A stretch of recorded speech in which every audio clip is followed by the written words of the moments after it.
Alright, time to play some Mabinogi today. So we're gonna do some dailies, some commerce, all that usual stuff that I usually do. I better repair my gear too, so if I'm gonna repair my gear, I should get some gold. So let's go do some commerce for starters, I think.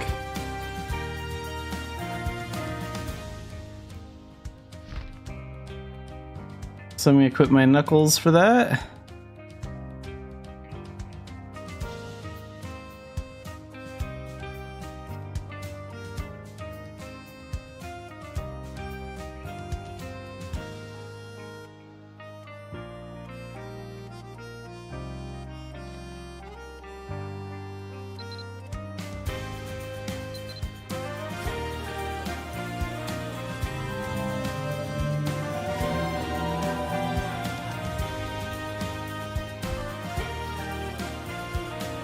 Let's open up this box.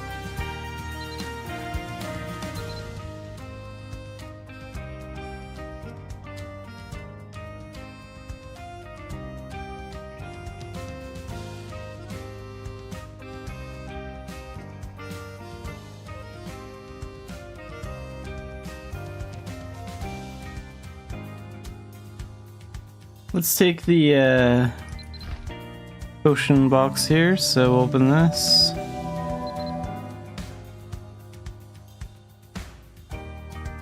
Oh, and I can get one more from this bag too.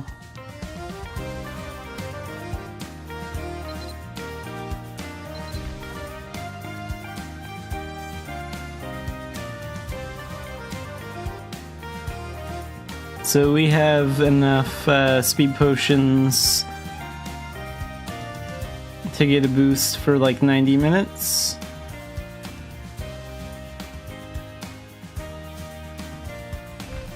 And we have warding candy too. We're gonna use that today.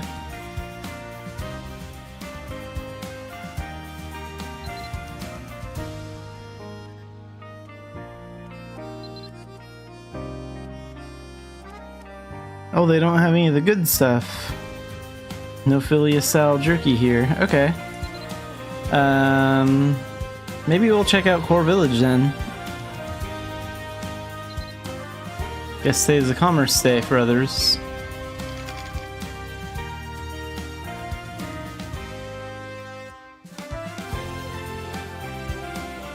Okay, let's pull out the alpaca here.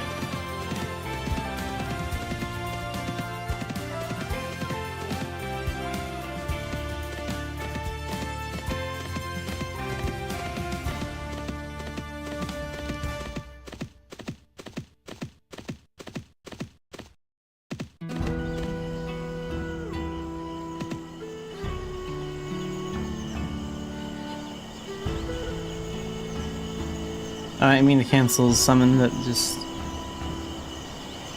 I sort of do that once in a while. But luckily I have a backup alpaca. I don't need to wait on to summon, I just have to find him.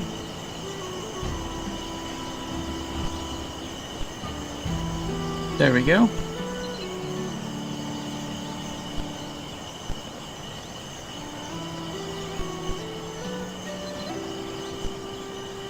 Okay, good, they do have some of this coracle rubber, so let's take that. And we'll take that to, I guess, Vales at the moment, 403. Usually I take it to Quilla, but not today. Well, that's good, I can check for Vales vodka when I'm there.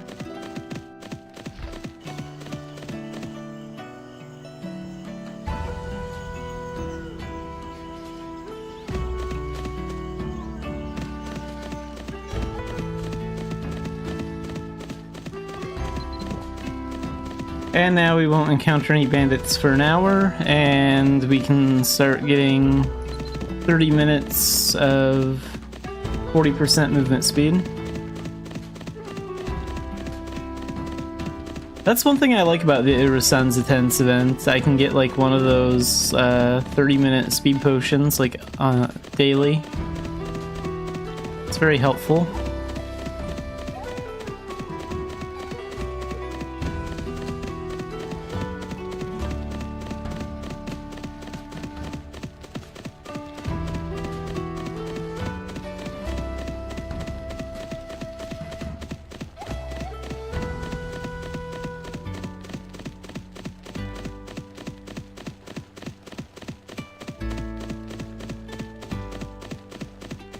So I'll probably be doing commerce for at least the next hour then, because I want to get like the full use out of that warding candy.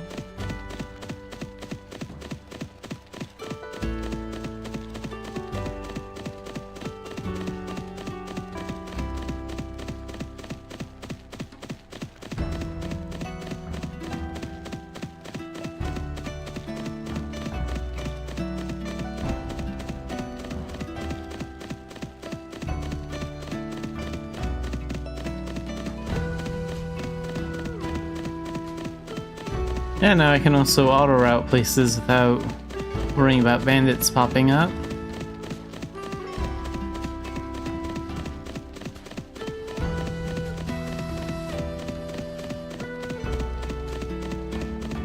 Having that warding candy is like the most relaxing like type of commerce, because like now I can actually like take the time to see all of Idia and all the sites like around me without like worrying about like a bandit popping up somewhere. Can just enjoy the scenery.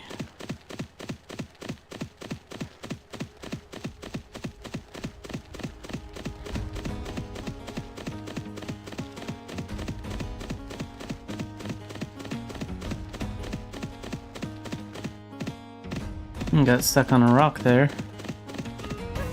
But sometimes you still do get like stuck on like a rock or a tree or a ledge or something like that if you use like auto routing in Idia.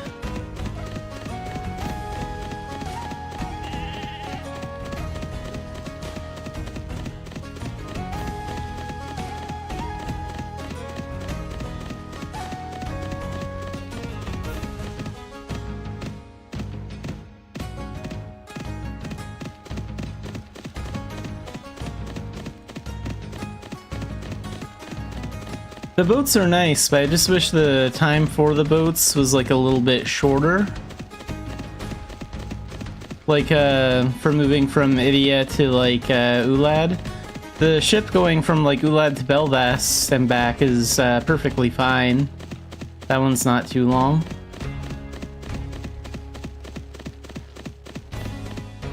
Let's use one of those ice crystals. I usually always keep a few here for this. There we go.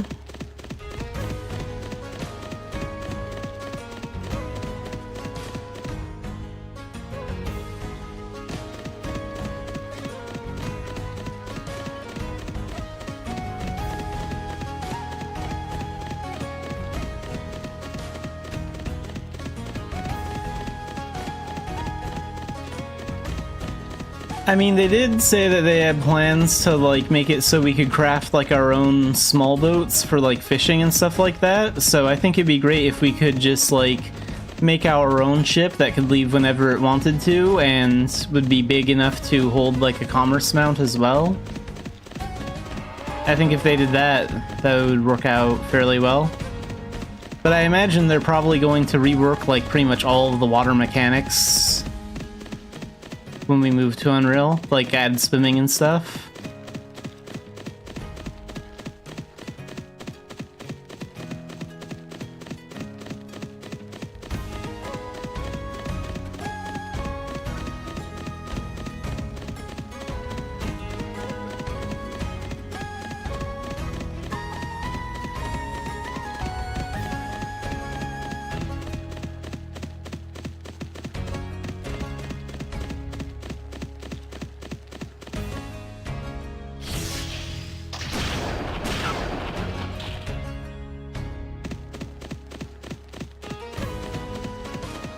I think they even mentioned possibly doing something about, like, maybe underwater content, too. I think it'd be wild if they added something like underwater commerce. Like, we have fish foamers out there that could run, like, outposts under the sea.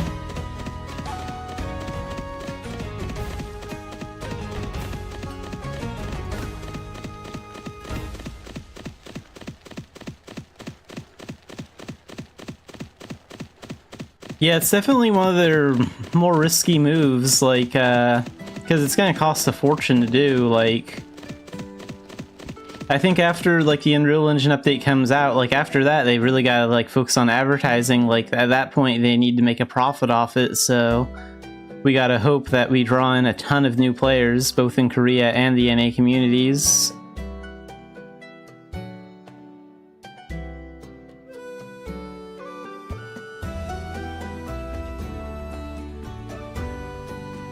Yeah, I'm fighting bandits and more bandits in the air and stuff like that.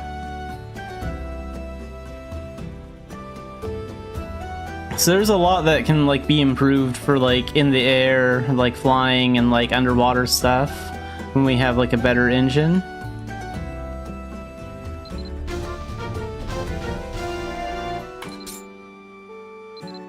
And do you guys have any Vales vodka? Let's see. No, they don't. Okay.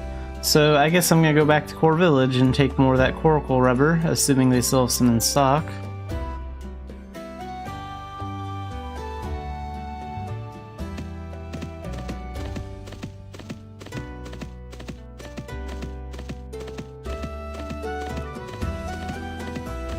Yeah, I'm hoping it goes well, because, like, we need to draw in more players too, and that's the whole point of this update. Like, to draw in more people and to finally give the game an updated, like, fresh look. But it's also possible that if the game doesn't become super popular among new and old players, that this update could be crushed under its own weight, where it costs, like, too much money to do, and, like, they have to pull the plug or something, because, like, they're just not getting the results that they expected. And that would be really unfortunate. Because they could make a great product and it could still, like, fail. Guess we're going to Vales again with this.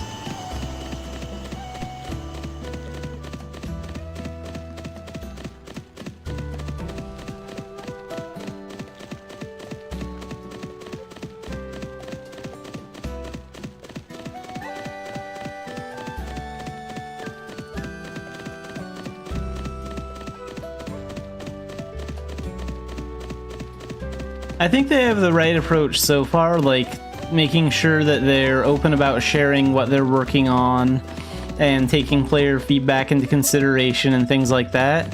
I hope they don't do the Nexon thing that they usually do, where they stop listening to players and only start thinking about how they can make the most money out of something.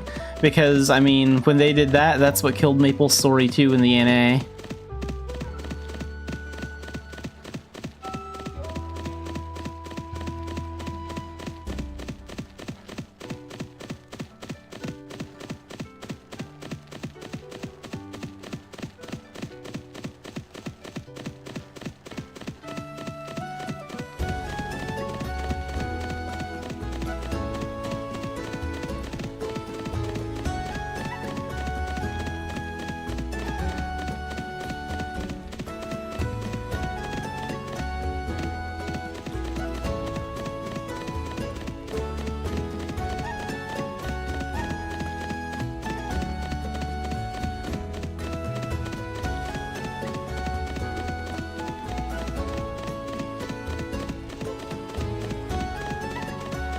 It wasn't my favorite game, but it did have, like, potential in some areas. Like,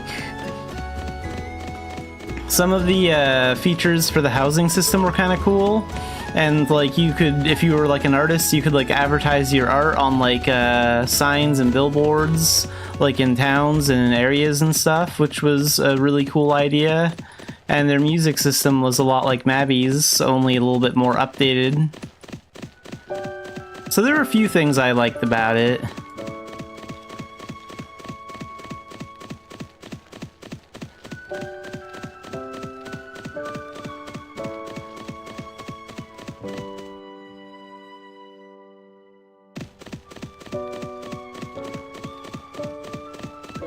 What do I usually play on? I usually play on, I'm usually a PC gamer, and I usually play games, like, through Steam. So, like, I play Mabinogi through Steam instead of, like, the Nexon launcher.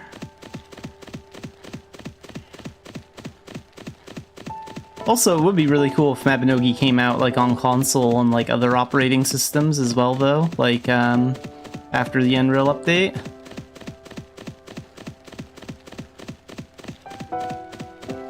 Oh yeah, and I play on channel 4. I'm mostly a channel 4 player. I've been playing on this channel for like maybe a little over 10 years. Like back on Alexina even, and after like Alexina server got merged, I still continued to stay on 4.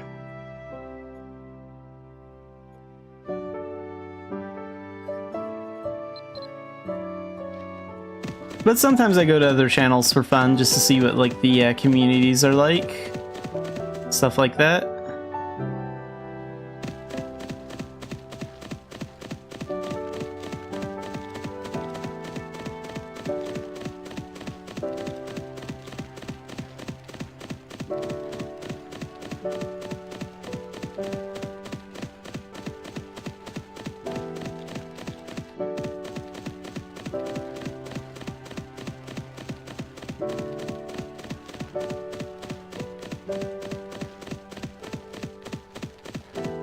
Yeah, what channel players pick usually just sort of depends on, like, what the communities are like. Everyone has a different preferred channel. Because, like, all of them are a little bit different.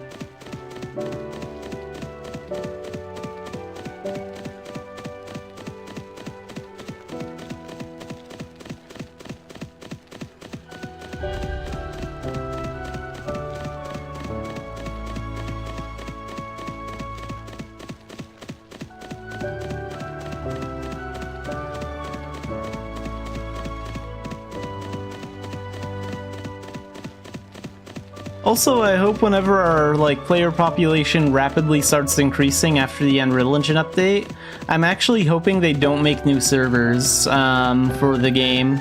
I'm kind of hoping that they just continue upgrading like the current server and adding more channels, and everything is just sort of like one big mega server. Because I don't think we want to get back into the same situation like before, where one server or more are like dying and like only 1 or 2 servers are like successful.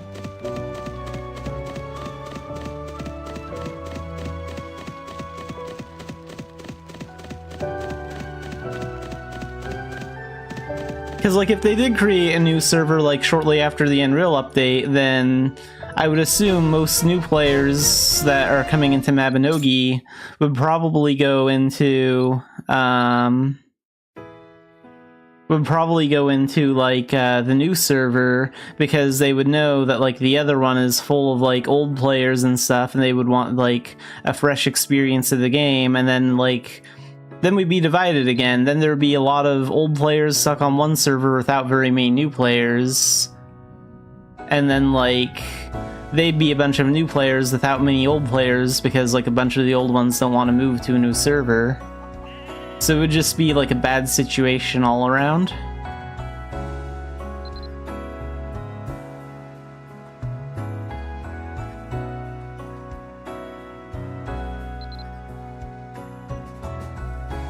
That goes for 231.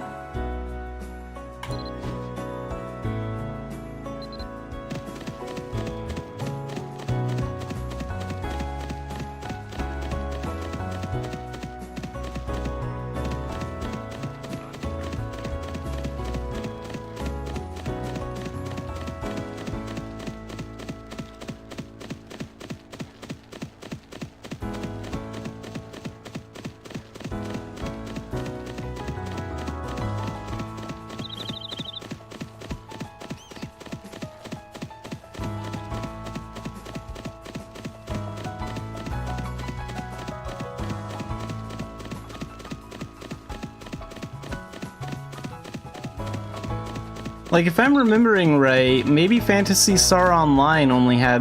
Whoa. Okay, I got kicked. Let's see.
Okay, kind of annoying when I get kicked like that, but luckily I can get back in right away.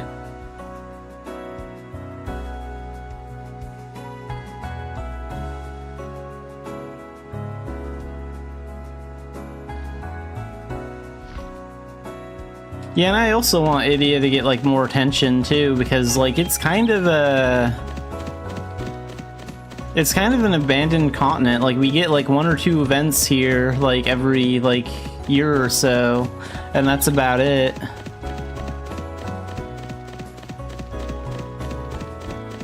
I think the Eternity Project will, like, kind of force them to, like, look at Idia and, like... Because they're gonna have to go over everything, Idia included, so I think they'll have to really look at it, and then they'll be like, wow, we haven't done anything to this continent in a long time. That should probably change. So hopefully someone will, like, think something like that when, like, they're going through all this.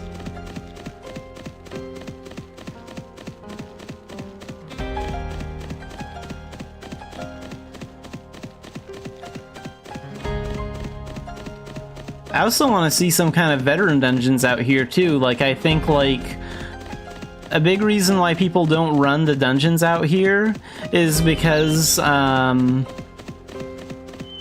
of the time they do, it's for transformations, skill books, things like that. But, like, the dungeons aren't very difficult. And there's just no real reason to run them. There's no daily for the Idia dungeons that gives adventure seals. There's no motivation to do it. So if they added, like, a veteran mode that, like, made them more difficult, they could add, like, better prizes at the end and stuff, and it would get players interested.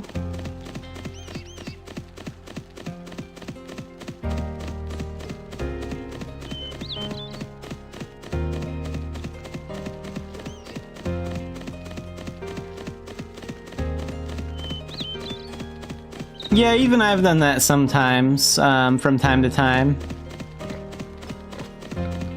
So you can just do, like, a bunch of, like, dailies for weeks and weeks and just buy, like, those adventure seals that, like, boost the XP, skill XP by, like, 15.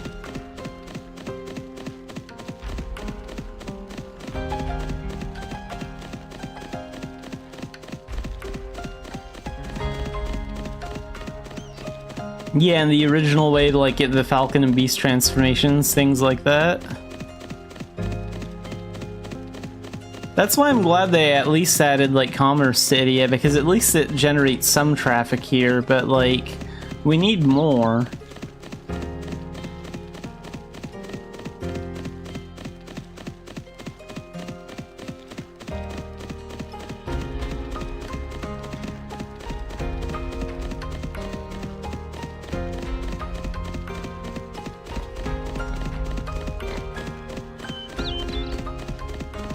I'd also love to see some sort of update where we learn about, like, the history of the Muyu Desert here.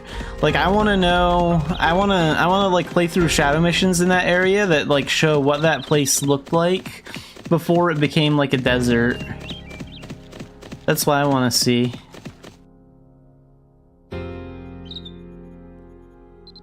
Let's find that bridge.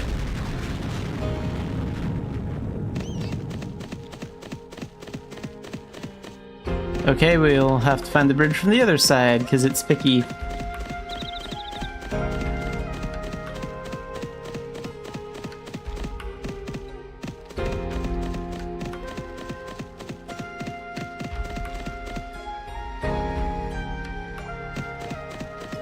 Yeah, those ruins were pretty useless the first time they, like, released it, and then, like, even, you know, it's good that they took it down, updated it a bit.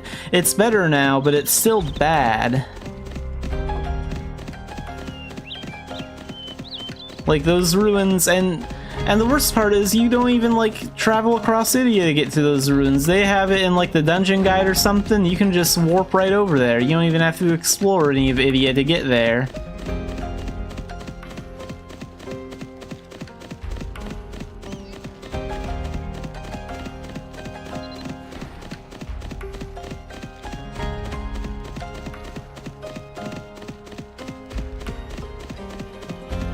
Yeah, shadow missions in the Mabinogi Desert, though, that's what I would fully support, is because, like, they would have the chance to design a completely new city in that area and make it look like the way it was supposed to look before it became, like, a demolished desert. And they could add, like, all sorts of new enemies and, like, things we haven't ever seen before. It'd be a real chance for a real fresh perspective on, like, what was out there.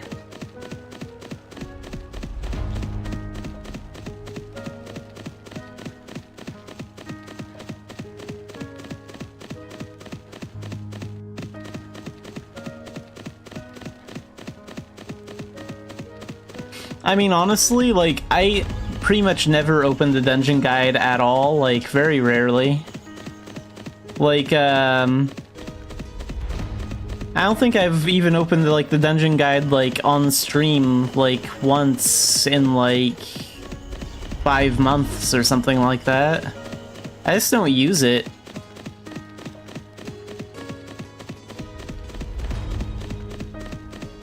I know where all the dungeons are, I can find them myself.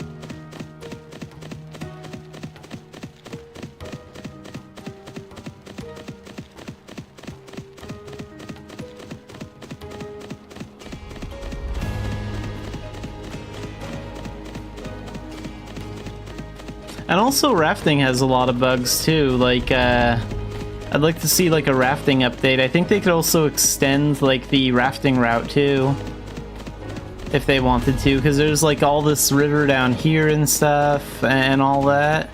I think they could, like, update it, and they could make, like, new routes for that.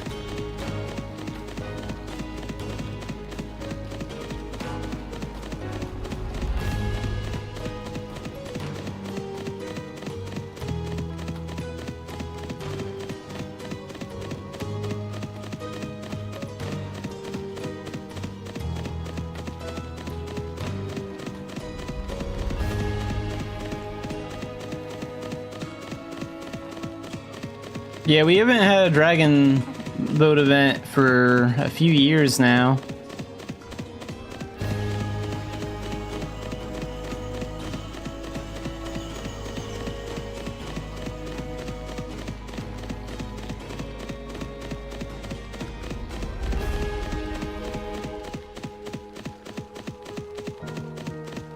But it still has, like, a lot of potential to be, like, a really interesting system.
Oh great, now that stuff isn't worth anything in Vales. Okay, so I guess I should go back to core then.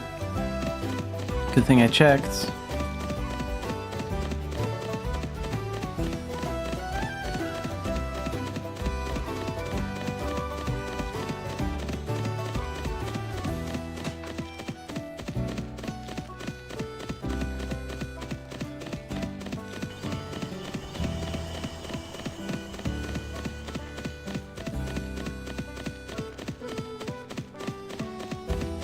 I don't think it'll take too long to, like, to go over Idia, though, and, like, change it to Unreal, because, like, I mean, most of it is just empty fields and, like, trees, forests, and things like that. Like, that's a lot less complicated than going over, like, a whole town. Like, we have Quilla Base Camp, Calida Camp, and then we have Philia, Vales, and Core Village. So we have, like, 5, like, major places where there are, like, NPCs and, like, buildings and stuff, and then a couple of commerce tents. But that's about it.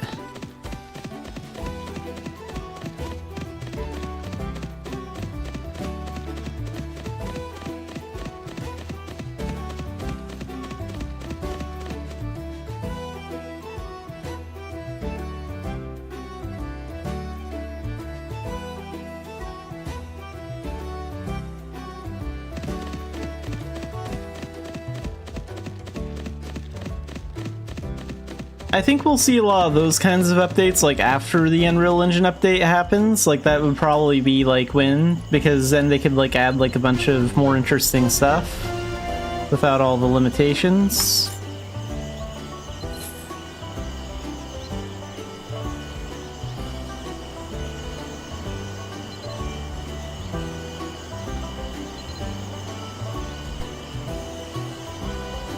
Uh, 36 in Quilla, sure, we'll take those.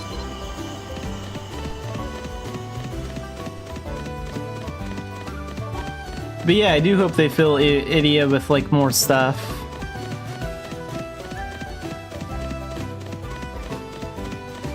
And why not add, like, an extra dungeon, too? Like, how come there isn't a dungeon we can't, like, discover somewhere in the urban jungle near Core Village or something? We also don't have many dungeons out here at all.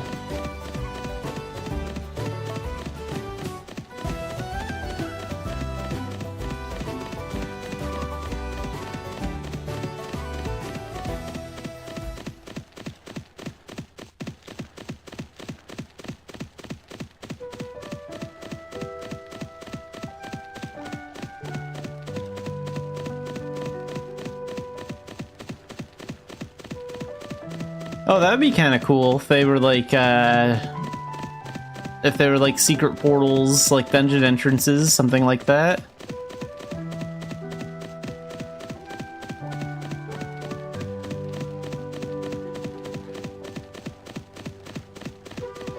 Because, yeah, honestly, we don't know that much about, like, the Holy Land of the shamans. Like, we've been there a few times for, like, Saga and stuff like that, but, like, we don't know, like, much about them at all, or, like, the way they do things. So they could add, like, a bunch of story and, like, add dungeons there and make it, like, way more interesting.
I want that speed potion more off. Let's use another one.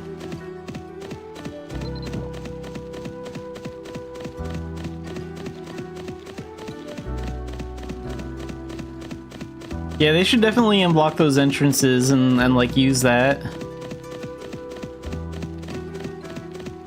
I think like an area like that though, that would be like, maybe that could be like a new like endgame dungeon or something. Like you have to like help the shamans with like a world-threatening crisis or something like that.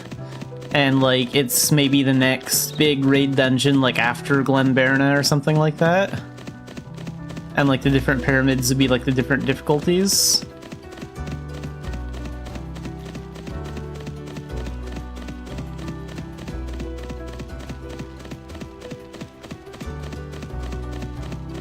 Yeah, or a new Chronicle too. Because I'm sure they're not done doing the Chronicle stuff.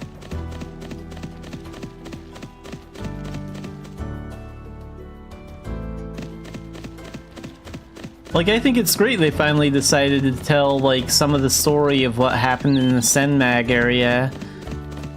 But, like, there are other destroyed areas, other areas that, like, have so much mystery around them.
Also, I'm kind of wondering if they'll ever finish, like, the, Oh, hang on, we got stuck on a tree.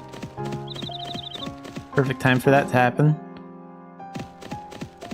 I'm also kind of wondering if they'll finish out the Ulad map, too, because, like, one thing is, we can't see the entire, like, Ulad map.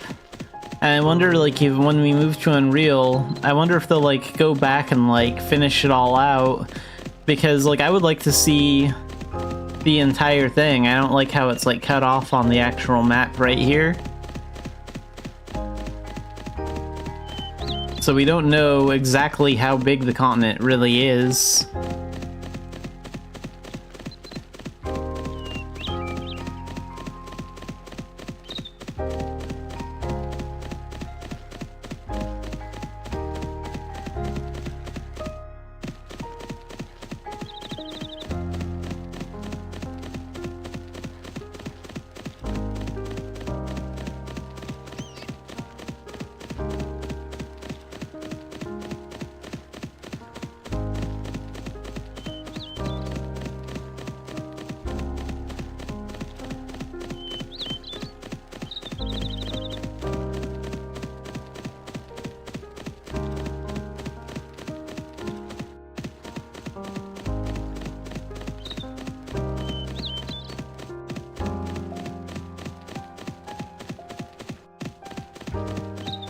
Something in Belfast?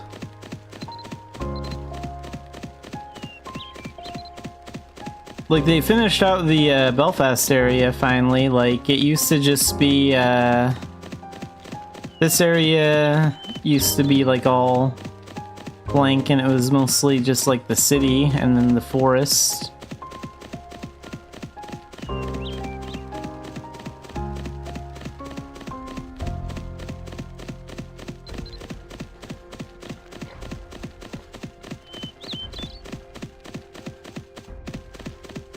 Oh, the question marks area, like near Avalon. I know what you're talking about. Like, right in there, yeah. I wonder what they're gonna do with that. It looks like it's connected to, like, Avalon. So I wonder if, like, something will draw us back to those nights. Yeah, the city ruins are here. And then the abandoned camp, and then, like, It looks like there's something back here. Yeah, that would be one more mystery, like, finish out.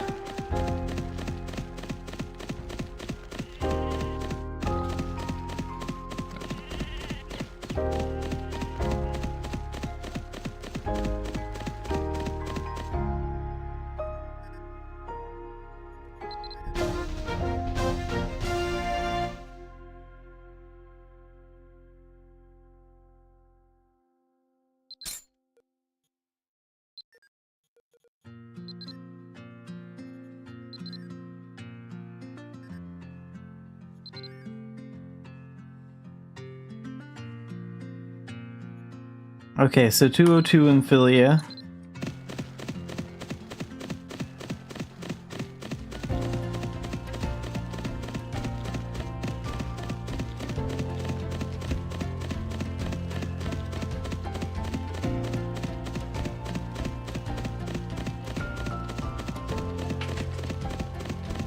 I think it'd also be kind of cool if they like listed all the islands like on the map too, not just like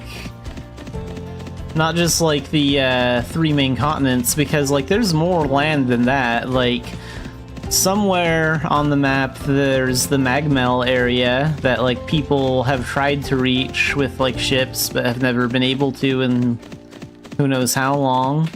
And then there's like that island where like Gen 23 takes place on that you have to find. And like Doki Doki Island is somewhere on the map too.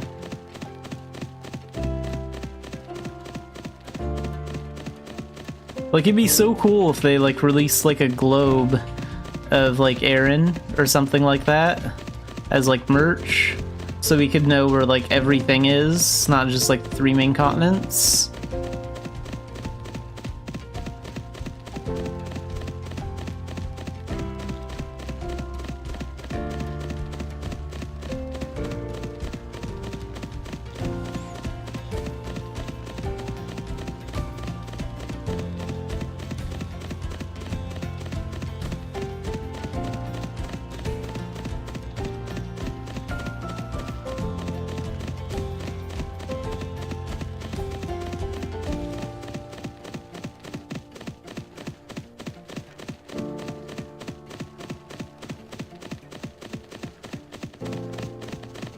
Yeah, I actually remember, like, shortly before or after that update went live, they also released, like, his robe as, like, equipment. Like, my non-streaming character still has that robe as, like, light armor, because it has some pretty good effects.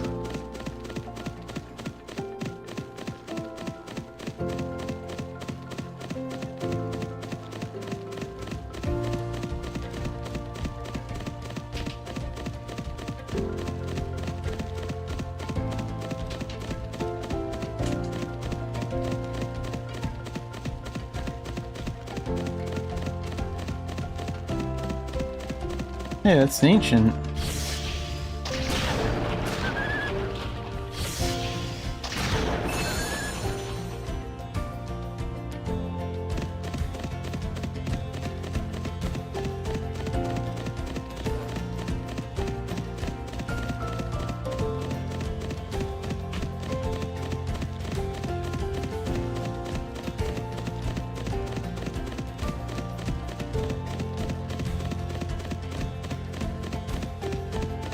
The drop rates do suck, but like once every couple of months I get one of them to drop something good, so that's why I usually make a habit of attacking every ancient.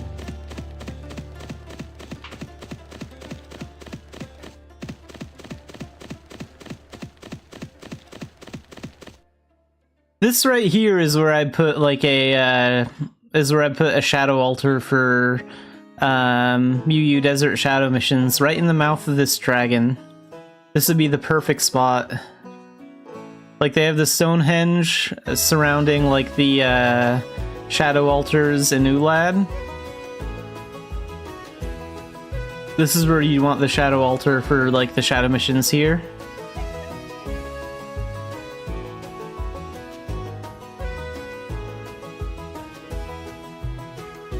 I want to fight one of these dragons, too. Like, these guys are big. Like, this dragon right here, Like, he's bigger than any other, like, dragon that's currently alive in the game.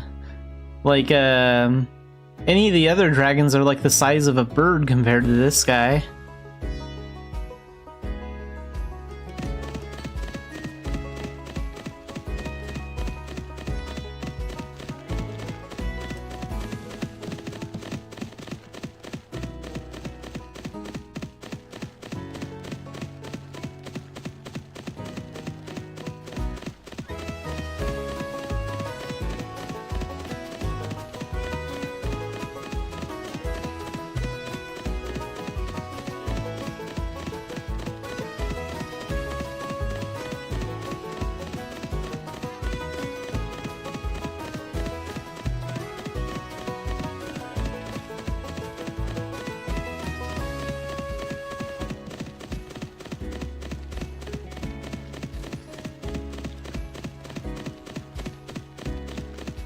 Ancient Bear.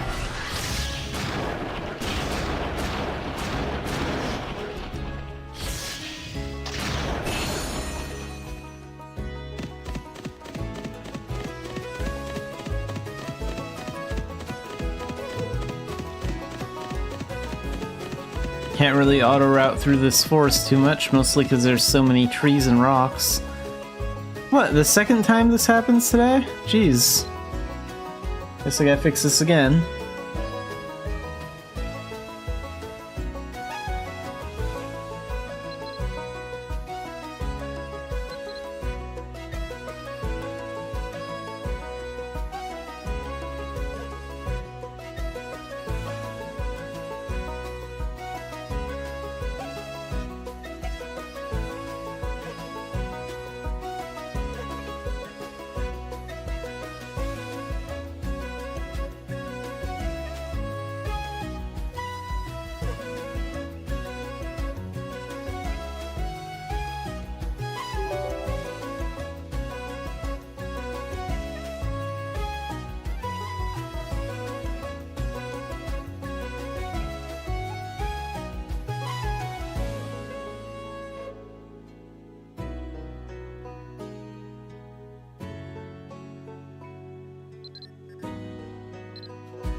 Okay, finally back again. Hopefully we won't have that issue a third time.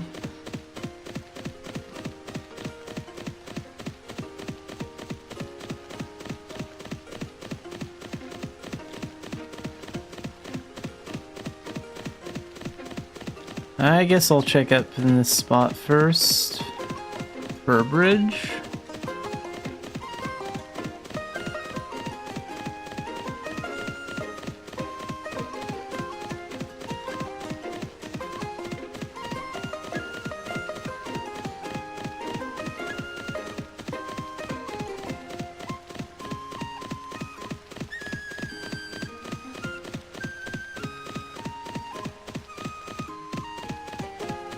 Oh, and there's one right here. That's nice.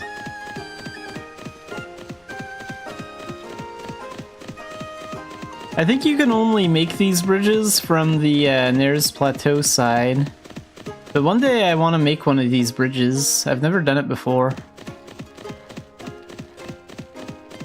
I know there's like a quest to it and stuff.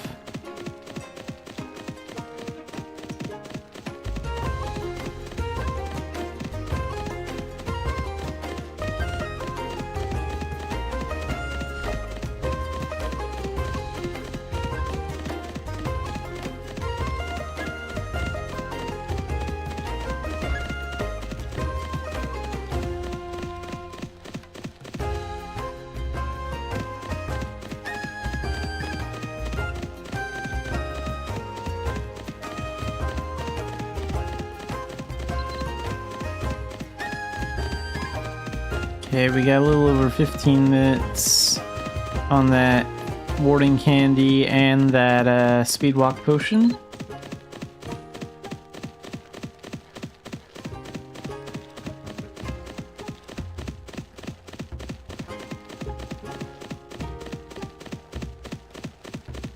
Like, I think I started, like, trying to, like, poking around that area.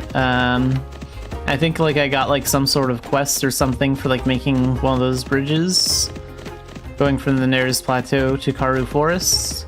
But I never actually, like, did it or finished it. I was just like, oh, that's interesting, and then I gave up the quest.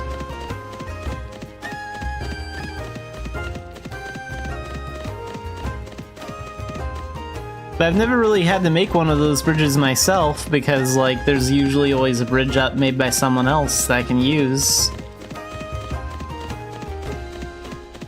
So one day I'm gonna do a video on, like, how to make a bridge in that area, just because I want to do it. It's content I've never done before.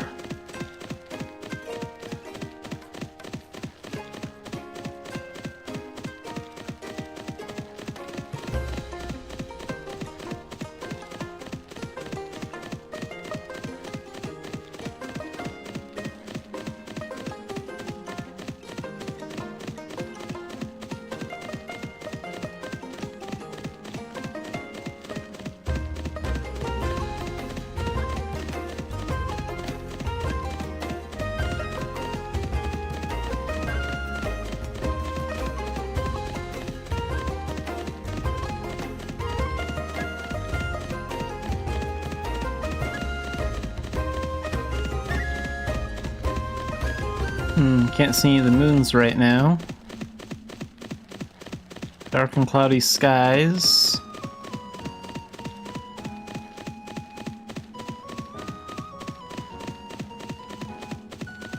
Oh, and Ifrit's out here.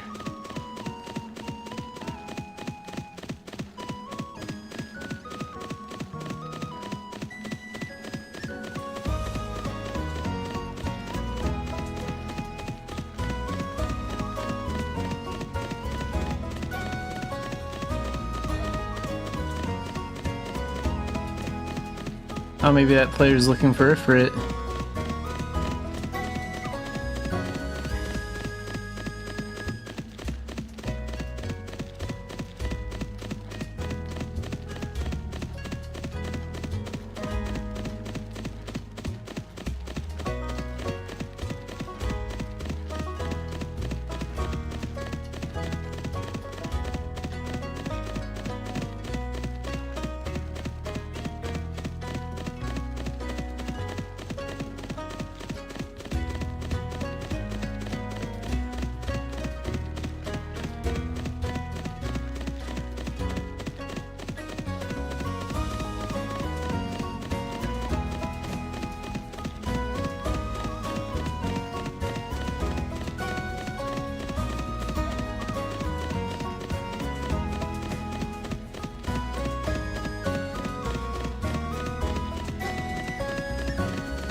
Okay, we got about 10 minutes, 10 and a half minutes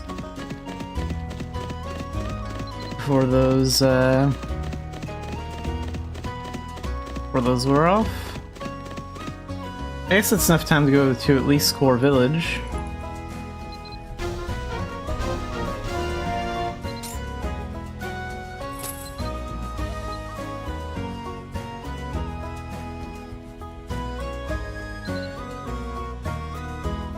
Wait, I probably want my camel for this one.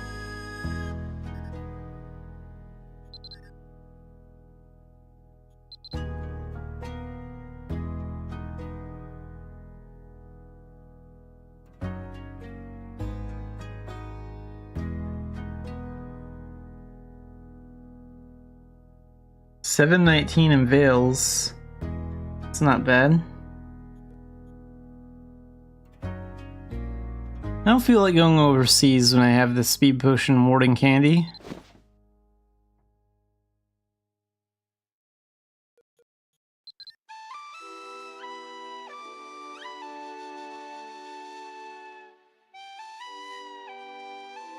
Oh, it's your character here. Cool.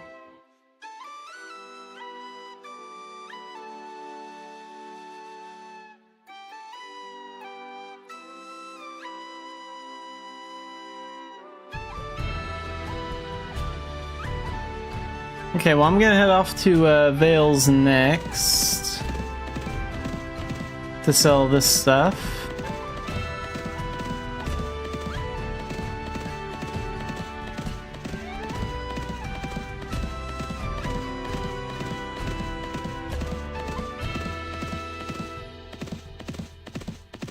Potions will probably wear off a little bit before I get there, but it'll be pretty close.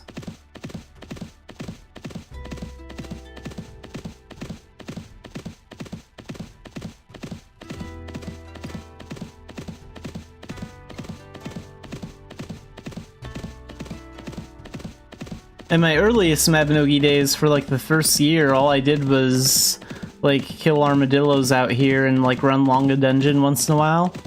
I played on like an elf character and just messed around in the desert.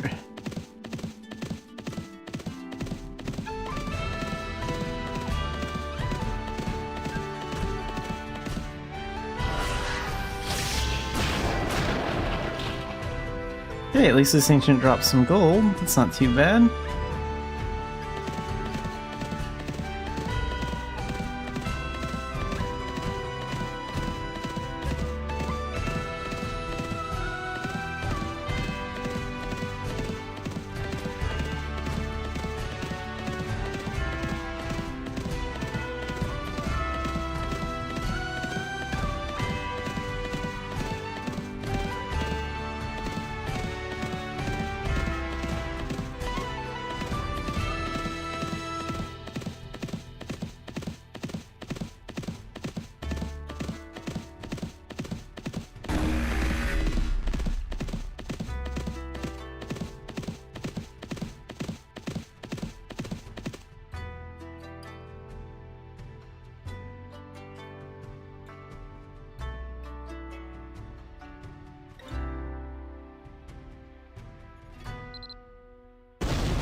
Yeah, the ability to change race would be kind of interesting to do. But like, they would have to make sure like certain skills switch over too, like if a human changed to elf, they would have to change your Gen 2 transformation to like paladin or something. And there are a couple of like skills and stuff. So it would be interesting to add, but like the differences between the races leave a few things to be sorted out.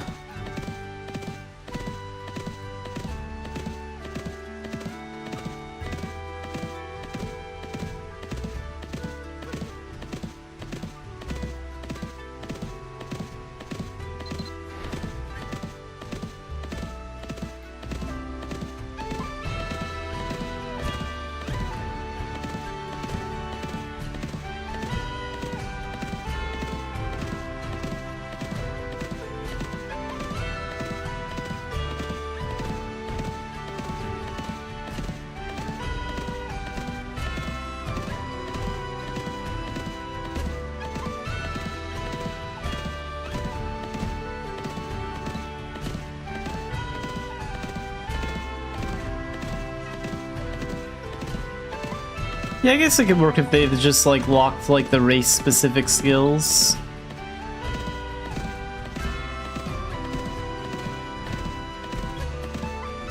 It would be, what, a third time, really? Jeez, that has happened a lot today, more than usual. Usually this only happens to me like once, like a week.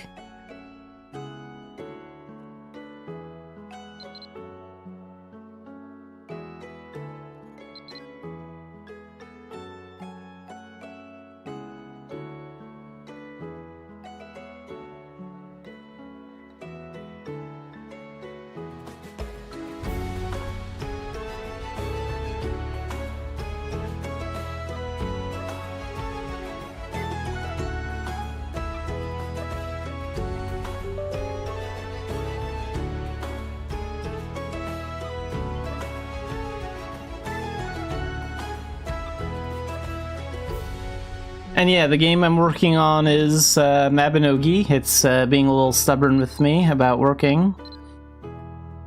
But it's a old MMO that came out, like, I think the closed beta was sometime in 2009 in the NA, and then it came out in like 2010 or something.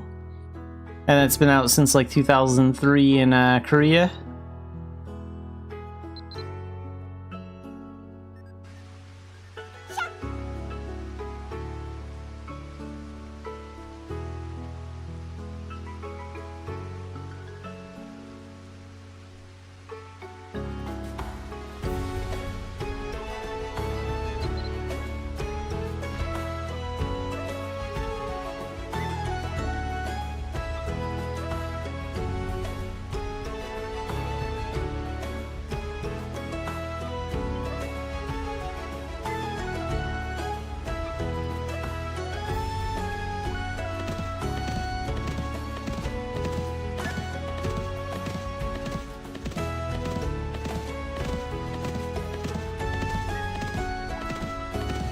Okay, finally back in.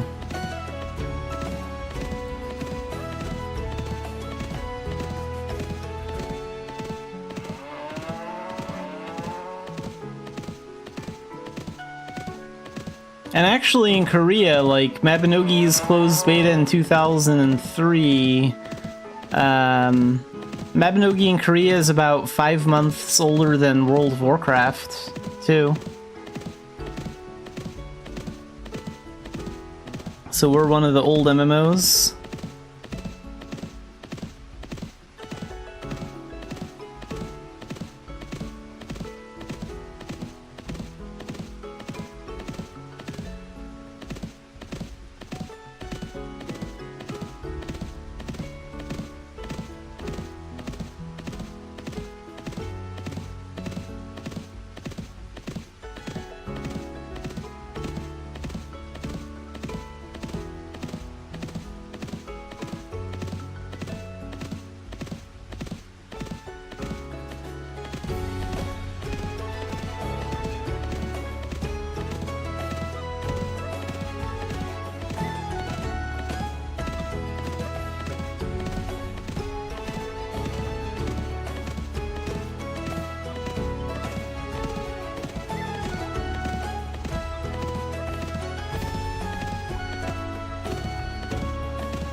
All things considered, the graphics have aged, like, pretty good, too. Like,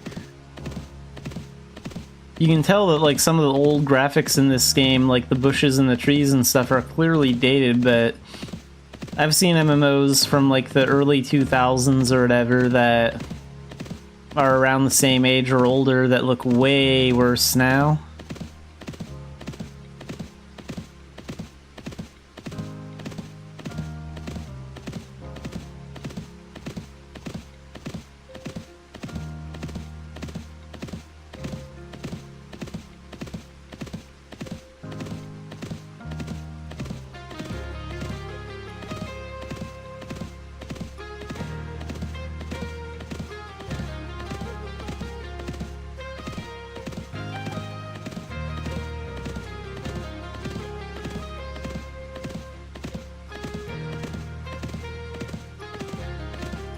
Yeah, if you look at some of the things in like World of Warcraft, like I mean, some of it still looks okay, but like you can tell some of them, some of the areas, the older areas, just like you can tell it looks old.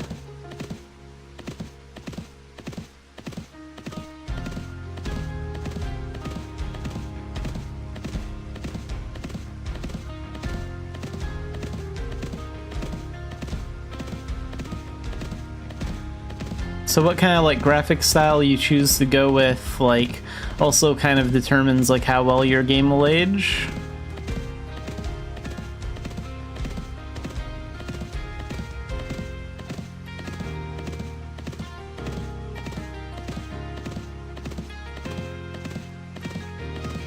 The biggest areas that really show in Mabinogi are like the indoor areas where the camera angle's locked.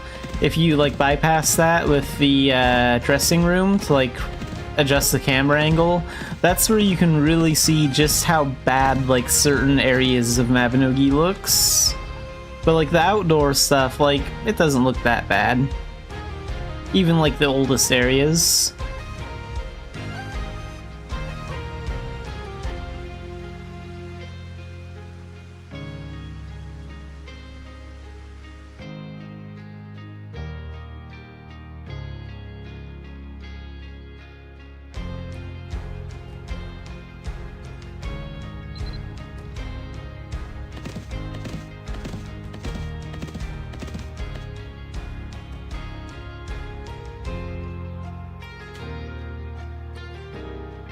Yeah, I'm not sure if I've ever, like, I'm not sure if I've ever heard of that one before.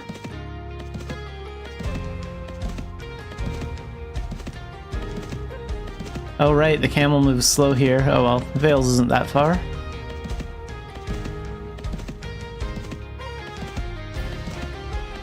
There aren't too many MMOs that, like, have names like that. Maybe I saw it once or twice.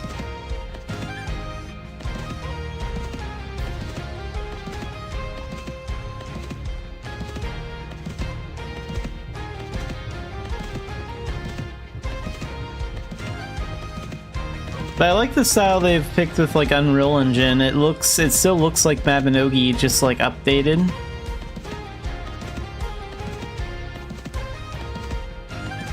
So I think like the Unreal 5 graphics that they go with will age extremely well with the game.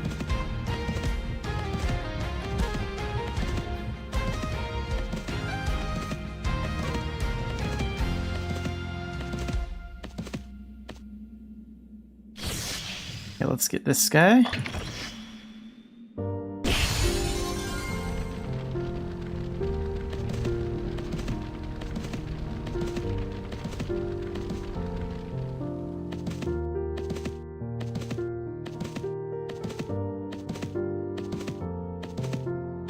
Yeah, that's the way it works with the seasonal mounts, is that the camel moves faster through the Longa Desert, but slower in the average speed in like the other areas, and like slower in the Vales area.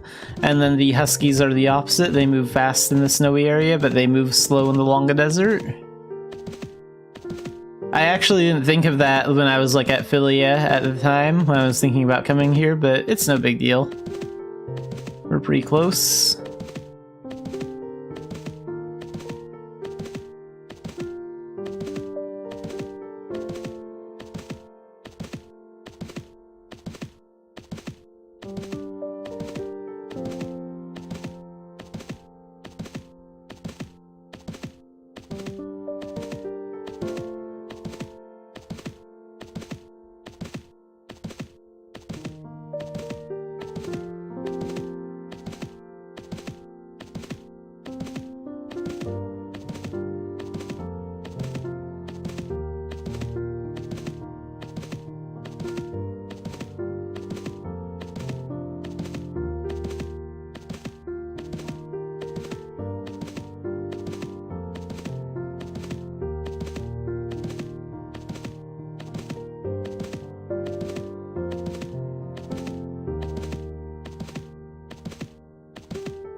Okay, now that I have some gold, I can repair my equipment, and then I'm gonna do a few other things other than commerce.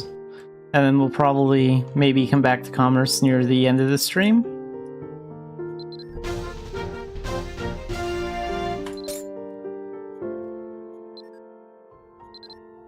Repairs aren't free anymore because the master plan event is over.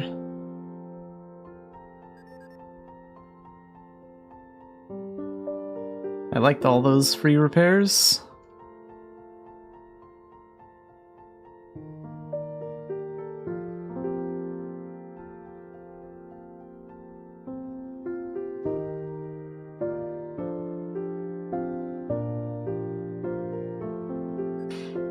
Yeah, some equipment is really expensive to repair, too. It's a shame people don't use, like, fails more, because, like this area, for example, like, you can tell, like, the weapons look outdated and stuff like that, but, like, upgrade this to Unreal, this would look like a great weapons shop, like a great blacksmith place to, like, make weapons and stuff.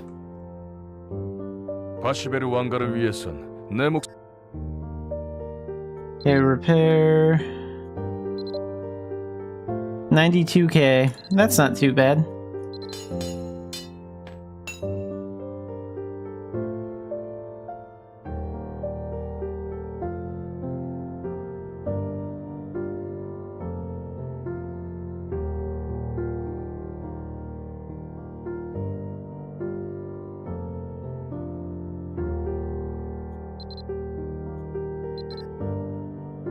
Yeah, those repair fees can add up, depending on, like, what it is. I make most of my gold from, like, just doing dailies and commerce, for the most part.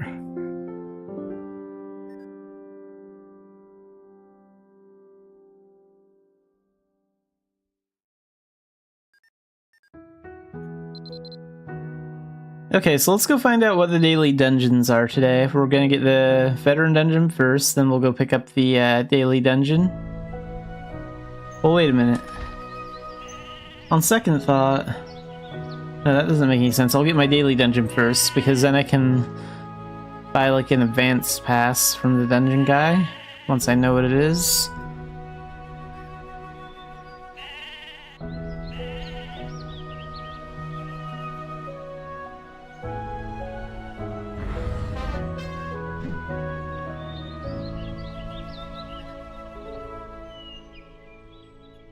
Okay, daily dungeon. What do you got?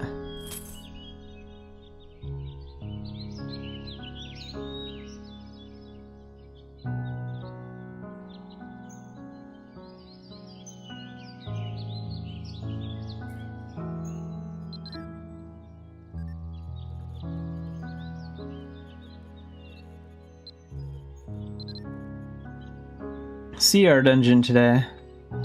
Alright, we'll get an advanced CR pass.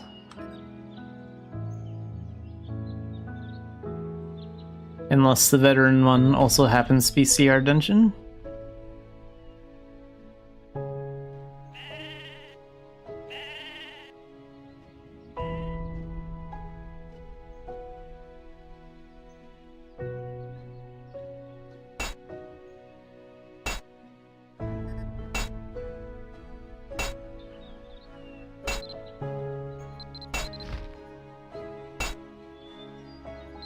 Okay, advance. 8,000 gold, that's not bad. Take a lot more than that from the dungeon itself. Okay, Rabby veteran dungeon.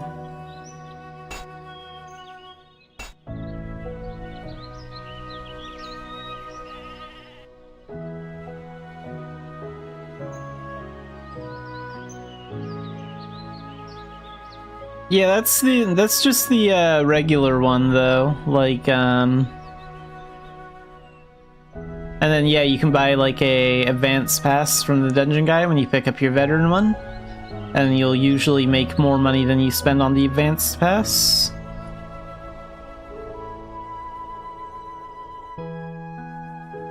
All the daily dungeons that you get from her pay out 2 adventure seals, except for Pika Dungeon. If you get Pika Dungeon, that one gives out 4.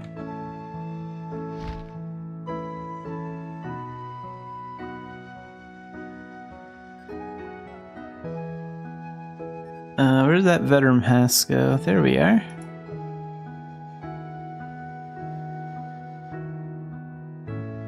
And let's equip my Arcana gear.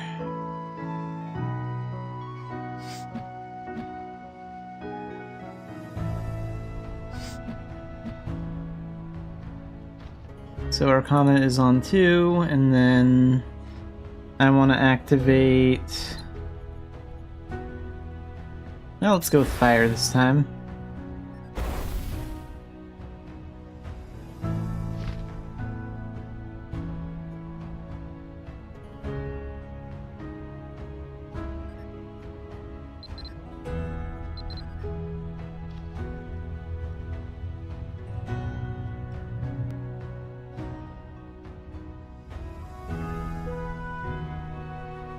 Okay, so 2 floors.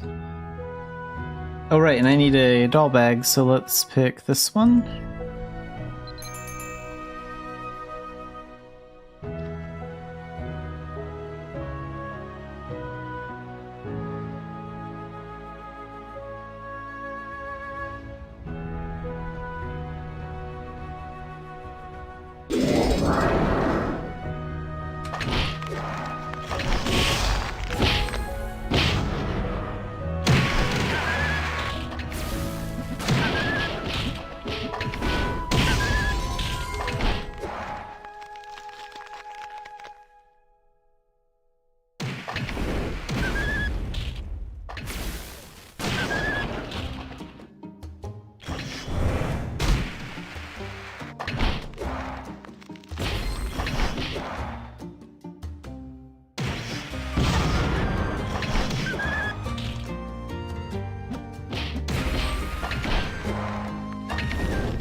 Alright, just rats and bats.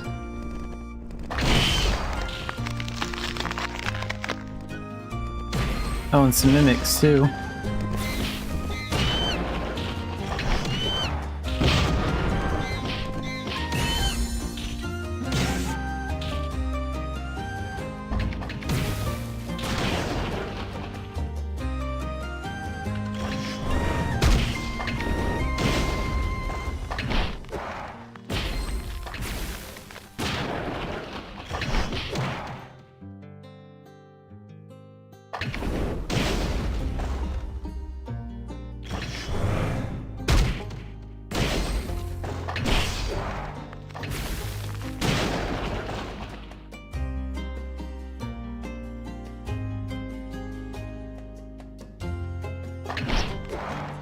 Okay, and this must be the real chest then.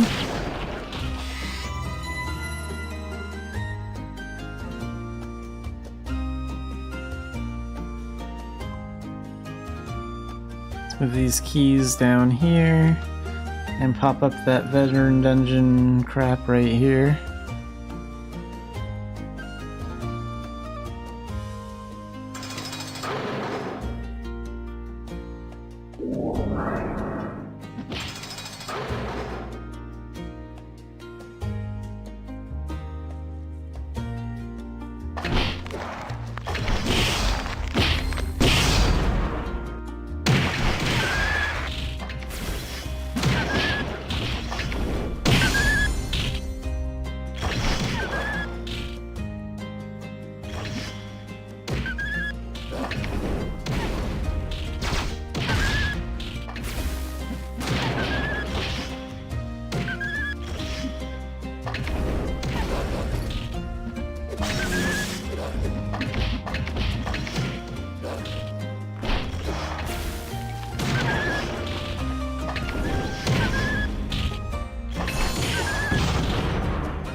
Okay, let's try this one. Being lucky with those orbs.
And we have our spirit weapon attack ready too, so I can use that.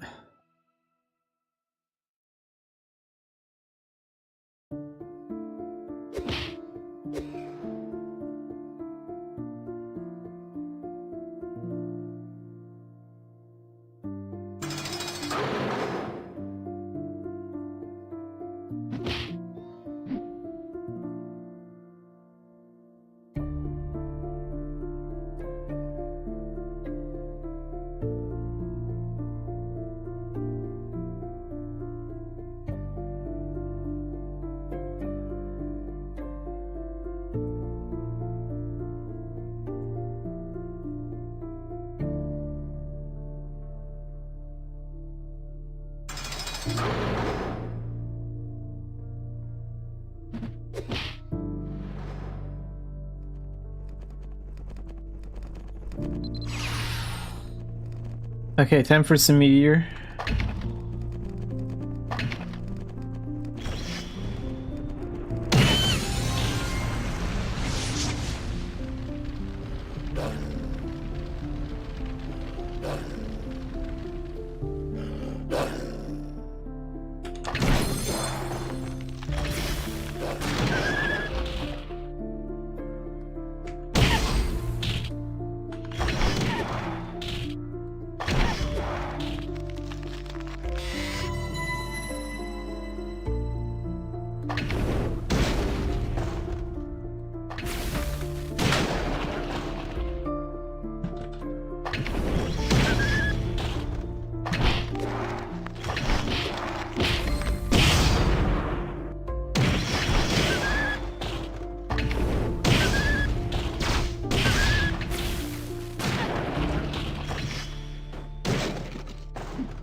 Alright, and then spirit weapon attack here.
Okay, back this way.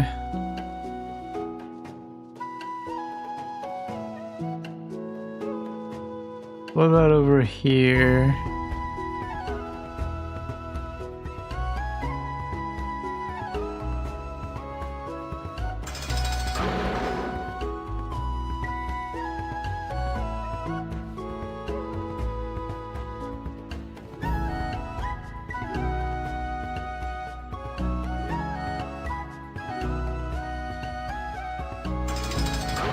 And downstairs, so floor 2.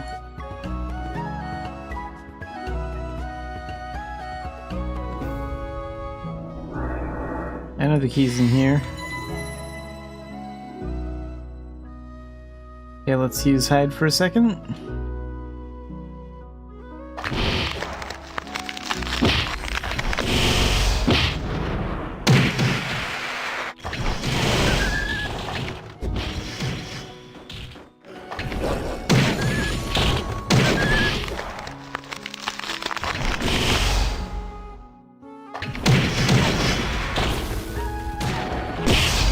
Okay, now pet summons.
try right here next. No? How about this one? No? Nope, okay.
And this one opens the door.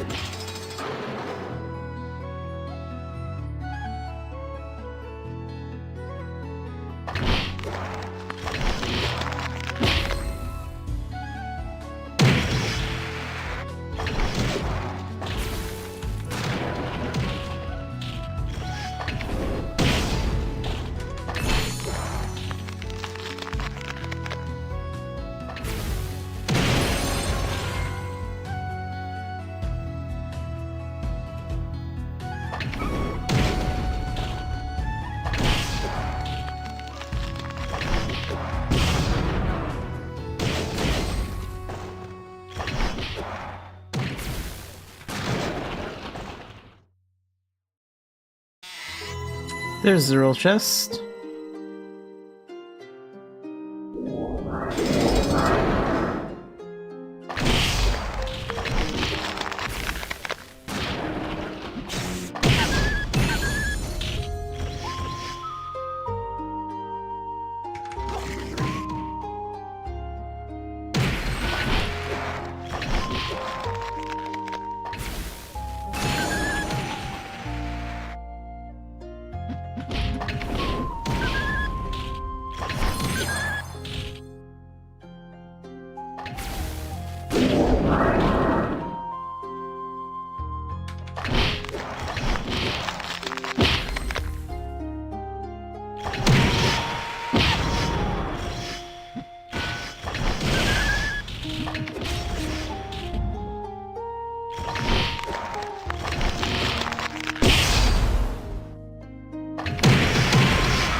Let's get a little healing done here. And we'll use Corgi too.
Try this one. No.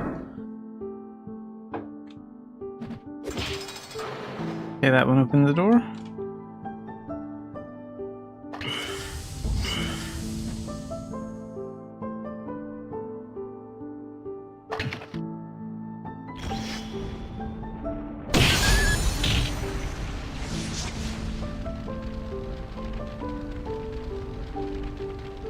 How much durability does that bow have anyway? Ooh, 6. That's not good. I should have repaired that bow before I came here. Wonder if that's gonna come back to haunt me in this mission. Because I can't repair that, like, except for with a perfect repair kit or a trading post.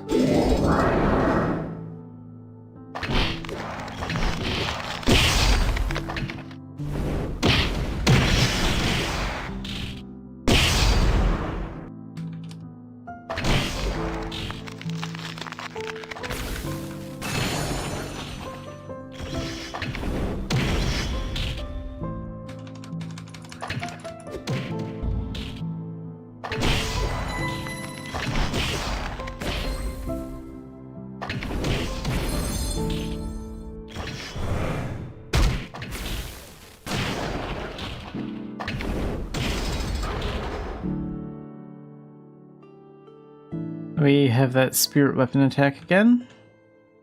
Okay, that one opens the door.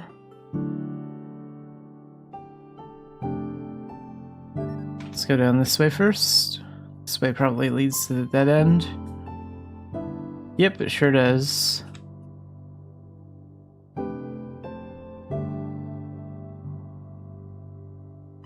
So how about down here instead?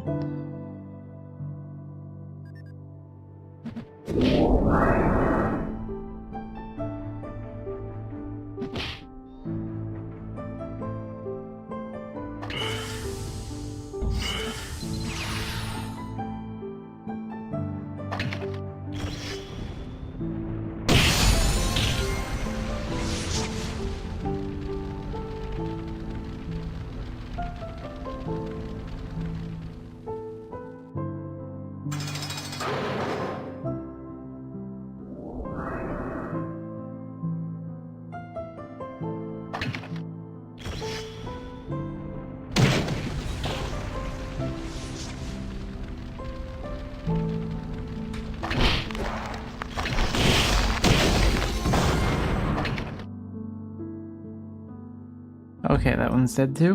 Good.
Okay, that one's down.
Yeah, I'm almost finished with my veteran dungeon.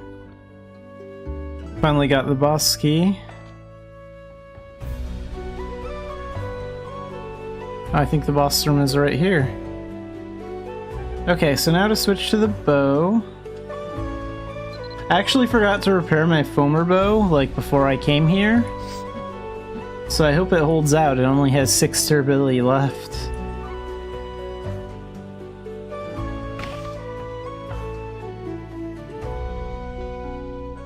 And then Knuckles is back up for Meteor if I get it. And then Archery is on 6. I do have a backup bow too, though. It's not quite as strong. Okay, no other extra enemies to take on. That's nice. I can just focus all my attention on this one. Let's get her into a corner first.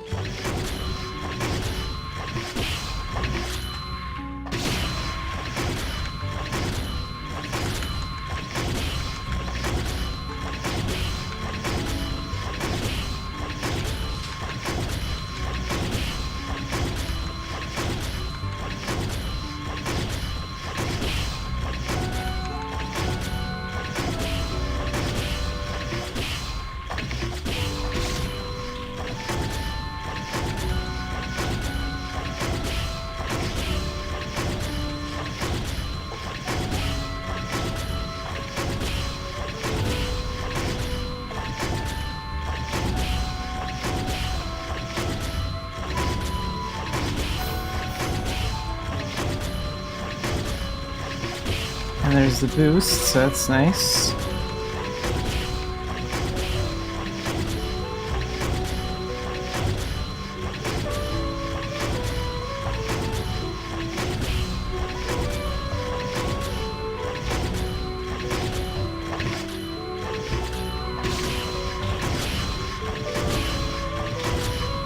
I think I'll get her with Meteor once I get her down to 80%.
Yeah, it does take a little while in the veteran dungeons.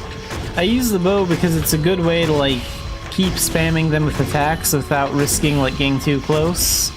Honestly, I should probably learn Alchemic Sharpshooter because I could probably take out these bosses way faster if I actually bothered doing that. But I just haven't gotten around to it yet.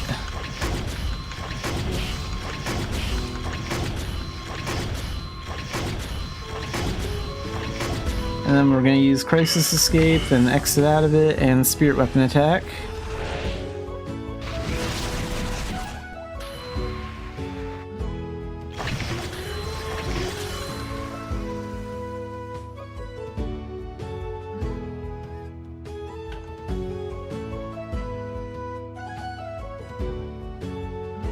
Okay, I need some more,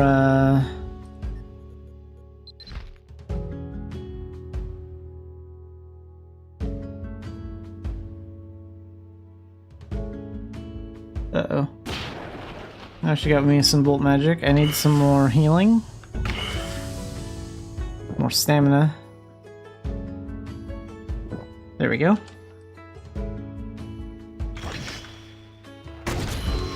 Okay, we'll get her in this corner.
How's that bow holding out? 4. Okay, I think this bow will have enough durability to last the entire fight, luckily.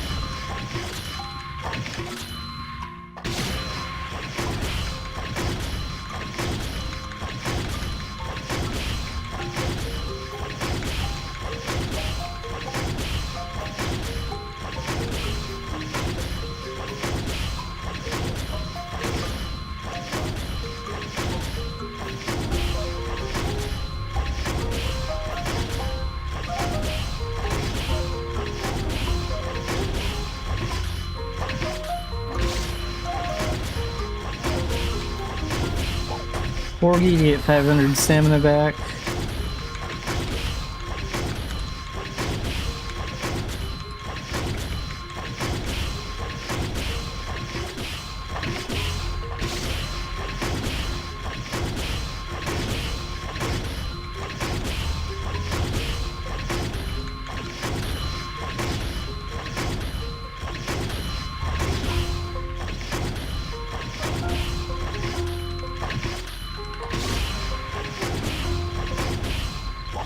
Second Corgi, you get 500 more stamina back.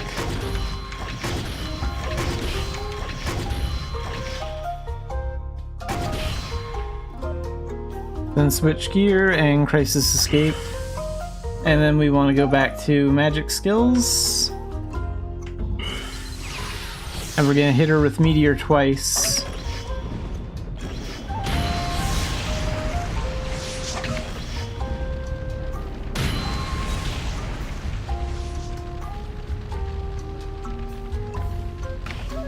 Back to bow.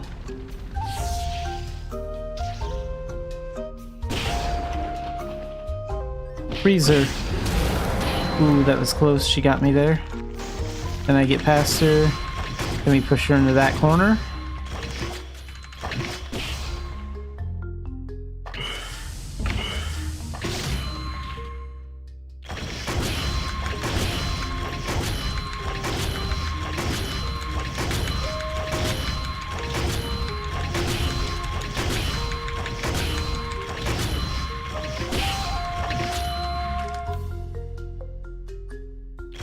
Stamina shortage. Okay.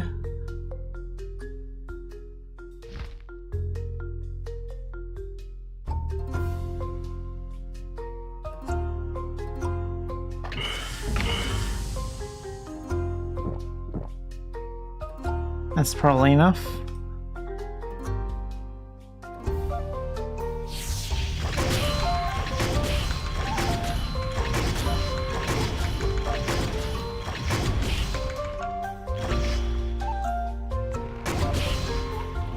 Push her back into a corner again.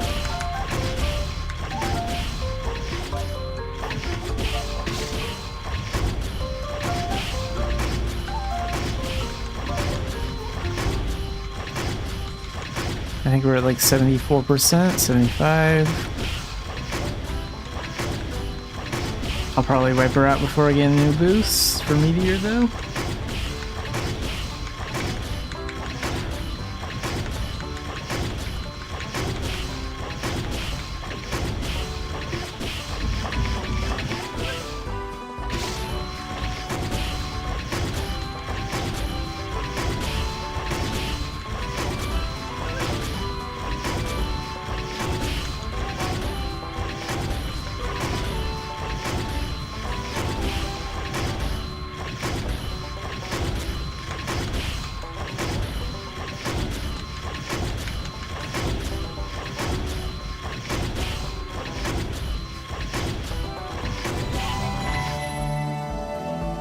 Okay, 43 minutes and 3 seconds. Veteran Dungeon done.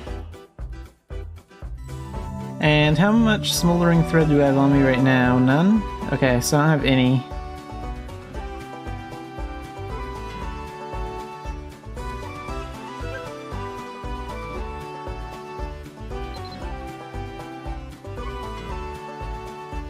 Smoldering threads, spirit gems, and reforges. I'll take those recovery potions too. Oh yeah, and the emerald's good for my spirit weapon as well.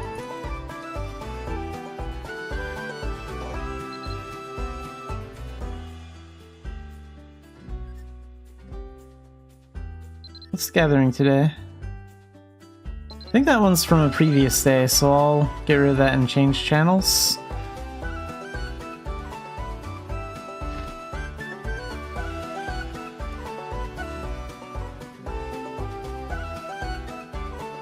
Let's go and get that bow repaired before I forget. So since that's a foamer weapon, I can only repair it at trading posts with ducats. You can also repair a foamer weapon with like a perfect repair kit if you have like one of those items.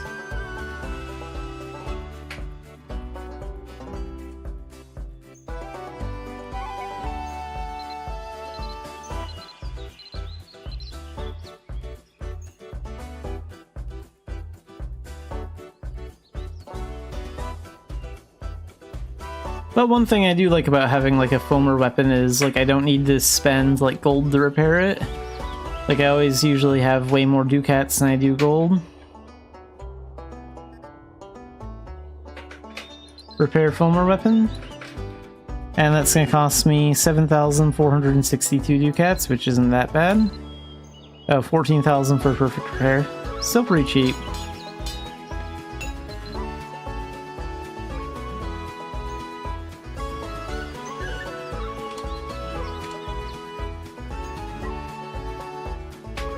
I guess I'll run CR Advance next. So I'm gonna use dual guns for that.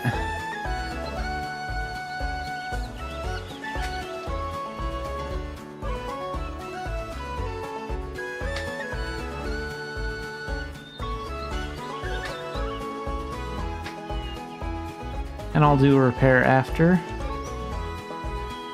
I think we'll be fine for this one dungeon.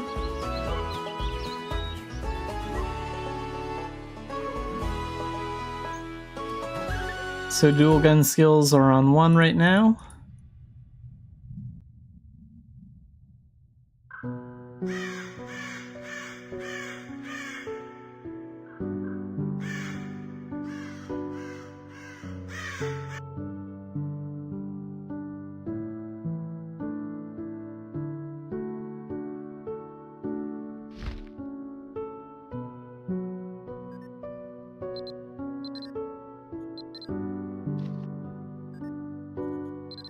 And here we go, CR dungeon. Let's put that right down here.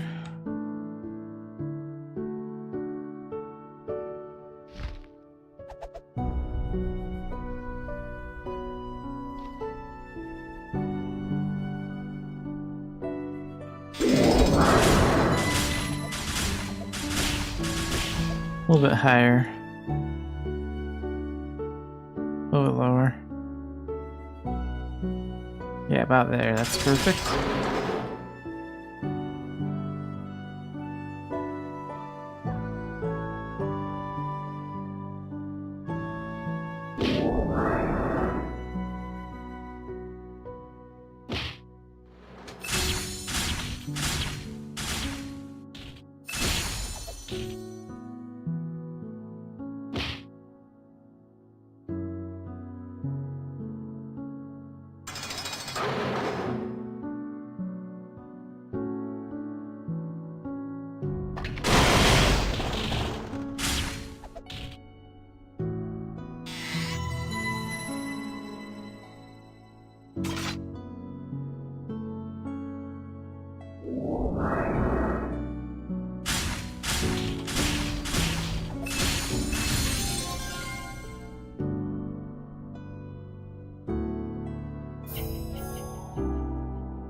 Just an empty room, that's weird.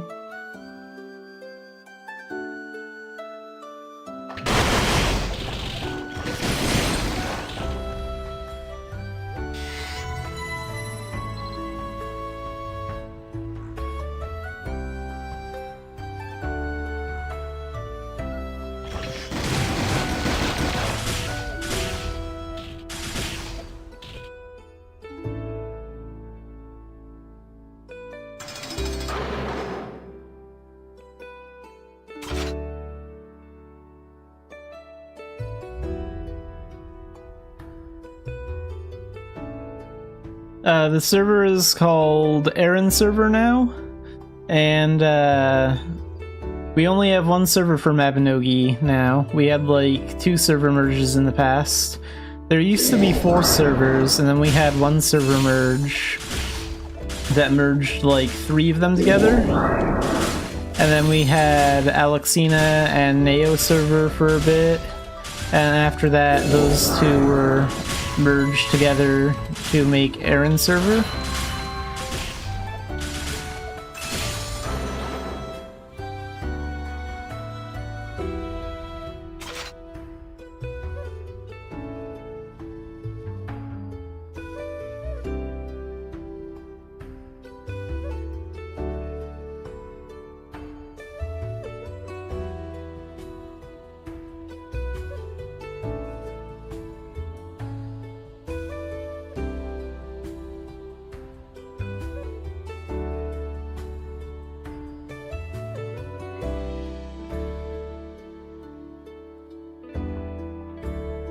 Luckily these days the game is doing a lot better in the NA.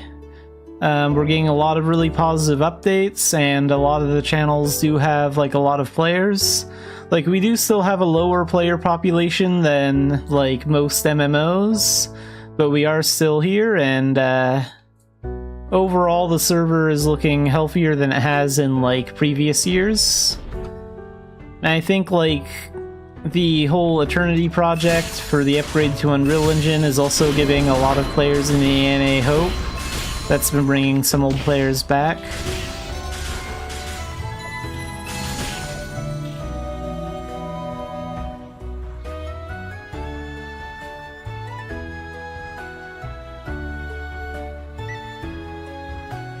But yeah, it was Rari, Tarlac, and Mari server that were part of the first server merge.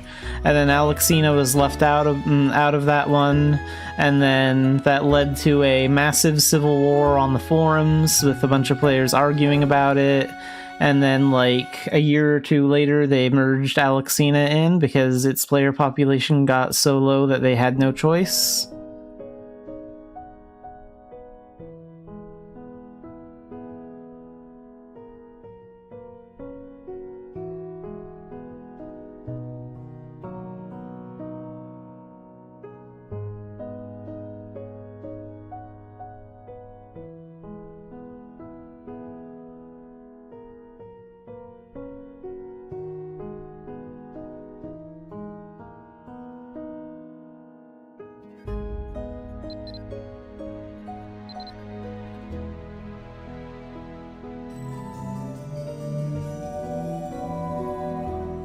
I think this is the second year that they've talked about the Unreal Engine update.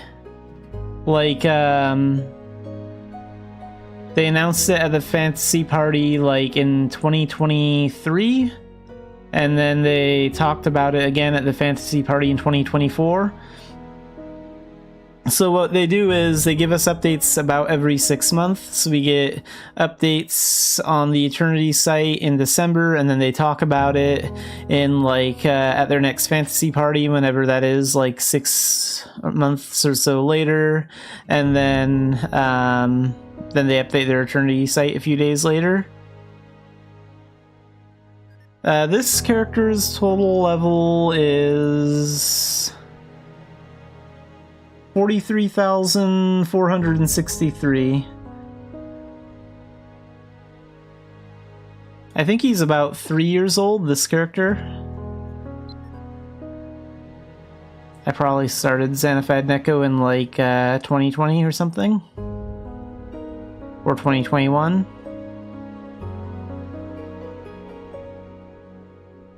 I think he's actually a higher level than my main character too. Like, before this character, I had another character that I was working on for 7 or 8 years, and I was a lot more casual with that one. And like, I think he's already a higher level than that one is. Yeah, I remember the days when like a lot of players like kind of tried to stay under level 1k, and they were like being cautious not to level up when they were getting close to level 1k, because like they liked the benefits that you got like for being under level 1k. But the whole Blanded system changed all that.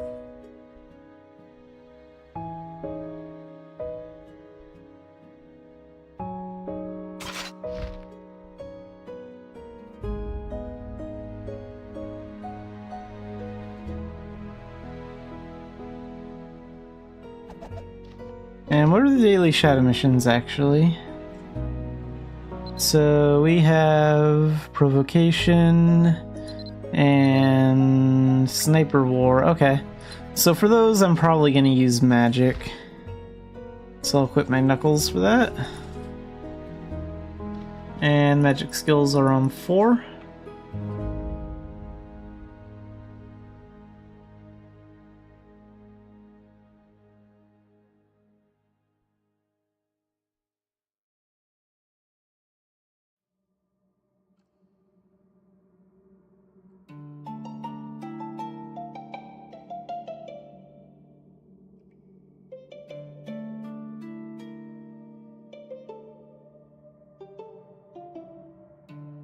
Yeah, now skills are a lot easier to train. They removed a lot of those really ridiculous training requirements.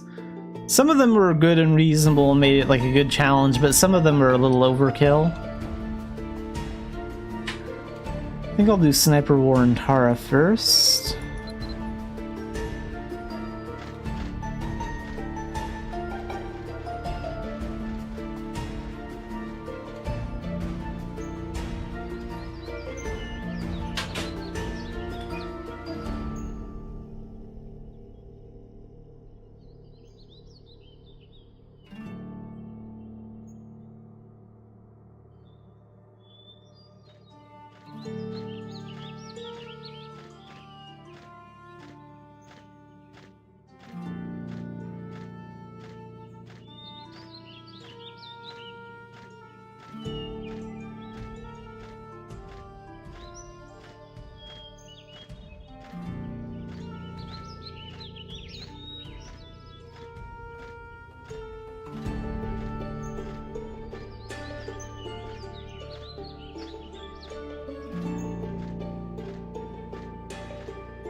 Okay, I just had to shoo the cat out of the room.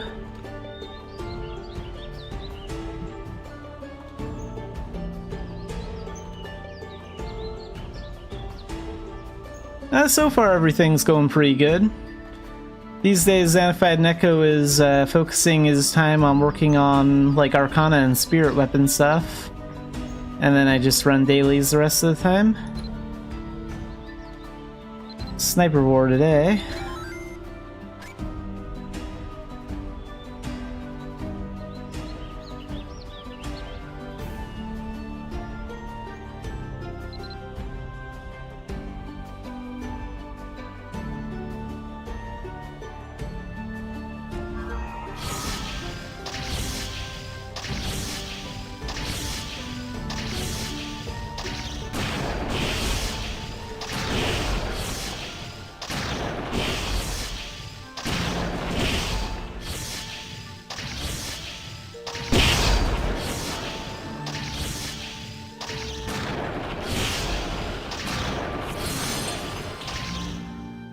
I actually don't know too much about like the whole PvP scene, mostly because I'm not really a PvP player, but I still see people like doing PvP in Dumbarton and stuff, and I think like a couple months ago, Nexon had like a little community event where they organized some sort of PvP tournament that took place on like homesteads or something.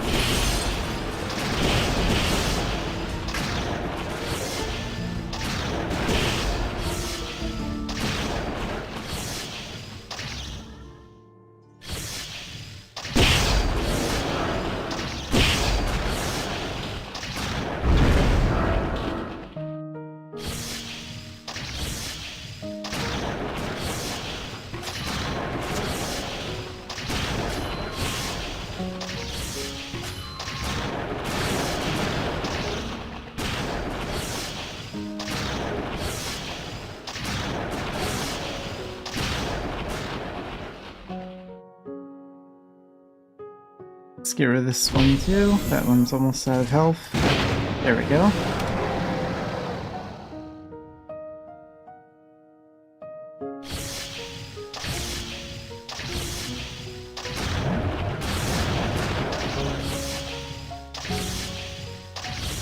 Yeah, I don't think I've really done PvP in like...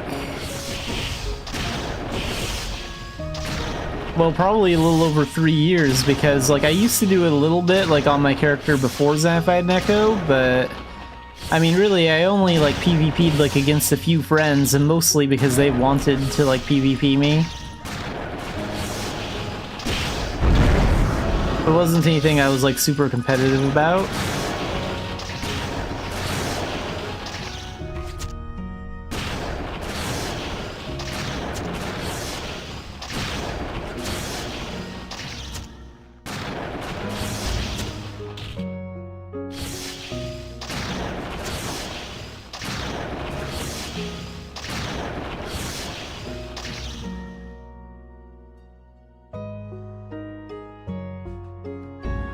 That's not good. What'd you get banned for?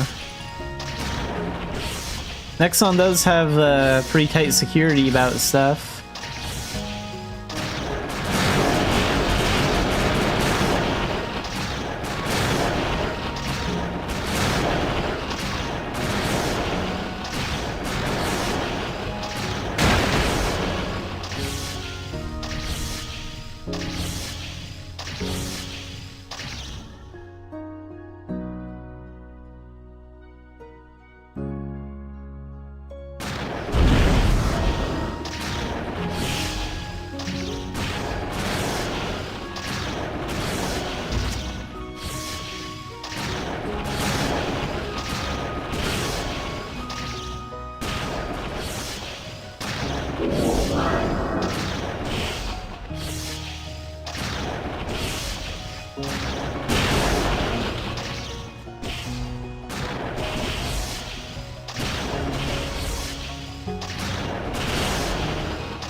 Yeah, I think some people were like banned for like exploiting like something in like one of the ways that you can run like the new raid dungeon Glenberna.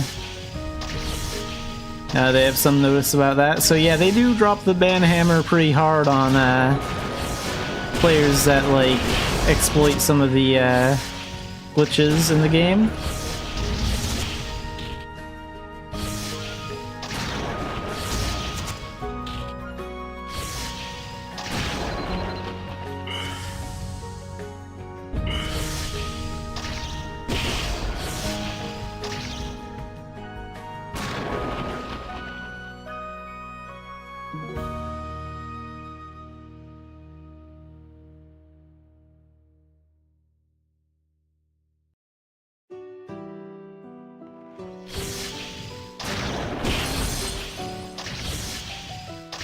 Oh, I've heard about the Black Robe incident before, like on the forums and stuff.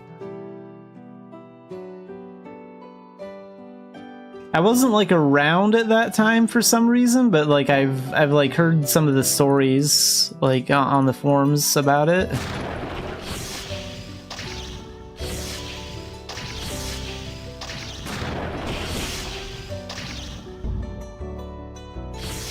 Let's get that boss with Meteor. There we go. He's out.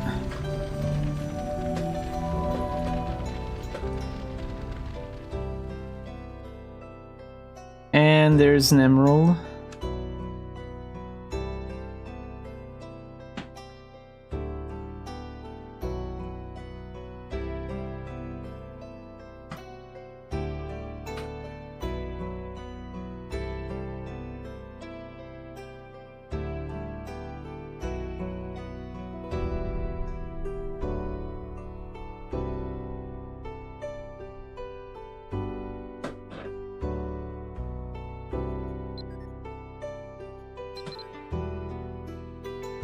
And next I'll go to Tailton. I don't know if I've ever heard of that guild. I may have seen its like guildstone like once or twice. Maybe I probably passed it. But the name doesn't sound too familiar.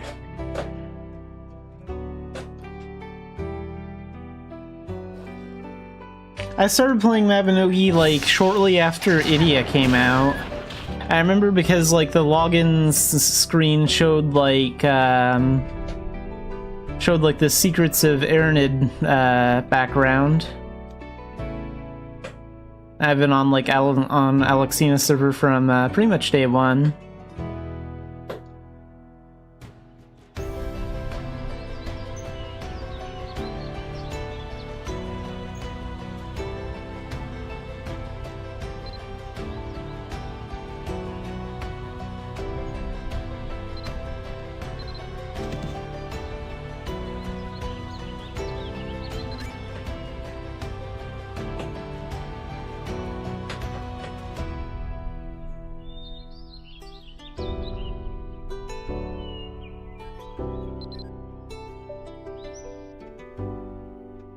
Oh, this mission, so this is gonna be a pretty boring shadow mission then. Just take out a few monsters that show up.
I mean, there were a lot of players that were kind of upset about, like, the limit caps being put on those kinds of missions to begin with. But I don't think that's any reason to justify, like, exploiting the system.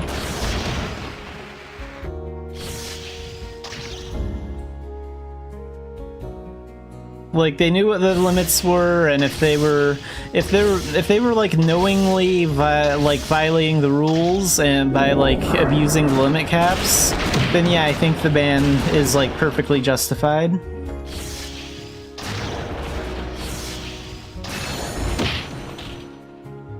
I could maybe be a little bit more understanding if there was like someone in the group that didn't know that their party was like part of the exploit thing and didn't know about like the fact that they were like partaking in like exploited rounds. But other than that, no, I don't think there's any real excuse for it. It's not like Nexon's like banning these guys permanently too, or for like a long amount of time. It's just like just a couple months.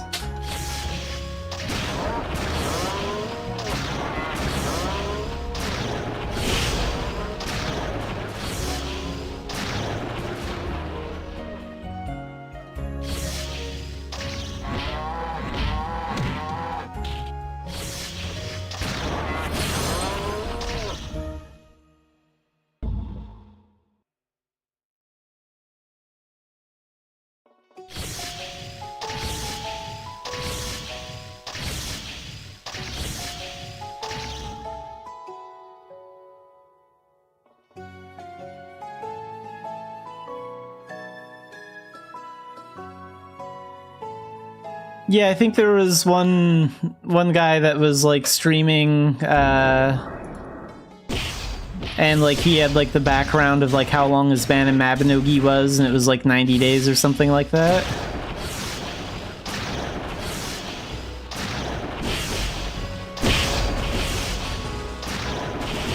But yeah, I don't do like runs like that too often too. Like I'm still at the point where I'm getting Xanafiedneko ready for like Rabbi Phantasm stuff.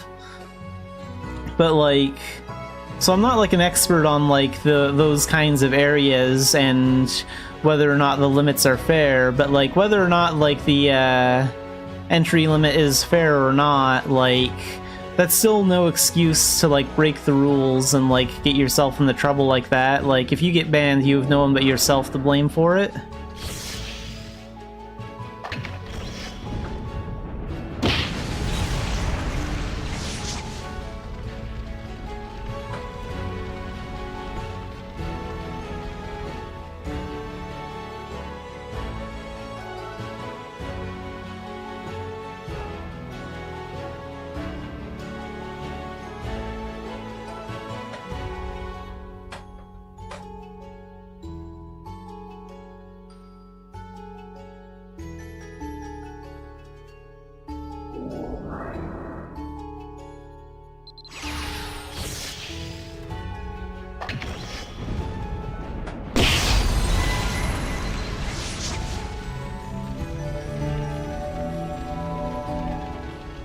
Well, like, something like that isn't something that I would personally, like, ban someone for like, a year or anything like that. Like, I wouldn't give someone a ban that was, like, a couple years long unless they had, like...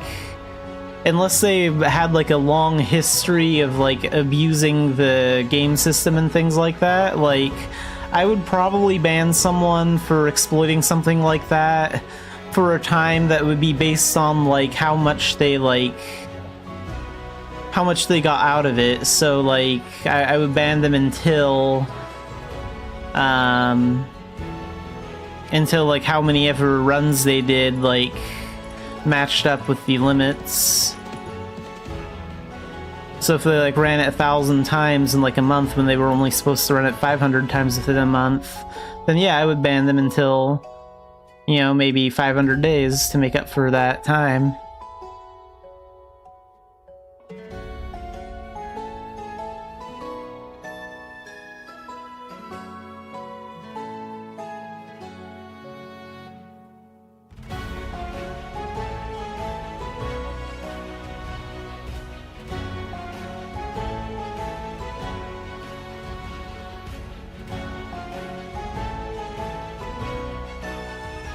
Yeah, if you keep breaking the rules, then eventually a permanent ban is, like, justified. Like, I would say maybe if you've broken the rules, like, more than, like, 3 or 4 times, then maybe they should consider, like, a permanent ban, depending on, like, the severity of, like, what the player does.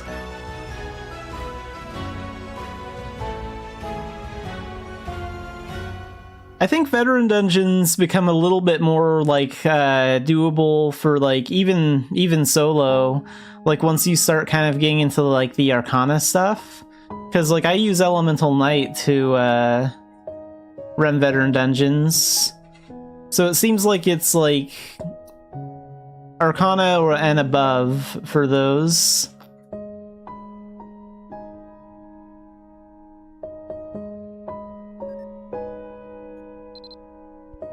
And the Tailton mission is done, which is great.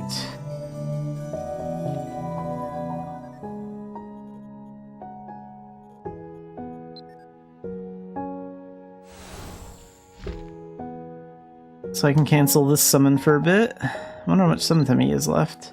Ooh, 20 minutes.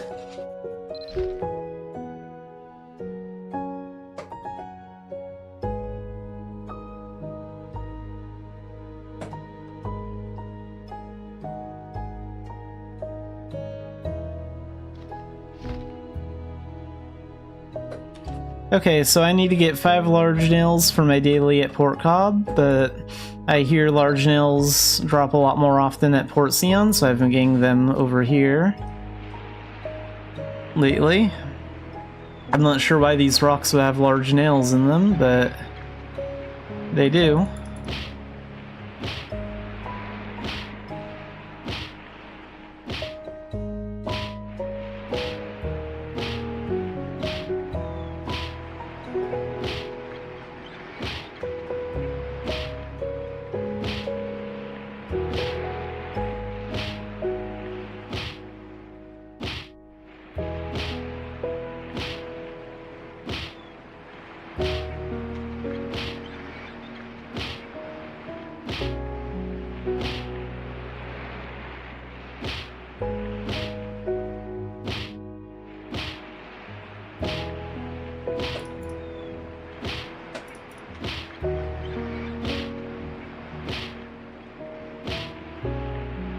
And there's 3.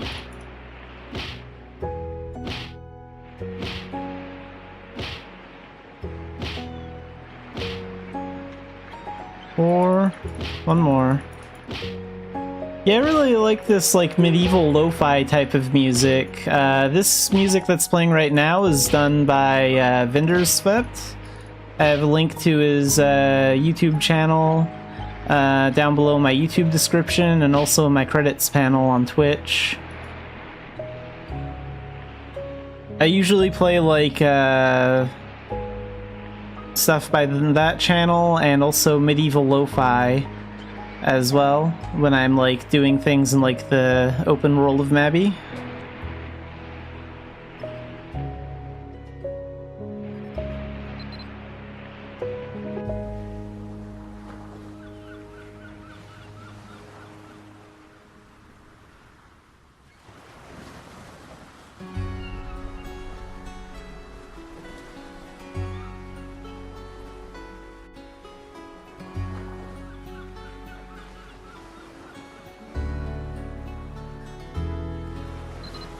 Okay, so we give Maddock the large nails. This is also the only daily that gives you Homestead Stone as a reward, which is also kind of nice.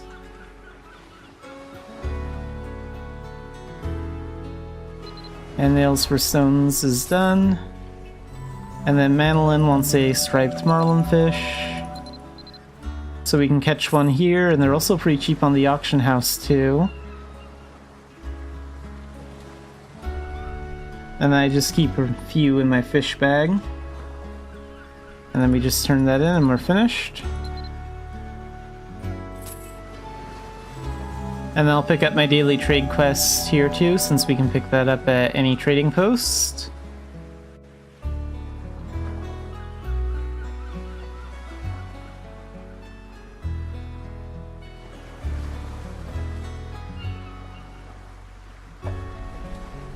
Daily quests. Make 3,000 seasonal ducats in profit during commerce. And then I'm gonna go to Belvast and pick up Kinu's Revenge. And then we're gonna make a run from probably Philia to Ulad somewhere. Because for Kinu's Revenge we have to defeat one bandit boss ogre. And if we go from Idia to Ulad, then we'll encounter master bandits, and then a bandit ogre is much more likely to show up.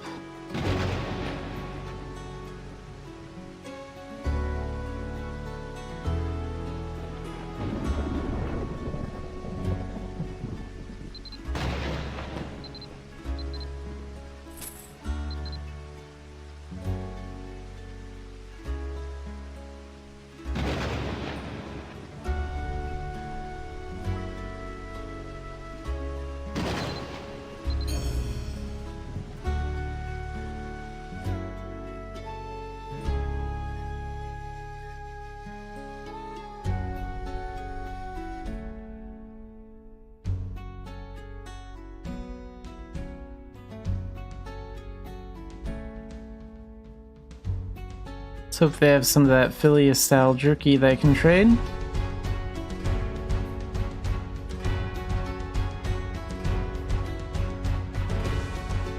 So I want to use my camel here.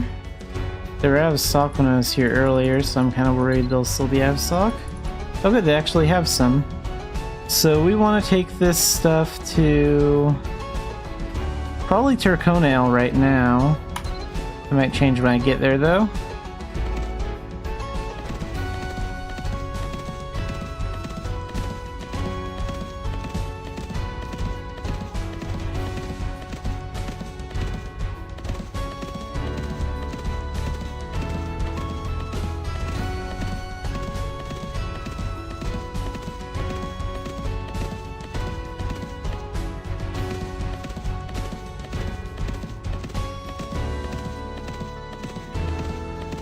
Can't really use warding candy now because, like, I actually want to encounter bandits when I get to Ulad.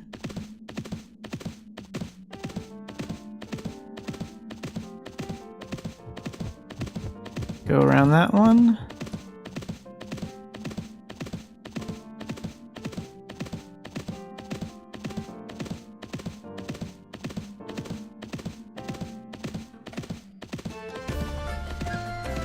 This is the main account that I use. Like, the character that I don't stream with is also on this account.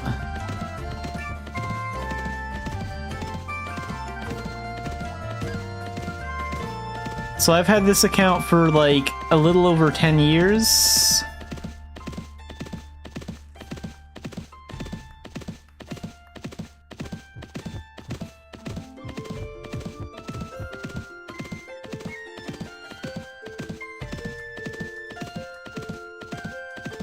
I think the big reason why I wanted to like use the same account for like streaming too is because I didn't want to have to like get a bunch of new pets and stuff. So that's why I like created Xanafied Cat and Xanafiedneko on the same account so I could like use all my pets.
Currently I am not part of like any guild like on my main character that I don't stream with or this one.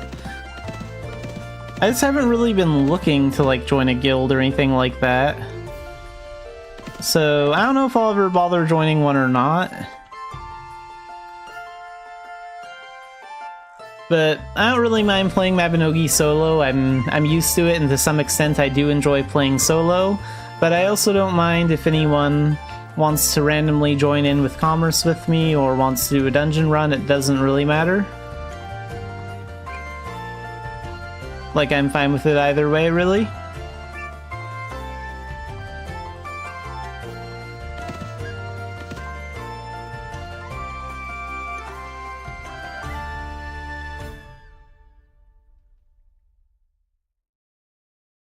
Oh good, we got on a ship at a really good time, too. Didn't have to wait long for it to depart. I wish these ship times were a little bit shorter, from like Ulad to Idia. Or at the very least, give me some like pirates I can fight or something.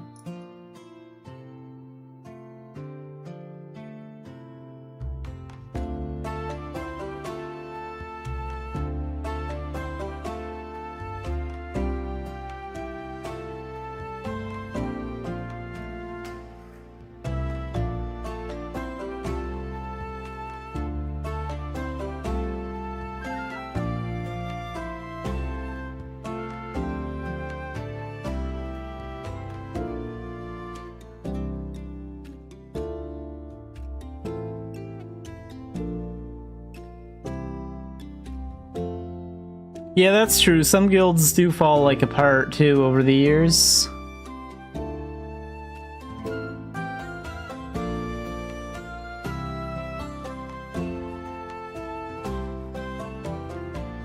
Another thing we also need is a guild update. Like, Korea's guild system is way better than ours is right now. They've had like 4 or 5 guild updates that we haven't gotten yet.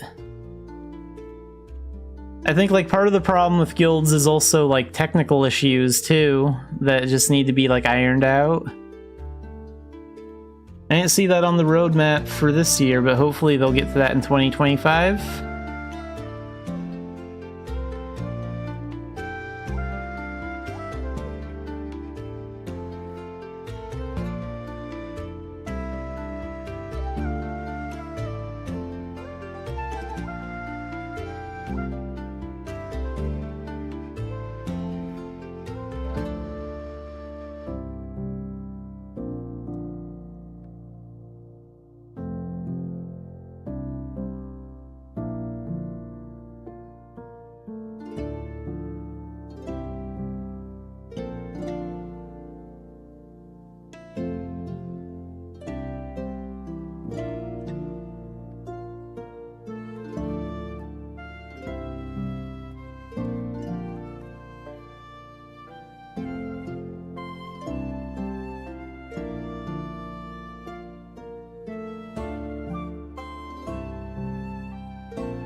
Yeah, I don't think it'll take too long, because, like, now the code to actually update guilds actually exists. Like, it's over in Korea, so, like, the only thing the NA team really has to do is translate all those menus to English, and they're pretty much done. But yeah, like, they've improved guild missions, improved, like, the, guild shop, where you can, like, buy stuff with guild points and stuff like that. Guild stones have been completely removed from the game. They have some sort of new, like, flag system that you can use.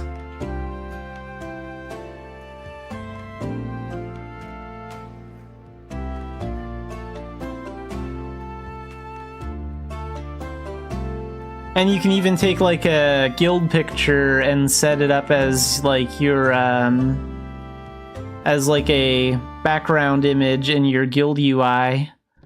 You can do that with one of the new skills that's going to be released with the Fate Astrologer talent, which will probably be coming out in like December, January.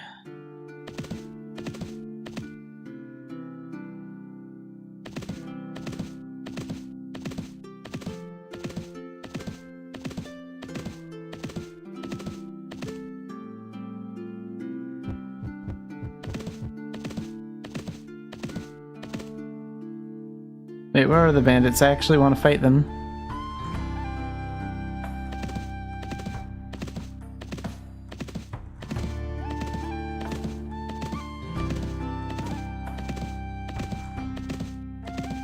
see. Are there any other bandits out here? Here they are.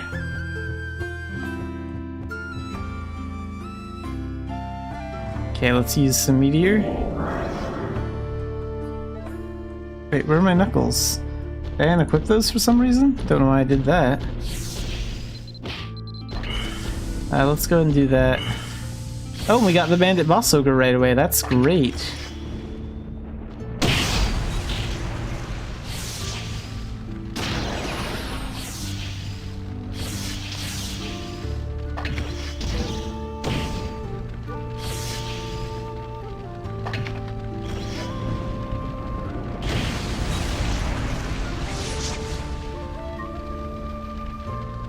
Oops, not that button.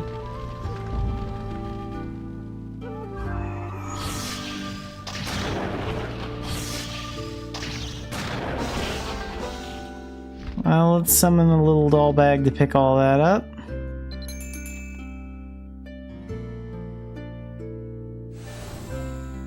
Okay, good. Canute's Revenge is done, and when I cash in this stuff, then I'll be all done with the daily trade as well.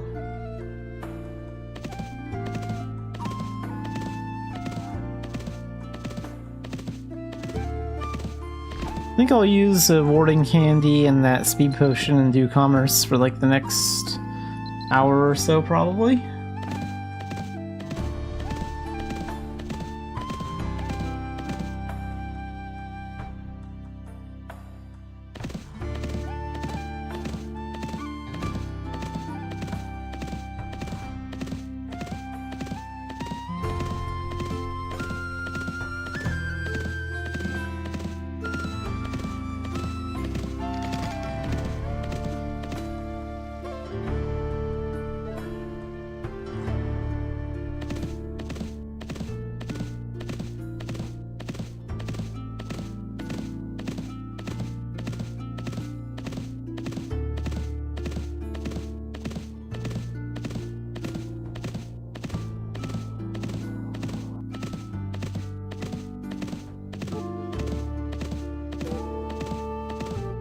So are we still taking this to Turconale? 787. So far, yes.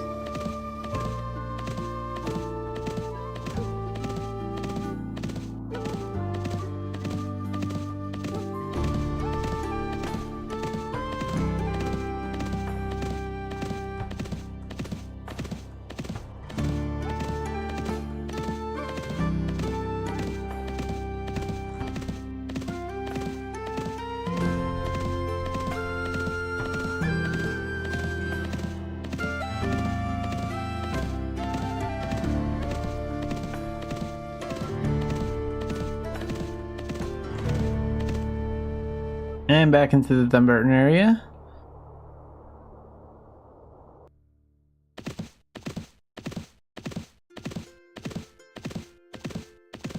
Ancient.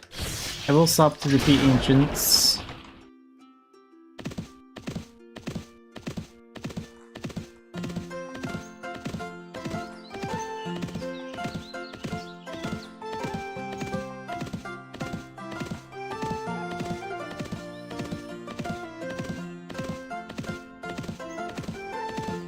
I'm really excited to see like the posts in December on the Korean Eternity site,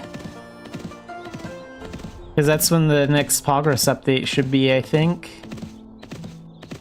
Like, it looked like they had mostly finished out Turconale last time, and they were just like starting on like Dumbarton and like getting most of the stuff done there. So hopefully we'll see like a more clear image of like what Dumbarton's going to look like in Unreal.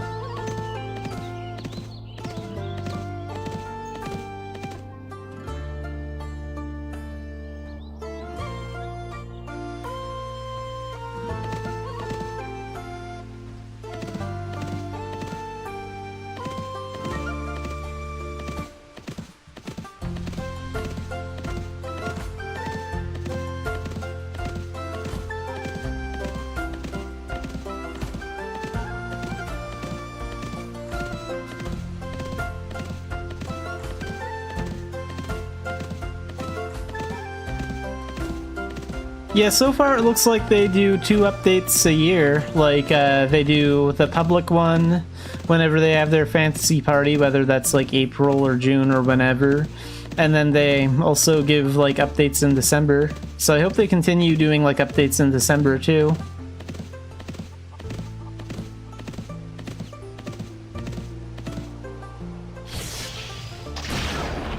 One reason I was also really happy about like updates in December is because like the Mabinogi content really slows down in the NA community at that point, so there's not a whole lot of things I can actually make videos about. But then I was like, hey, this came out like I think it was December 21st, and then I had a bunch of videos I could do talking about like the Eternity updates. So I like reading about those updates, especially at a time when there's not a whole lot else going on.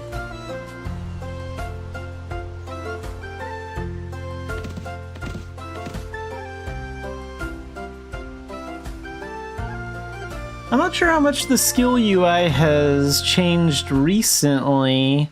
It probably has changed a little bit like over the years, but I think it's been mostly the same for like for like over 5 years or so.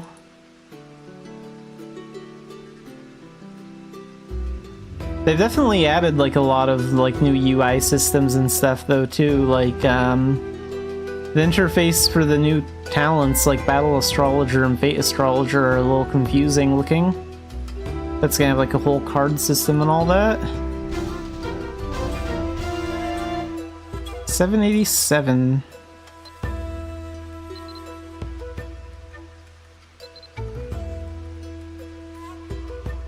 A shadow crystal. Ooh, that's nice.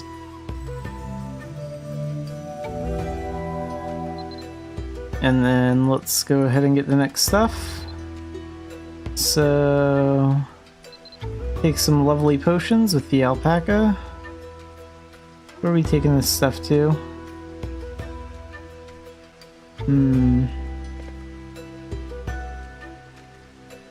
I guess Tara.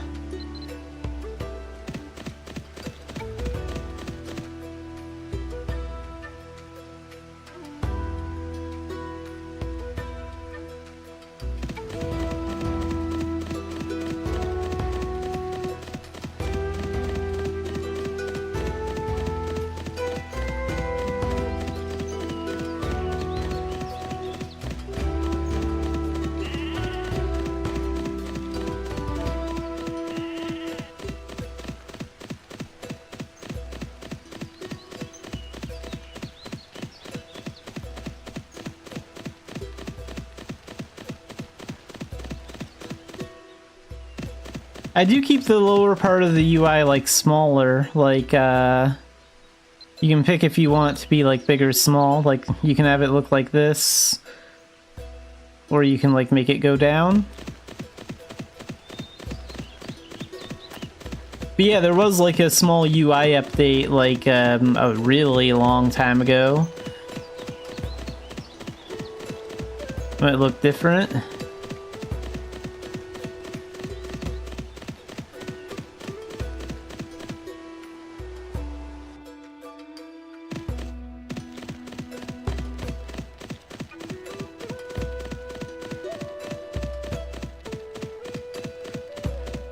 Oh, the Eternity's content.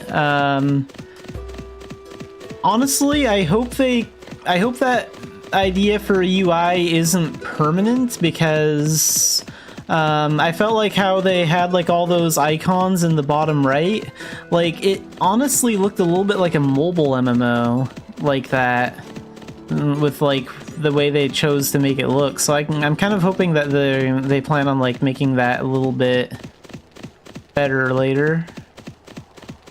I would sort of like it if we had a UI similar to the way like FF14's UI works, where like you can change the size of like the different things like on the screen, and you can move them anywhere you want. That way, like if people want their skills in the center, they can have them in the center. If they want them in the top left corner of the screen here, they can do that. I think it'd be good to give people freedom to like put their windows where they want to.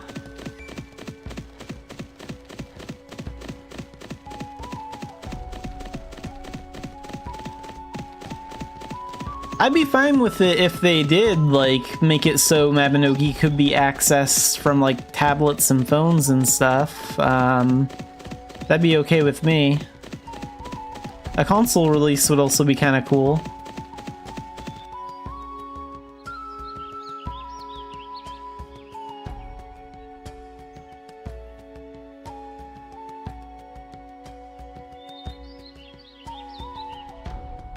But I also think, like, the more freedom we have to, like, move the UI around and, like, adjust the size of it, the better, because, like, I like a small, clean UI, and, like, I've played so many other games that have, like, really ugly, big, like, UIs, and it's just not a lot of fun. They take up, like, so much screen space. I like how most of the center of my screen here is pretty open and clear. I can actually see what's, like, going on in the game. Oh wait, and I'm going to Tara.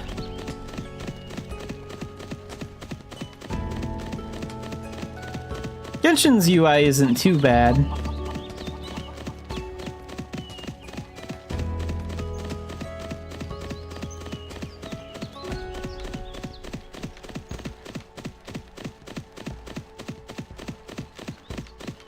Also, if they do make Mabinogi mobile, then, like, what does that mean for the current Mabinogi mobile project that they're, like, currently working on?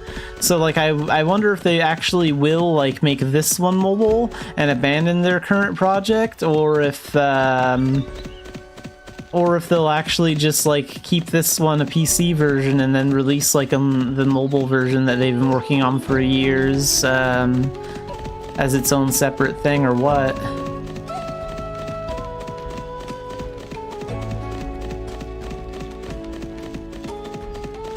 Yeah, I'm hoping they talk about it soon.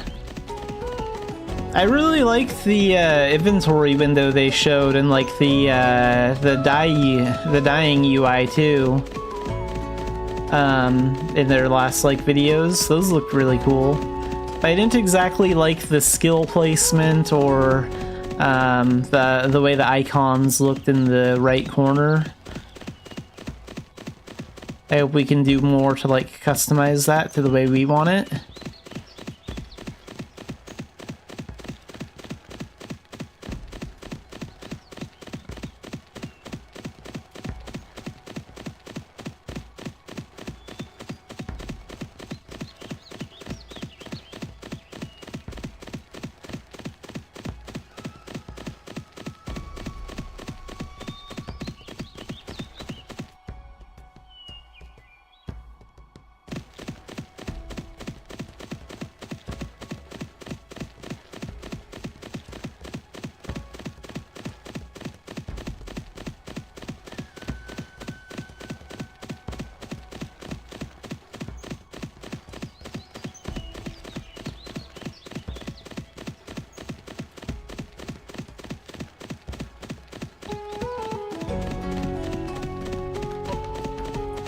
The general popular guess seems to be sometime in 2026. Like, I've been checking out some of, like, the Korean forums, and also, like, keeping an eye on, like, the NA community, and, like, both communities are hoping that it comes out, like, in 2026 sometime. But yeah, it could take a year or two longer than that. We just don't really know. But yeah, hopefully before 2030.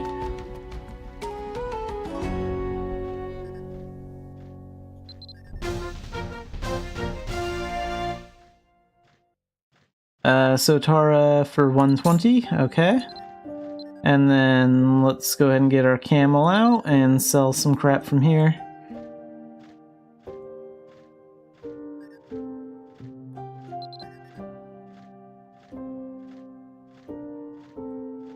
We should take that stuff to Bangor. No, that's not what I wanted to do. Crap. Get rid of that crap. You select the camel, not the backpack.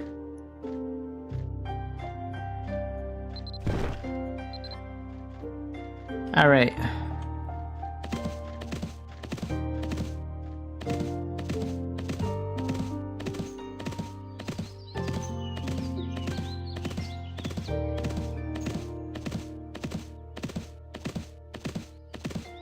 Well, in some of the early posts, they did show, like, some work they were doing on, like, retexturing, like, a chair or something like that.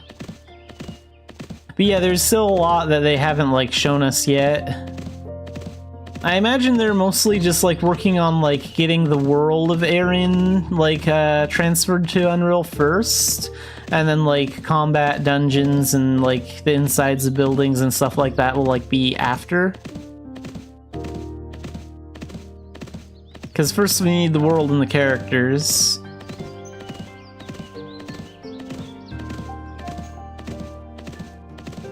But also they probably didn't show us everything too. Like I'm sure they were a bit further along than like what they showed us at the last fantasy party.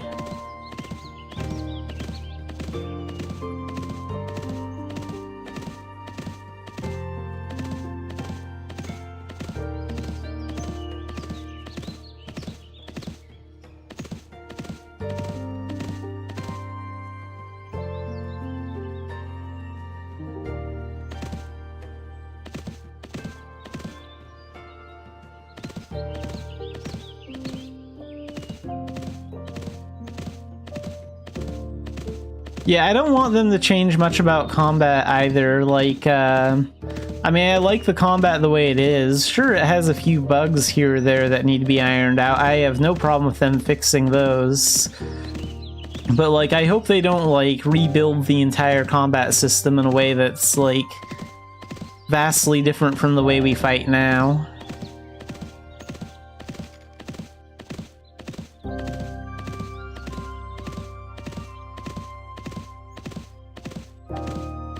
But, like, I hope they rebuild it in, like, a way that's, like, incredibly similar to the way it works, like, now. I don't want much about combat to change.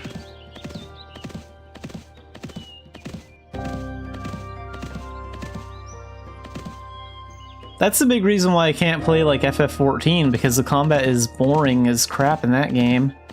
Like, I just can't get into it. I don't care if the combat gets good at level 30 or 50. I'm not going to spend 20 hours getting to level 30.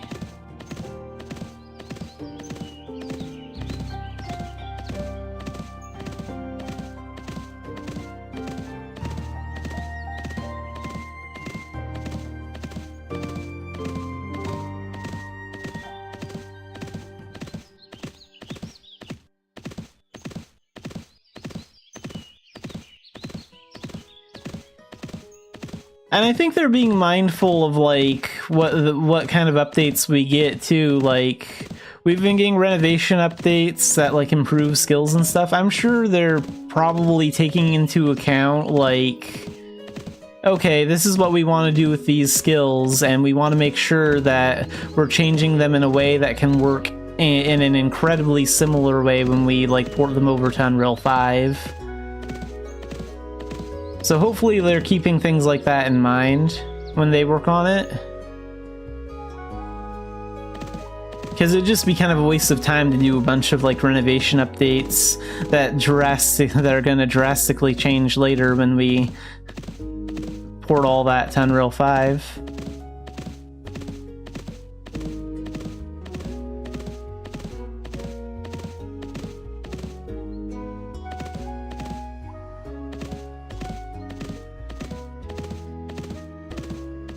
I think what they need to do is they need to keep being open with the players and, like, sharing the information. Like, I think it's very good to be releasing the information as they go along. And, like, just, like, listen to player feedback, keep an open mind. It seems like they're open to a bunch of new ideas because, I mean, there are new waters themselves, too. Like, with this whole engine thing, it's a whole complicated mess, so they should be open to new ideas from, like, the developers they're bringing in and new players. It does no good to, like, withhold a bunch of stuff and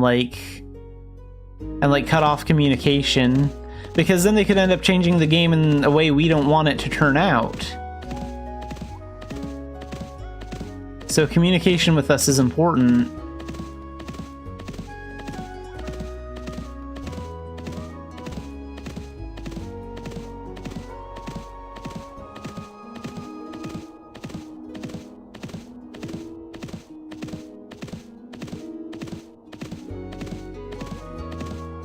And normally this isn't something I would really trust Nexon to actually do or maintain, because like I played MapleStory 2 and like the game had a great launch. A couple months later the game started getting worse, and it kept getting worse and worse and worse, and they stopped listening to their player base and kept overcharging them for everything, and then that game crashed and burned in the NA. But I think that I think like the current Korean director of Mabinogi, who's been around for like what, 3 or 4 years, I think he's doing a fantastic job. I think he's the reason why like I have a lot of confidence in like the Korean Mabinogi team right now. So I think as long as he's still the one in charge of the project, the update will probably go very smoothly. Because he actually seems like he wants to listen to the players, including the players in the NA, which is great.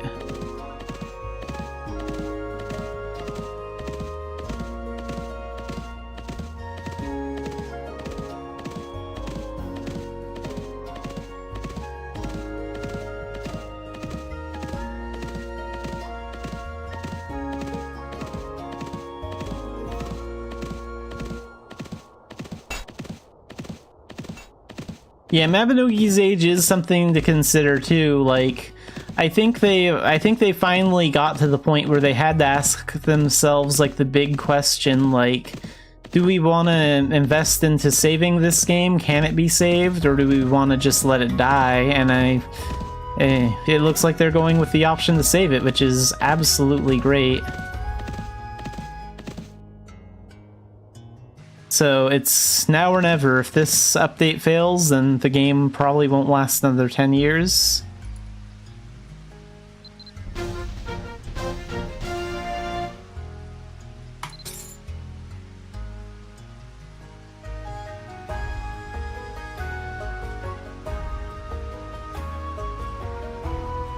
Ah, crap, that price in Bangor dropped, didn't it? Let's get some lead.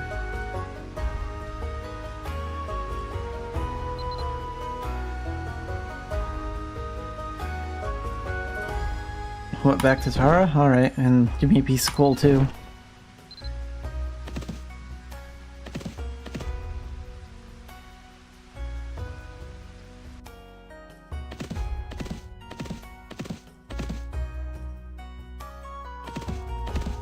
Yeah, nothing's killed this game yet, which is great.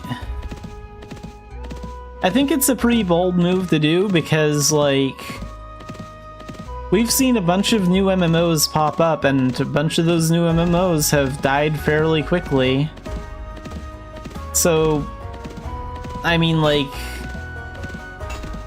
what was that one game that we were supposed to get, like, in the NA, like Pyria Chronicles or something like that? That game went under fast, and its combat system sucked. They planned on making that come out in the NA, like Nexon, and like that one didn't really take off. So like so many new games are failing. They're really making the right move, like going with something that's old and trying to make that better.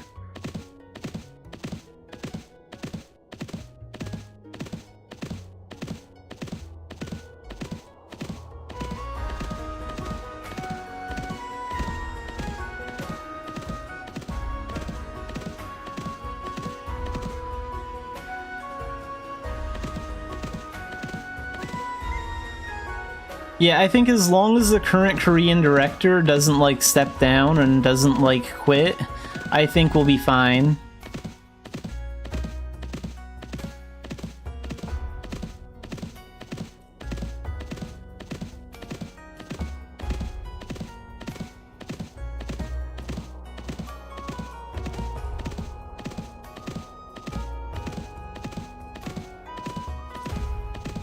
Yeah, I want to see this game live another 20 years. Like, it's 20 years old in Korea. Well, I want it to be 40 years old in Korea, and I want us to be at, like, year 36 by that point.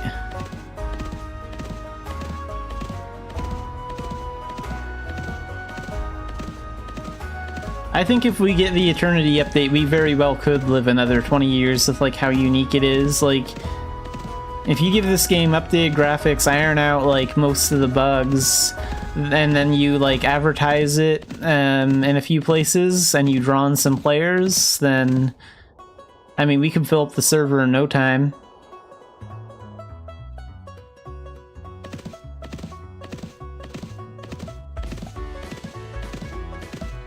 Oh yeah, whatever nursing home I go into better have good internet. I don't plan on quitting this game anytime. Geez, that's a sad thing. Like, I'm never going to live to the 100-year anniversary. That's how long I want to make it, but if Mabinogi lives that long, I'm never going to make it to that one. The game would have to live another 80 years for that to happen. I'd be like 124.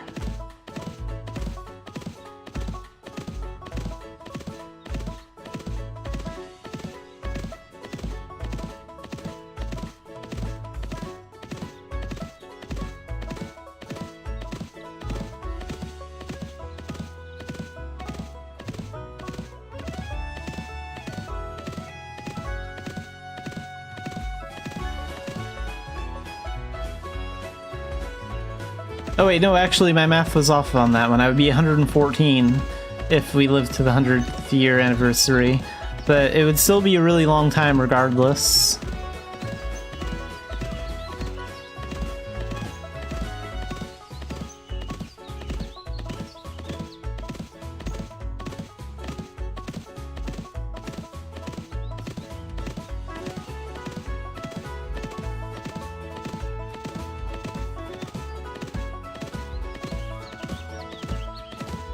Gonna have to get like a nice big monitor like put in the lid of my coffin. Gonna have to have them bury me with like a computer and like a keyboard so I can keep playing the game.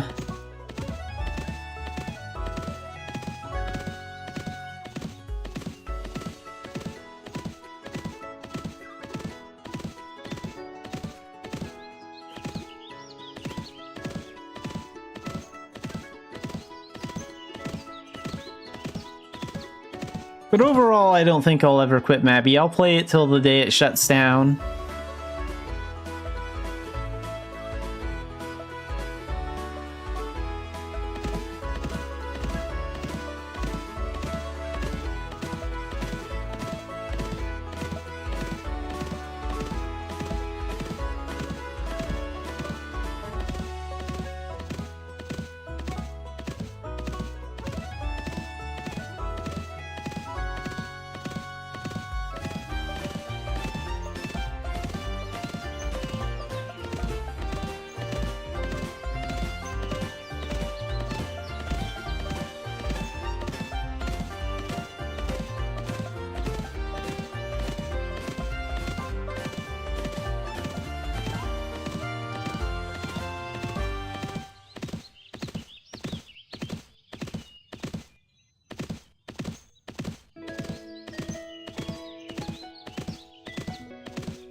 So I think our version of the game will be like, what, 20 years old in 2028? So that means we'll be in the year like 20...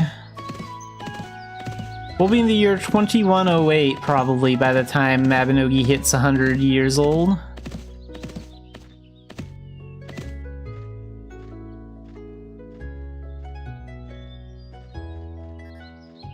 Something like that. Sell that coal. And sell that lead. That's still going for the same price here? 432, yeah.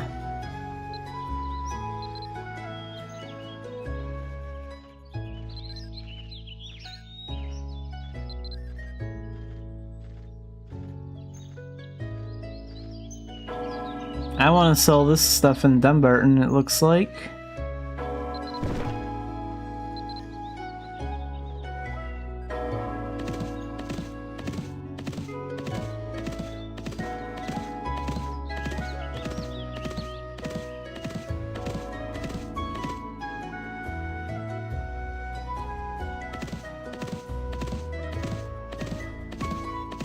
when our player population skyrockets too after the Eternity Project, it'd be kind of nice if like the NA had like bigger like social gathering events, like how Korea has like the fantasy party over there. I would love to like go to like a big Mabinogi convention where there's like over 1,000 people there that are like all into the game.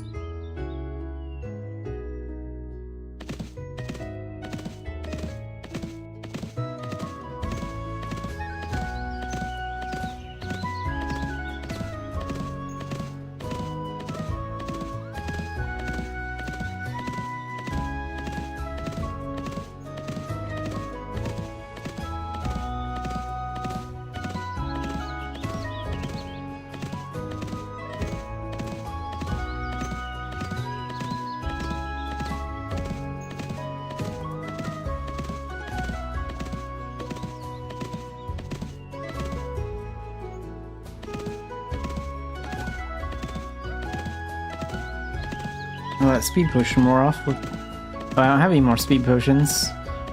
Oh well.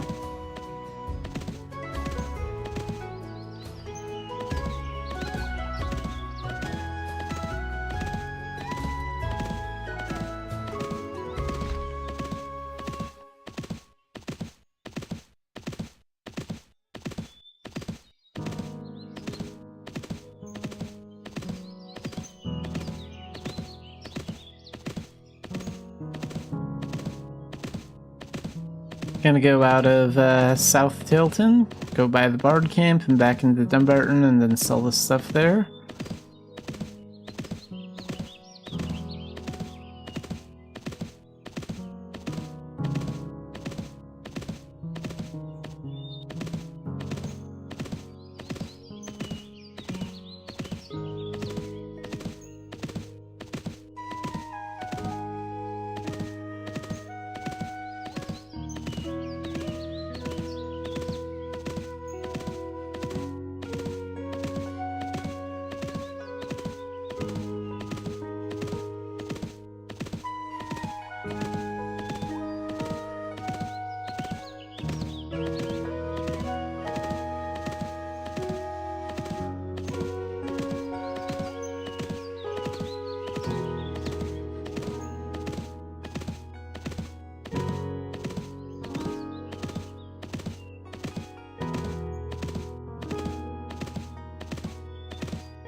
Okay, finally back into the Dumbarton area.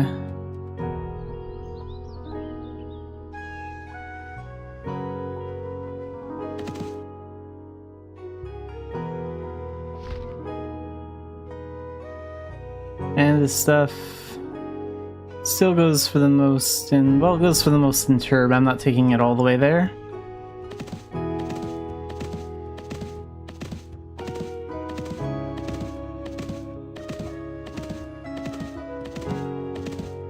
Yeah, thanks for joining the stream. I'm always happy to talk to players about Mabinogi. I stream Mabinogi on Tuesdays, Wednesdays, and Fridays.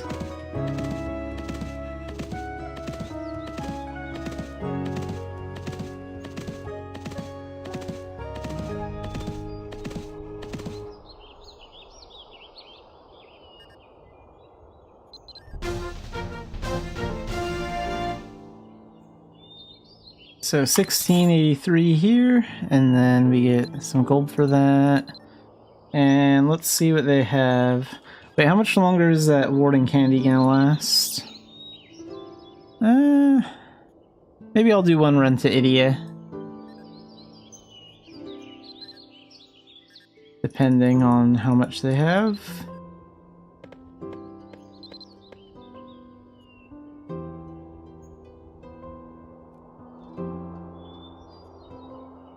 That goes for a lot in Core Village. Yeah, let's take this to Idia.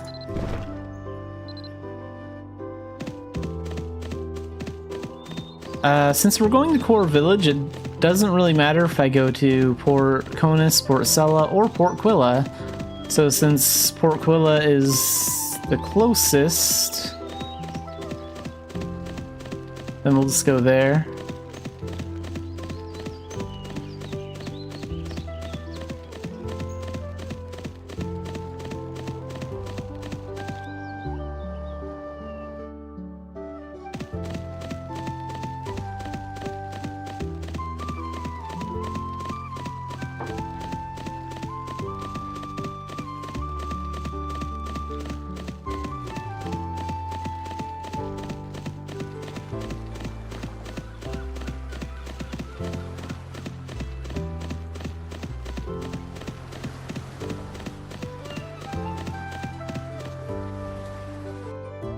Oh good, and we don't even have to wait long for the ship to depart, which is nice. Hey, someone else with an alpaca mount.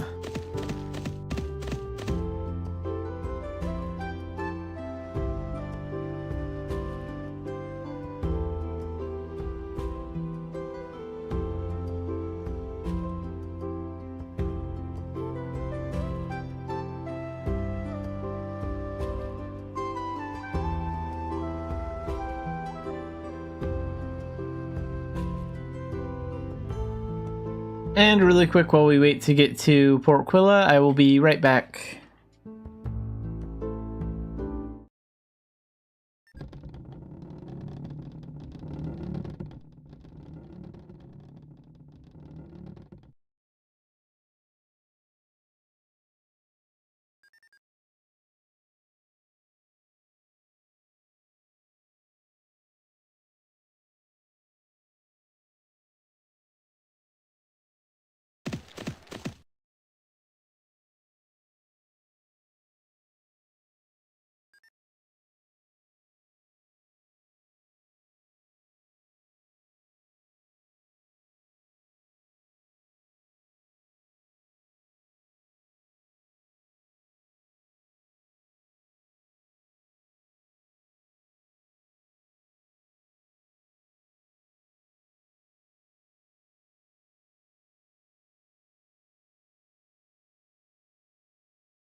Okay, and now we're in Idia, so now we can go to Core Village to sell this stuff.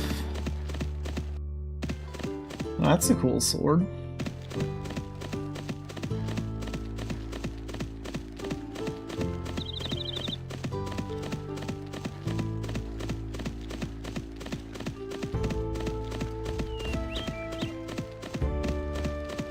How much longer before I start encountering bandits again? About 18 minutes. So yeah, we still got time.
I wonder how much, like, exploration mastery will change when we move over to, like, Unreal Engine. Like, using L-rods and, like, discovering, like,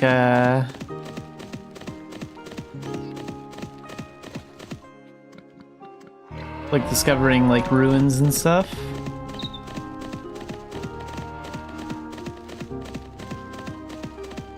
Hopefully it'll still be mostly the same way it is now, but like I'd like it if they like added more to it. Made like exploration mastery like more of a thing.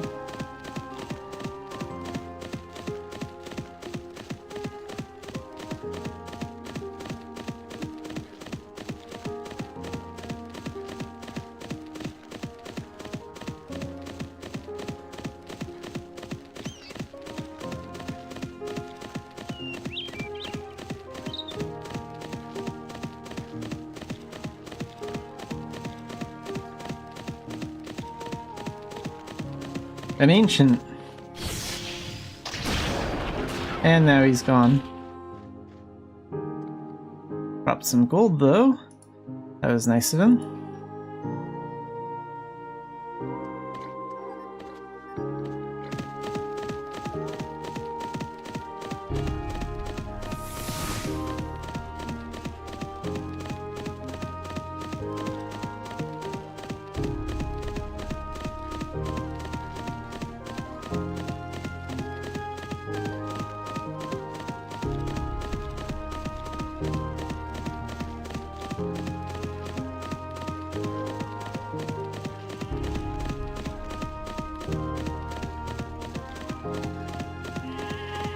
Yeah, mostly changing the things that they aren't able to change a lot, like, now.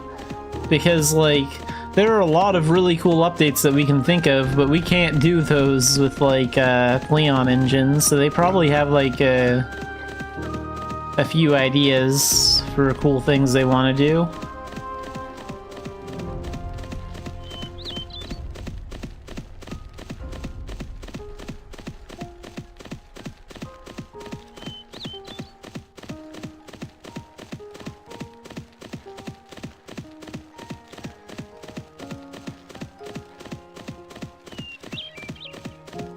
Like, depending on when the Unreal Engine update comes out, I could easily see Mabinogi becoming, like, super popular, so I think it could even rival like FF14 once we have the Unreal Engine update.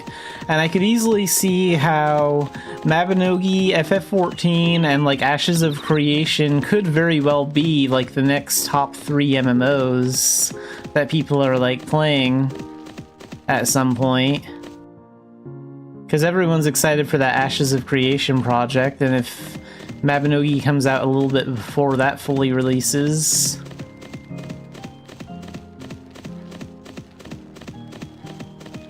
then we could see some like serious competition, which would be great for the game.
Yeah, not a lot of the new MMOs have really, like, stuck really well.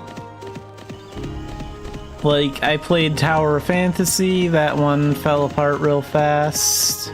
I played New World a bunch. I guess some people like that in the beginning, then it got kind of boring after a while. I didn't really see what the big deal with that one was.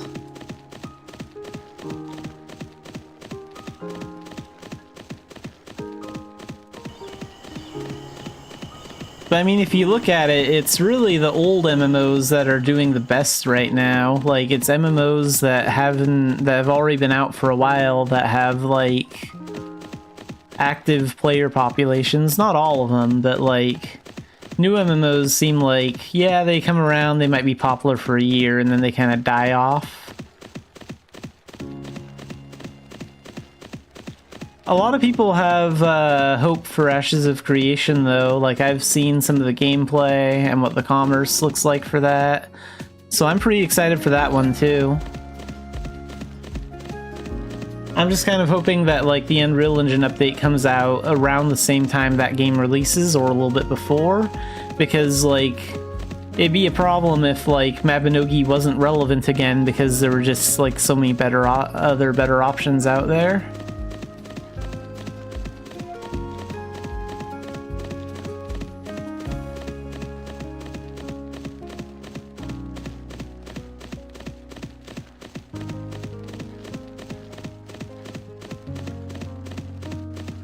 Yeah, that's true too.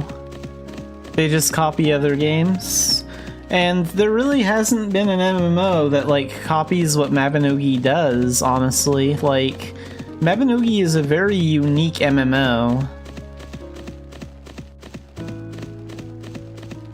There really isn't another game, like, quite like this. So I imagine, like, after we get the Unreal update, if our population boosts, we may even see some, like, Mabinogi clones once they see how, like, effective and cool some of the systems are in this.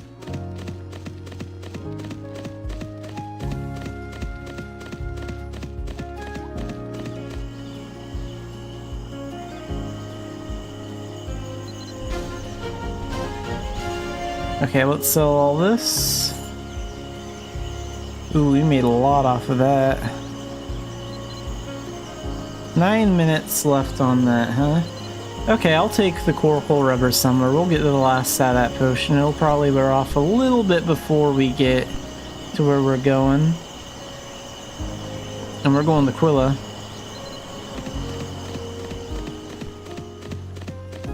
Yeah, it'll probably wear off a little bit before we get to Quilla, but that's alright.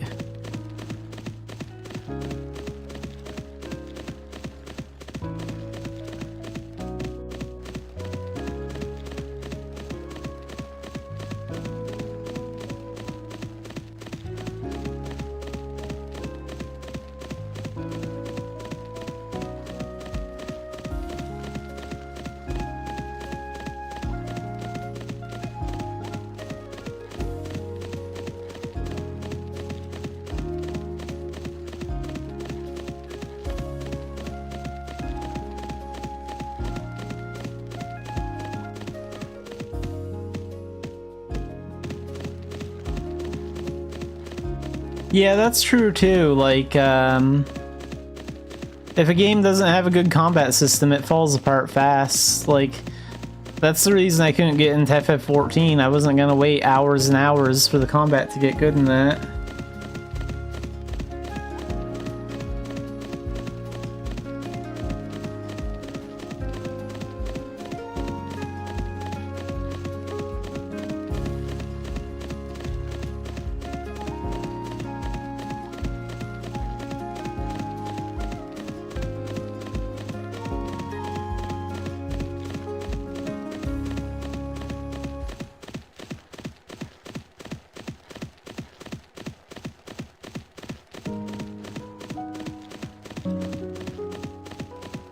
And yeah, it's true, they could also do more to like balance out like the stats and the caps. I also wish some of the skills would get uncapped too. Like, I want to get a rank 1 mana shield. And there's like a couple others.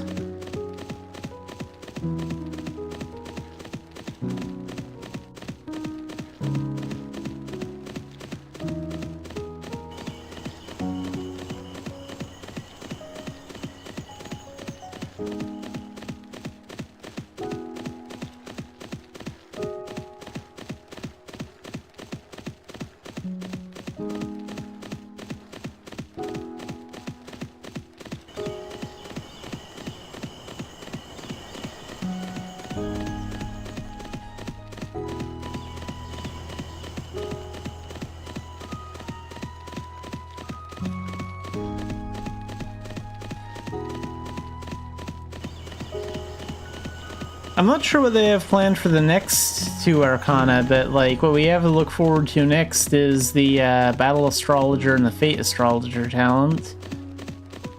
I think we're getting those sometime in December.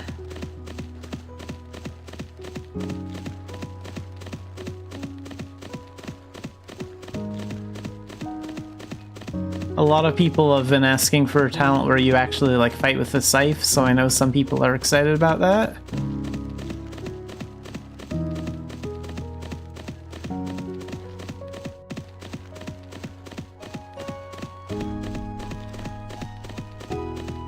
The way I feel about it is I kind of feel like Arcana is kind of mid-game content. It's like, because once you finish all the blanded stuff, then you're pretty much like almost to the point where you're ready to do your Arcana anyway. The quests where you actually have to like wait for it to rain near the volcano in Idia to like mine for the stuff you need to like start your Arcana is kind of annoying, but after that, you can like start Elemental Knight and Harmonic Saint, and I think you have to clear like Glen Berna once or something like that to like get to the other 2. Dark Diviner and Alchemic Sharpshooter.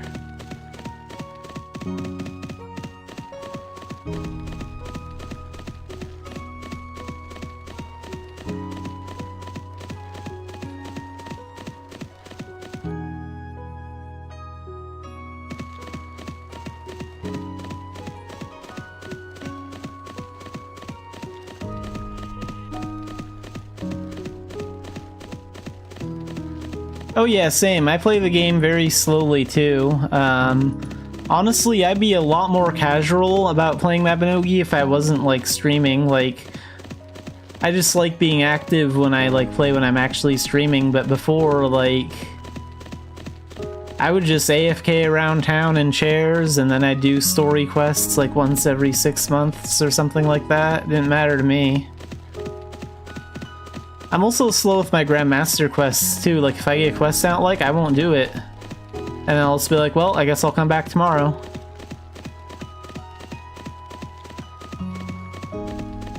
There's nothing wrong with being like too casual in this game. Like,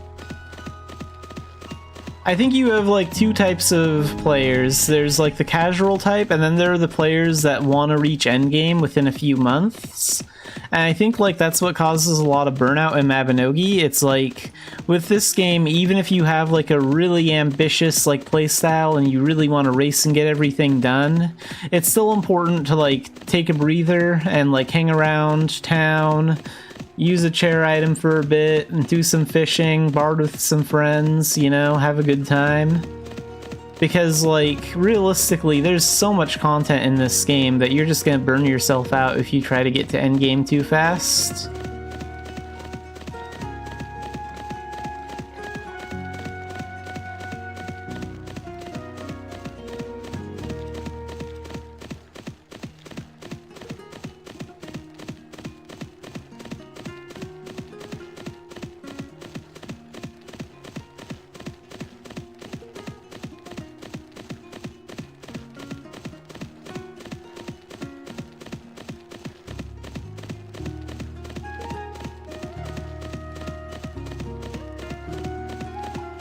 Like, even if you knew where, like, everything was and you really knew what you were doing with, like, the generations and stuff, I still think even if you were fast, it would probably take, like, about 6 months to, like, get to true endgame. And I'm talking about, like, Grandmaster missions, everything through, like, Generation 18 cleared, stuff like that. It would probably take around half a year.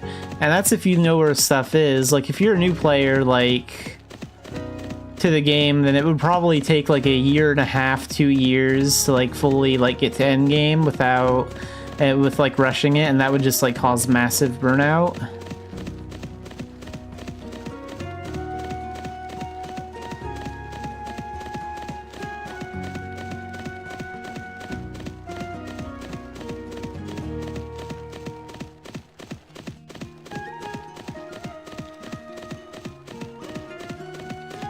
Yeah, I don't think I've ever, like, set aside the game for, like, a few months. I think the most I've ever taken off from the game is maybe, like, a day. Sometimes I'm like, oh, crap, I forgot to log in that day, because I was just, like, focusing on doing other stuff.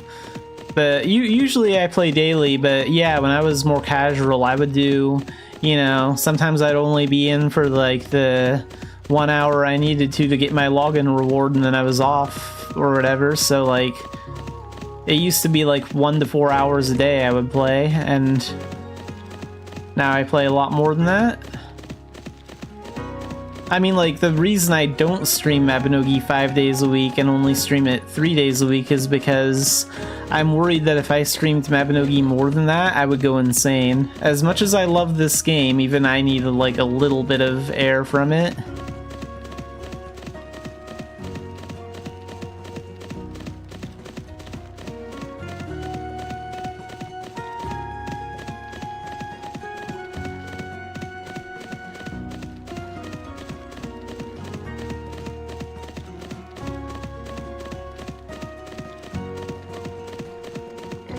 Oh, that warding candy's gonna wear off at like the perfect time because like we're right at Quilla now. So good time for that to end. And then I'll go do more dailies.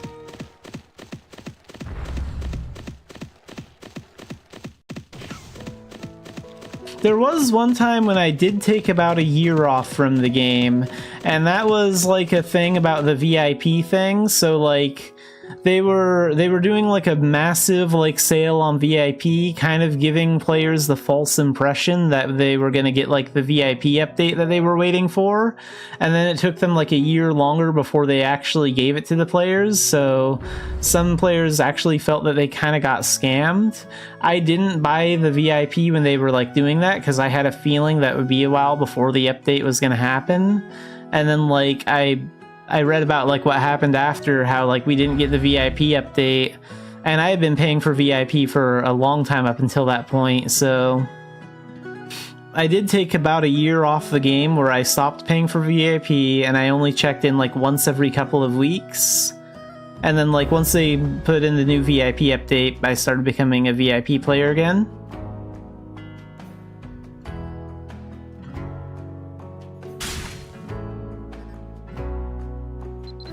That was like the only time I took a real big break.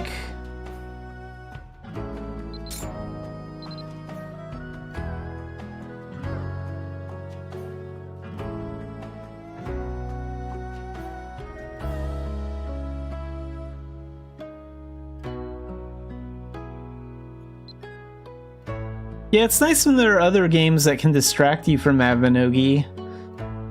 It's like in my case, though, I find that not a lot of other games really interest me except Mabinogi. I have a few on my list, but like, this is my main poison. This is the main game that I love to play. Especially among MMOs. Like, I've tried from like good to bad, like I remember Gaia Online, I think that one's still around. There was a game that was similar to it called Tinier Me. So like from browser MMOs to like crappy ones that you would download and stuff. Ruins of Magic, I think that one's still around. Perfect World, Luna Online. Bestia Online, Twin Saga. And some of them had interesting ideas, but none of them really kept me, like, roped in.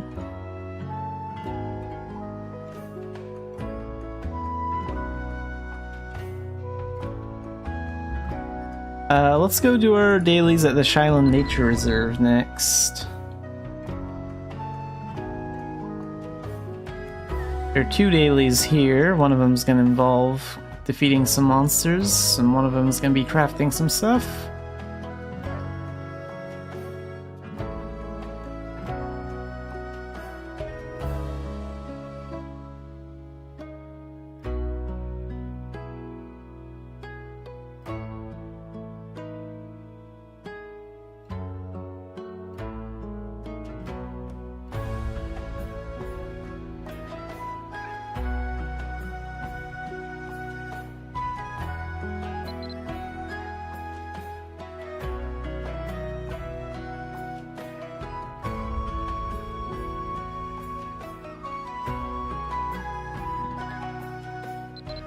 What are we crafting today?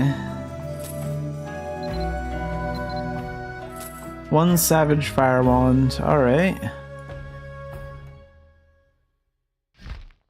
So, Savage Fire Wand, they're all alphabetical.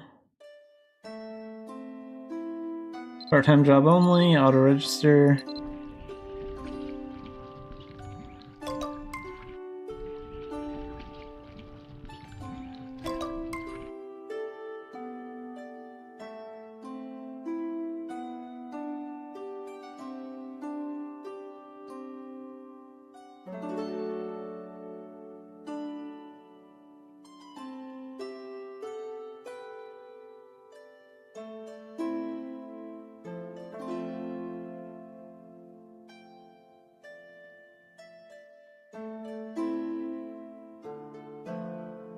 I think like there were a lot of content creators that got like a lot of backlash for playing Hogwarts Legacy, and like originally I wasn't too into the idea of the game, but then I saw how good it was, and then I thought maybe I could stream this game. But since there was so much like since there was so much drama going on like with other content creators that were like playing with it, I was like, yeah, there's no way I'm gonna stream this because I don't want a bunch of people in chat, you know, like complaining at me for playing it or something, so I just didn't do it. But I know like a friend of mine like played the game and he really enjoyed it. Haven't tried Elden Ring, but I've seen a few streams of that one too.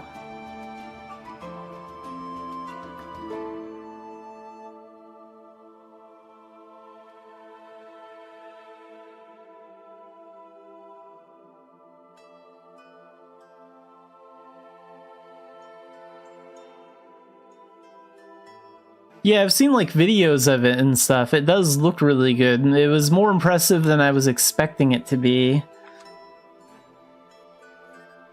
But yeah, I kind of got a little too scared to play it on stream. And I didn't really want to play it off stream because like I play most of the games that are non-Mabby related on stream now, because it's like, if I'm gonna play it, I might as well stream it anyway. Because I don't really have much time to like play it outside of streaming anyway.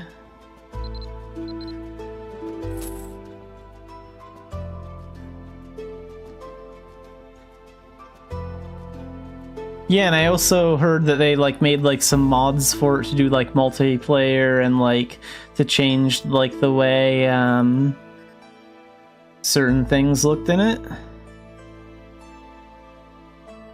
Wait, where are we taking down? Poison Sasquatch. Okay, we'll get him with some meteor. So we're going to District 2 then.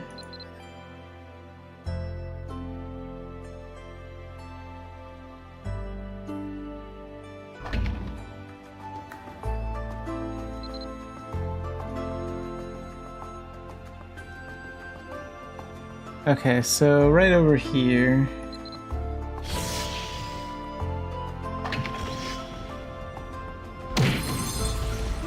And we're done with that one.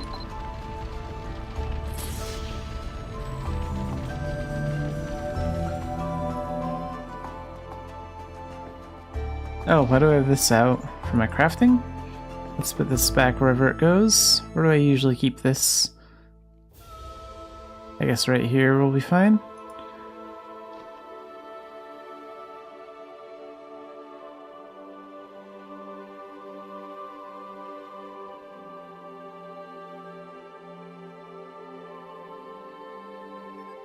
And then I need to go to the Hill and Mines next. So same thing over here, crafting daily and then go take out some monsters.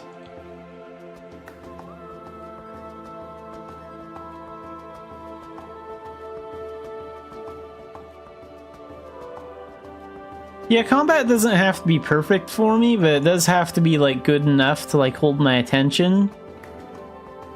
I'm usually a fan of like games that have decent combat systems. And we are daily from this guy. So what are we crafting for you today? We're making 3 engineering hammers. Part-time job only, auto-register, and begin.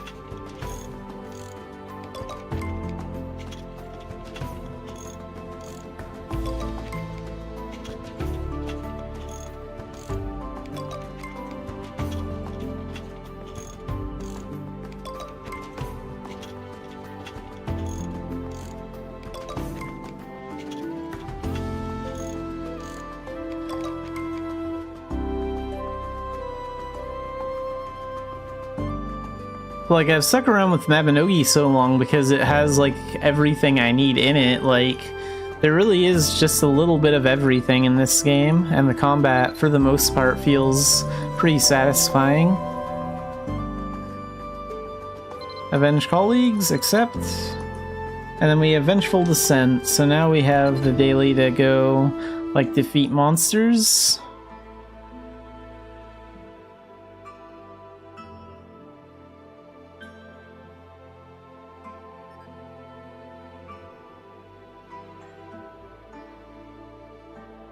Yeah, it's good to get games when they're on sale, too.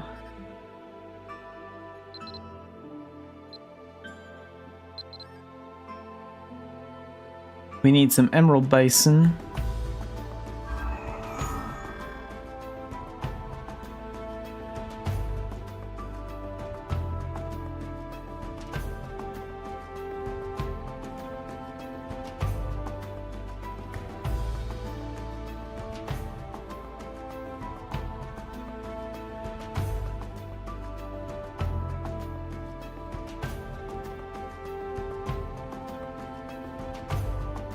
I'm not exactly sure what the stats for the Arcana, I mean not the Arcana, for the new astrologer talents are going to be.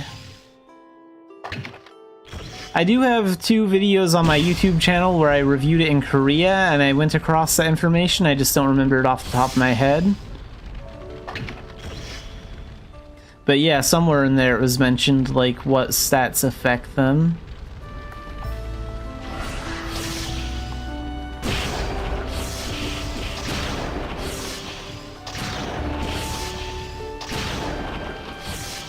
Fate Astrologer adds like a lot of really interesting like life skills though, like it's more the life skill one. Designing cards and being able to like take selfies of your like character and other characters. I love how Mabinogi has like such a large life skill system.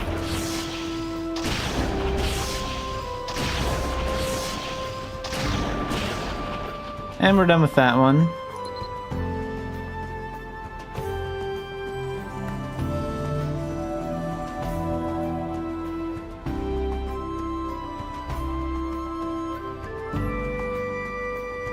So basically, like a few months ago, Korea got 2 new talents, and they are the Battle Astrologer and the Fate Astrologer. Battle Astrologer was released first. It is a system that involves using like cards and a scythe. So like you like equip cards to like the UI for the talent, and it affects like how your how like your damage works with your scythe weapon. So it's sort of like a Reaper Astrologer class. And then Fate Astrologer is like where you take pictures of like monsters and other players, and then you can like turn them into cards and design them like with like cool effects and stuff that you'll use with your Battle Astrologer. And they also have like a thing where you can like read people's fortunes and set up a tent for that, things like that. So Fate Astrologer is like more of the crafting one. It's sort of like the difference between Battle Alchemist and like Construct Alchemist. Like Battle Alchemist is more of the combat stuff, and then like the crafting and life skills are more the Construct Alchemy skills.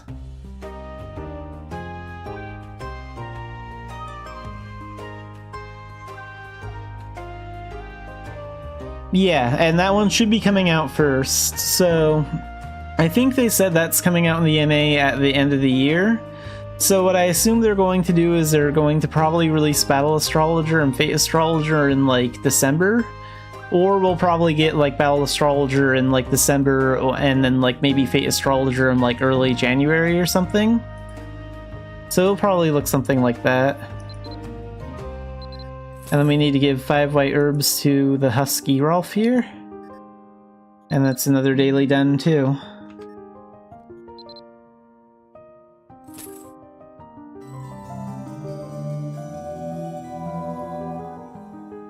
Yeah, on my channel and in my Mabby Talk section it should be, like I have a Mabby Talk playlist, and it should be something called like Mabinogi Korean Battle Astrologer, and there's a few different parts, like I made like 3 parts for that one, and then I made like 2 videos like called Mabinogi Korean Fate Astrologer.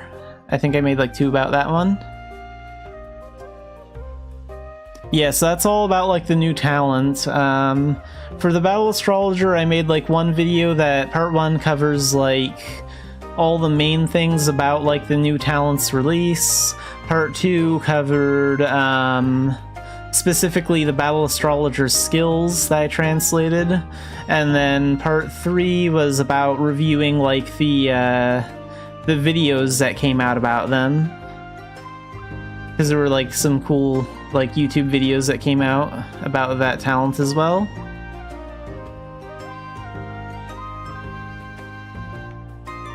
And then you can also learn about the Fate Astrologer skills too, because I went over all those pretty thoroughly.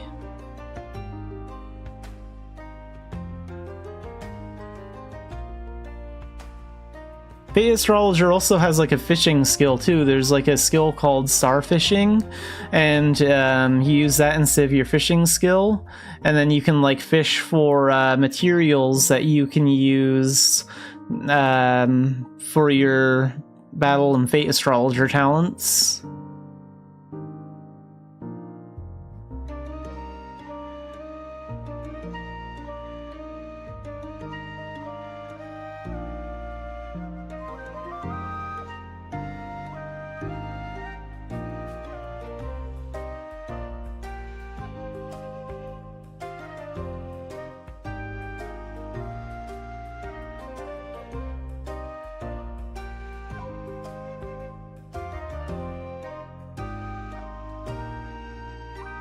It is confirmed that we will get like some of the new talent stuff this year, so they were very vague about it in the roadmap description. They just said like the new talent is coming out, and it was something like new talent astrologer or something. But like actually there are two new talents, not one. They're like two talents separated out. And if they're going to go in the same order Korea did, then Battle Astrologer would be first, so I imagine we'll get Battle Astrologer in like December sometime. And then if we don't get Fate Astrologer this year, I imagine it'll be like very early next year. Yeah, something like that. That's why I'm kind of thinking like part 1 and part 2.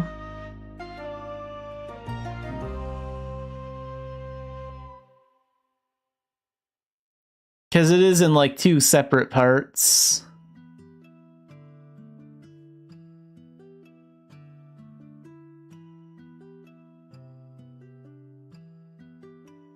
Yeah, it looks pretty cool. The card system UIs do look a little confusing. Like, I looked at them and I was a little confused for a while, so... But I'm glad they're adding something. The Fate Astrologer one is kind of like the first like artistic talent that we've gotten since like glyph writing. I also know that they plan on doing, I think they did like an update for glyph writing in Korea too, because that's like the only other like artistic talent where you can like design stuff.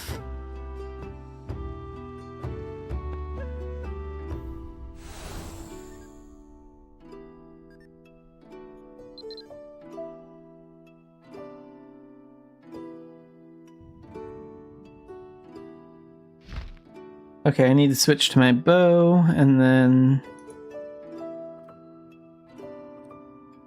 we're going to do Lambert's Daily next, and then a bunch of other stuff that's going to involve using like my bow on the side, like rafting and hot air balloon stuff.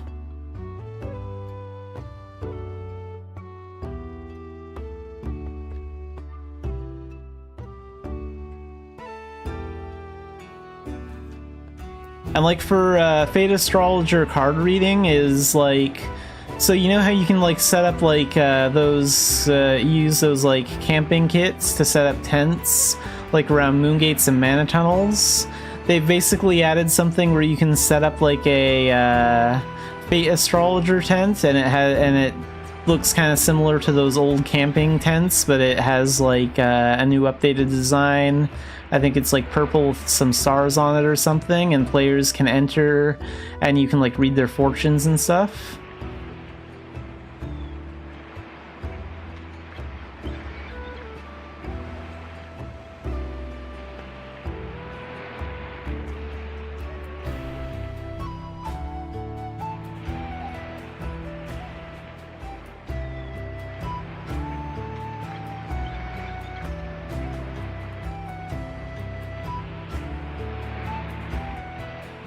A spirit weapon music instrument.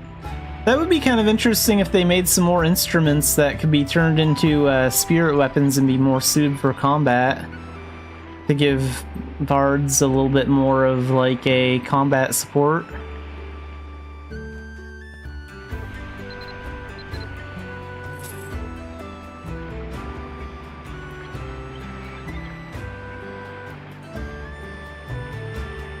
So far, there aren't too many instruments that are like suited for battle. I mean, there's the battle mandolin. They did add that cool new skill to Harmonic Saint that allows you to use like 2 music buffs at the same time. That was a pretty cool change. That came out like really recently.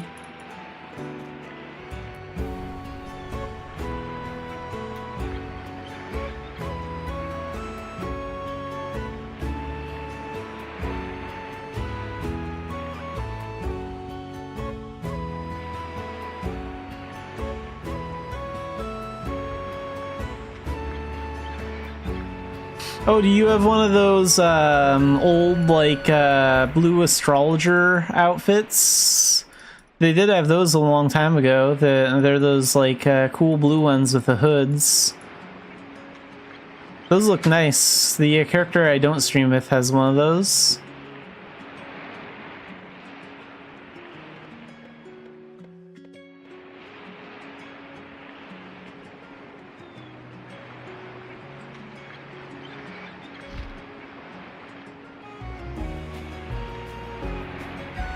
And for Lambert Saley, we need to go to Quilla and get the report from there.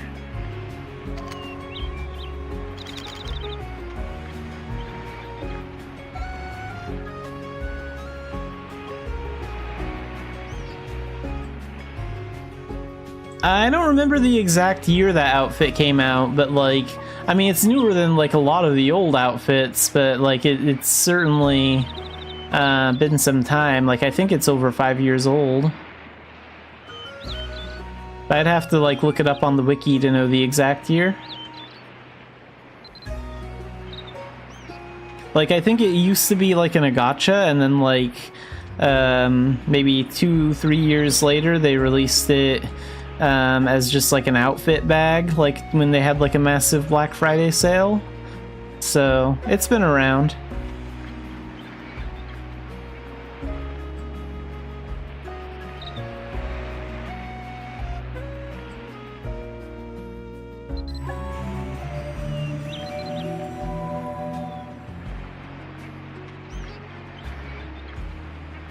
Yeah, sure. I'm in Quilla right now on channel 4.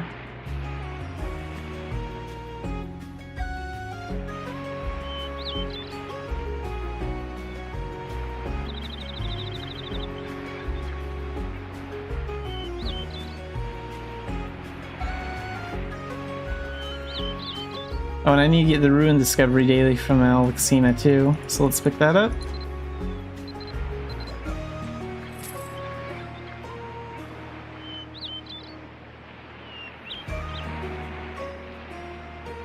Let's see. Let's inspect the character. Yeah, that's the one I'm talking about, the Blessed Astrologer outfit. I think the original colors that it comes in is like a dark blue starry color. Yeah, that one's a few years old. I don't remember the exact year of it though. I would guess it would be probably about 5 years or older. But you could like look it up on the wiki and find out like the exact year it came out. Still a really nice outfit though. And it looks good in those white colors.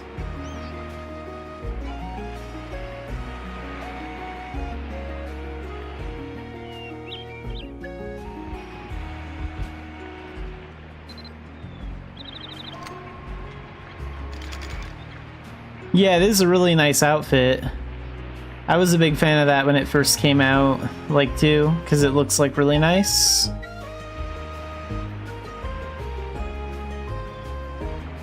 And it does really suit that, like, astrologer look, too. You're right, that'll look really good with, like, the right siphon stuff.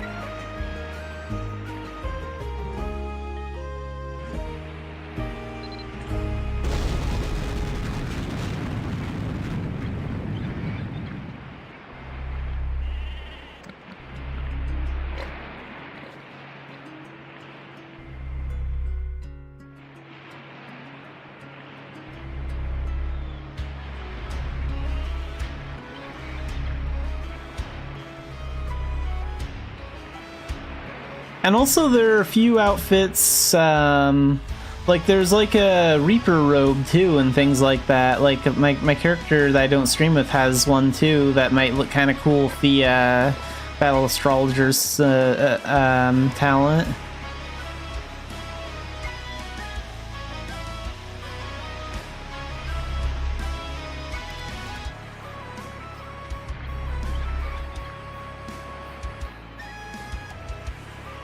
You know, I have no idea if they're gonna release new scythes or not. Like, I imagine they will release some new scythes. But I have no idea if, like, they plan on reworking it so the current scythes in the game, like, work with the talent. I think what they should do is they should take all the scythe weapons that currently exist and then, like, just make those work with the talent as well as adding, like, their own new ones in. Like, why would that be difficult? They're all scythe-shaped.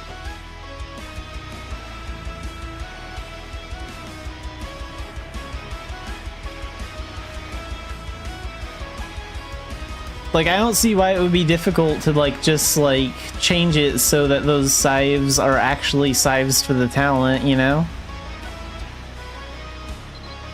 I think they can do that.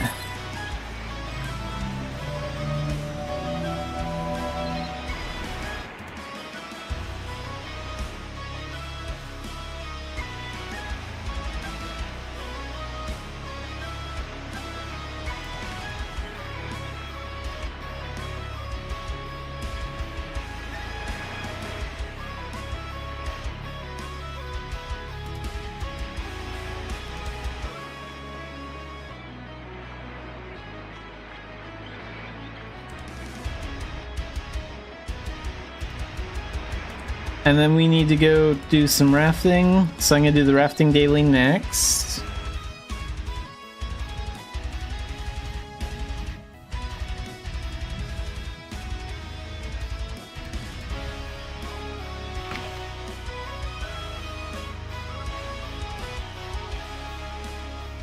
Yeah, I imagine that, like, if they converted all the scythes that we currently have, they'd probably be, like, early to mid scythes, and then they'd probably release their own that are, like, more endgame scythes. So yeah, they'll probably have a whole bunch of them. And let's get a raft out here and borrow that, and off we go. I can shrink this map back down now, actually. I only keep that big for commerce. Whoops, still too big. There we go, a little bit smaller. And then rafting daily. No. There we go. A little bit higher. Yeah, just like that.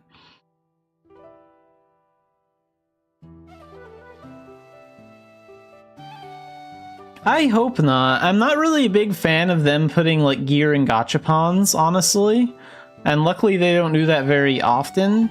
I wouldn't care at all if they, like, put, like, appearance scrolls for, like, certain, like, scythes in, like, gachapon, because that's this appearance. But I hope the scythes that have actual stats are ones that you can, like, work for in the game, like, realistically. Because you just make the game more pay to win if people can just pay more money to, like, buy things like that. And that's not really a good image for the game to have, especially when we already have a lot of other gacha and gambling systems.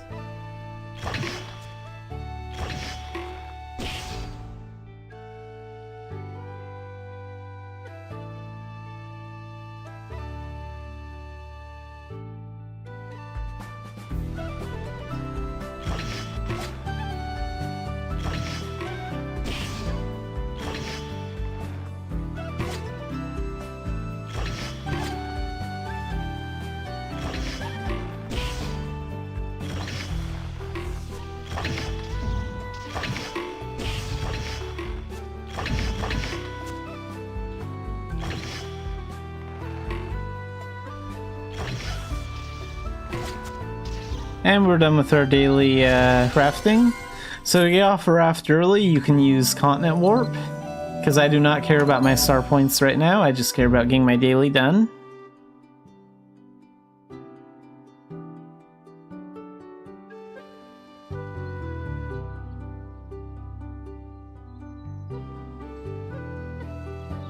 I mean, I would much rather them do one of the, like, sell a box that just gave, like, a new scythe out, and, like, maybe a rebirth potion, some skill training seals, and, like, a EXP pot that, like, boosted how much, like, scythe talent experience you got, and like just release something like that for 20, 30k and X like they sometimes do.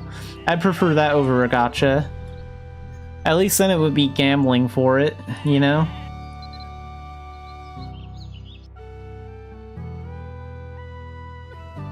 But who knows what they'll do. I don't think they added any like kind of like Scythe gacha thing for in Korea, as far as I know. So hopefully they won't do something like that here.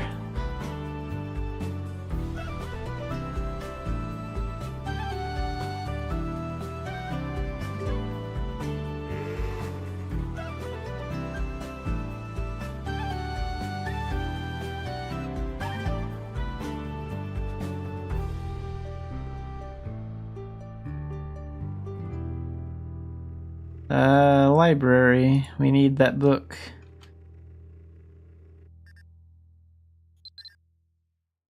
And then we need to go to Calida to get the report there, and we talked to Belita for that, because Belita's the leader of the camp there. And then Belita has the hot air balloon daily for us.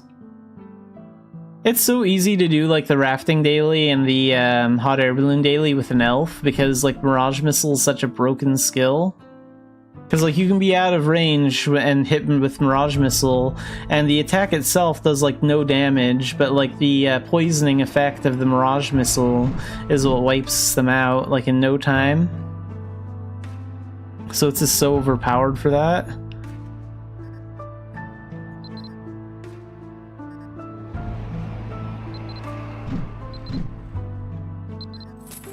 And then Kelpie has our hot air balloon supplies. No, don't fire the bow that direction. So we got a hot air balloon tab over here. We just need a small one. That'll do the job.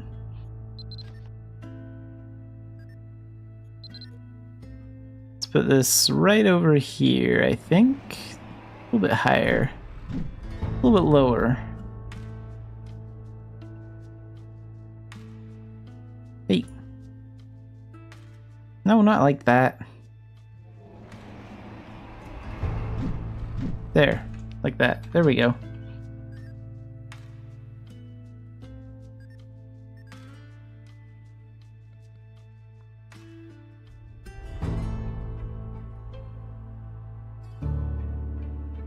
And then we'll find out where all the flying guys are out here. There we go. Let's land, and then hot air balloon. Take off. Okay, so right there.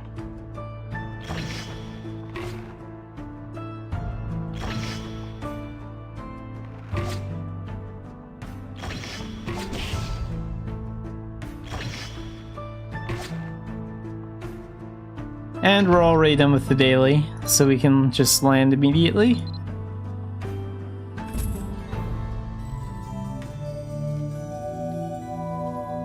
I love Mirage Missile.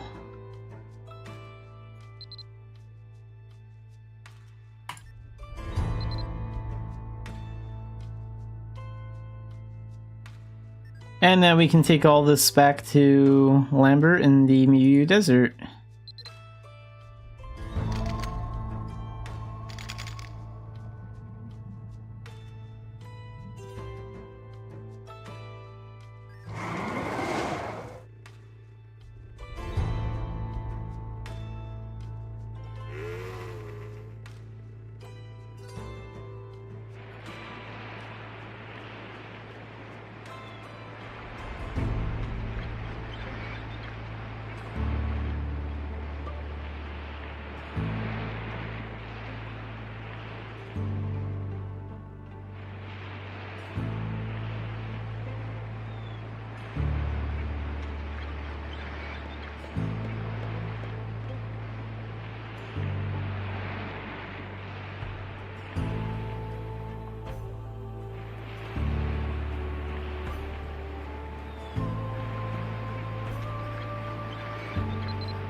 Okay, and then there's also a daily in the Rupes Desert, so for that one we have the Keeping Cover daily, where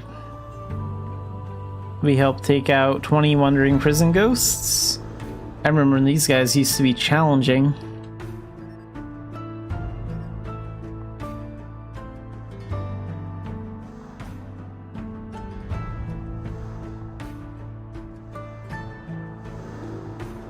So we get it from this intelligence agent right over here, who's using hide.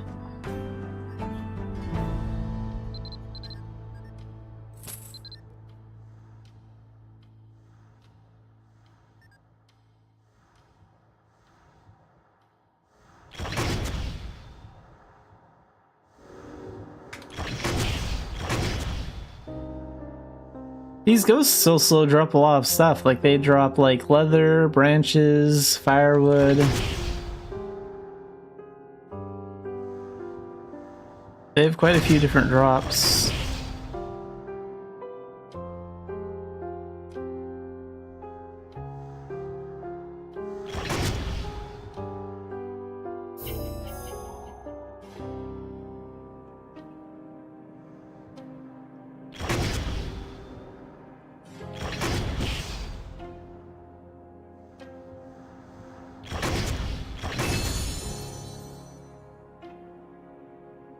Okay, that's 11 of them. Stash ahead.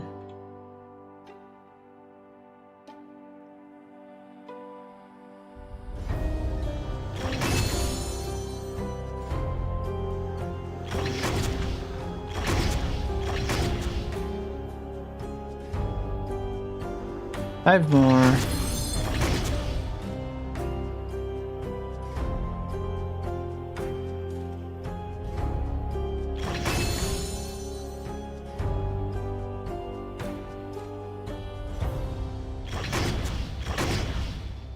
And done. Okay, time to find out what the daily gathering is. I need to change channels to get that one, so I think we'll pop over to channel 5 for a second and then move right back to channel 4. Oh, I have to wait 13 seconds, otherwise the game's gonna find me some XP and gold. That still happens. Come on. The first time I change channels all day and I have to wait.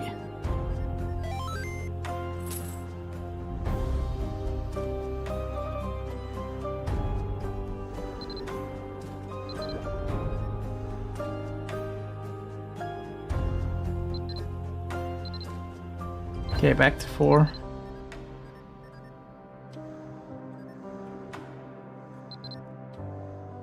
Potatoes 50 times. We can do that just about anywhere. So we'll do it just outside of Philia.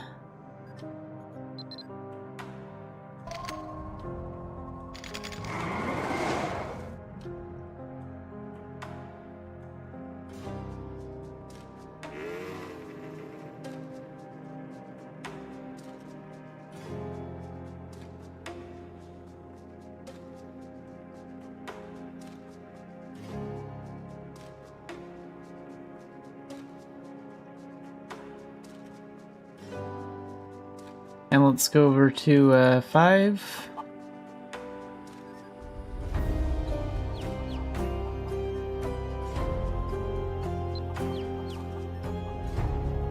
And let's summon the Flora Fairy.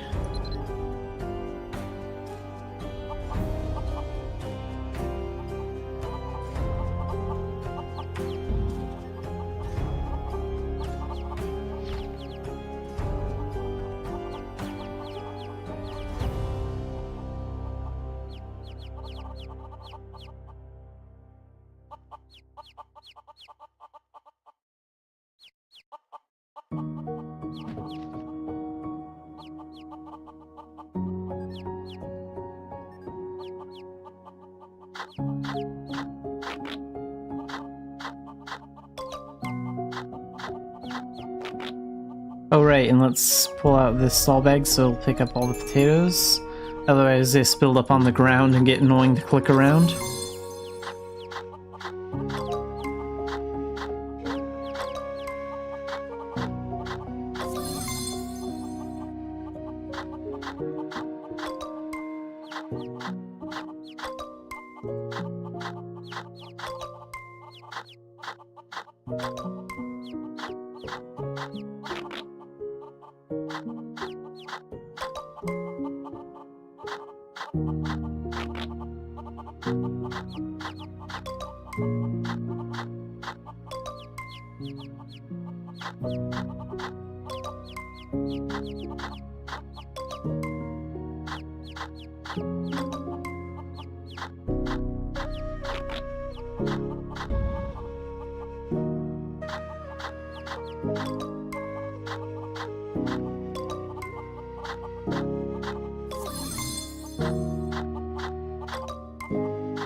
Just need 10 more.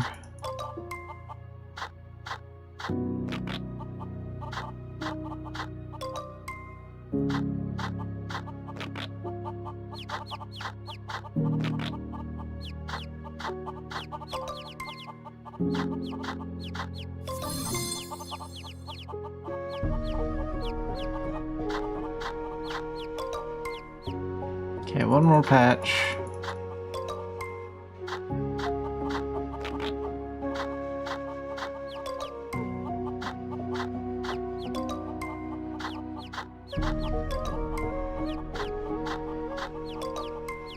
And done with the daily gathering.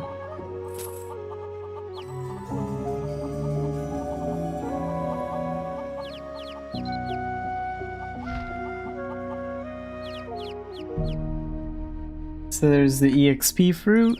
We'll eat that.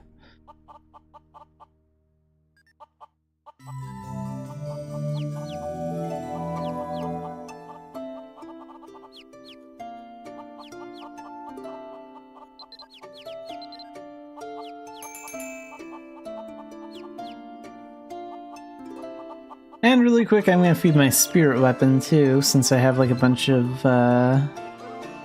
those spirit gems. And 2 emeralds apparently, so we'll feed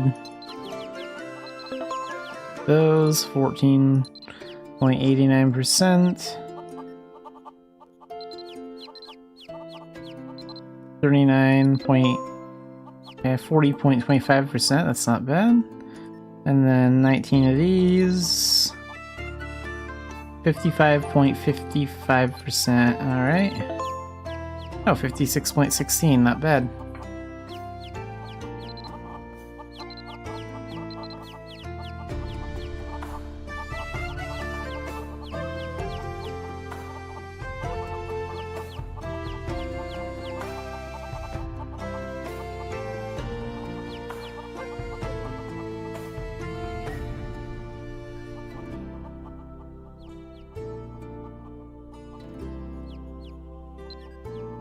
Okay, so we got our shadow missions done, daily dungeons.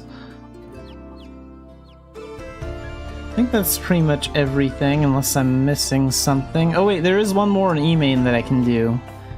That's why I'm still thinking about something.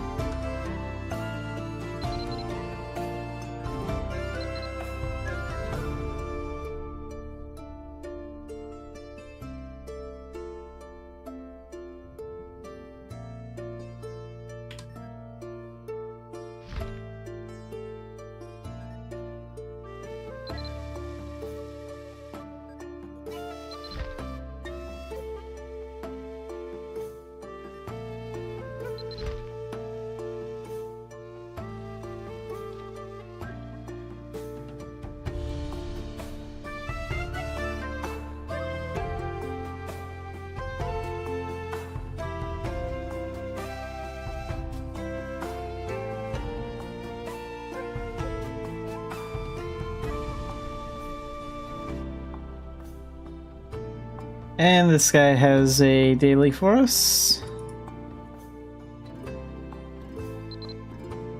Workshop daily, accept. Deliver 5 bear puppets.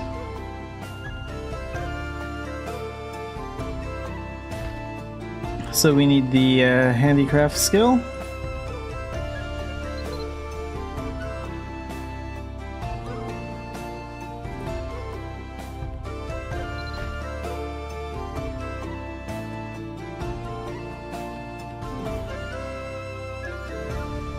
Bear puppet, part-time job only, register materials.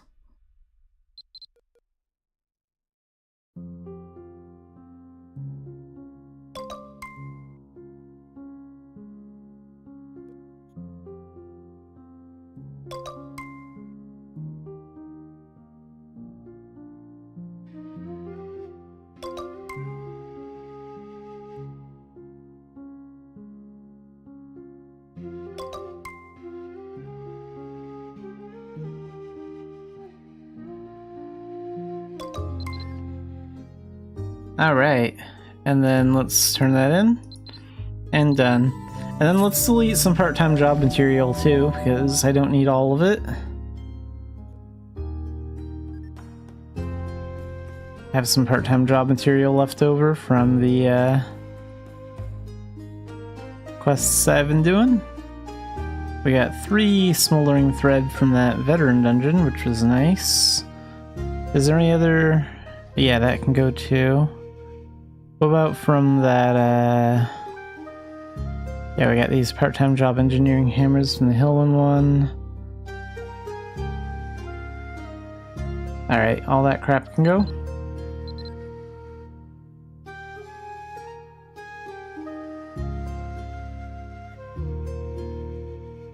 Alright, now we're gonna go to the Arcana Association room because I got smoldering and frost flame threads I need to actually turn into crests.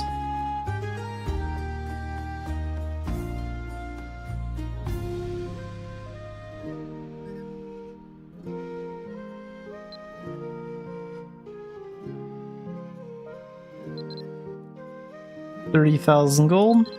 That's not much. And then the frost flame threads one. How much do I have left? 760.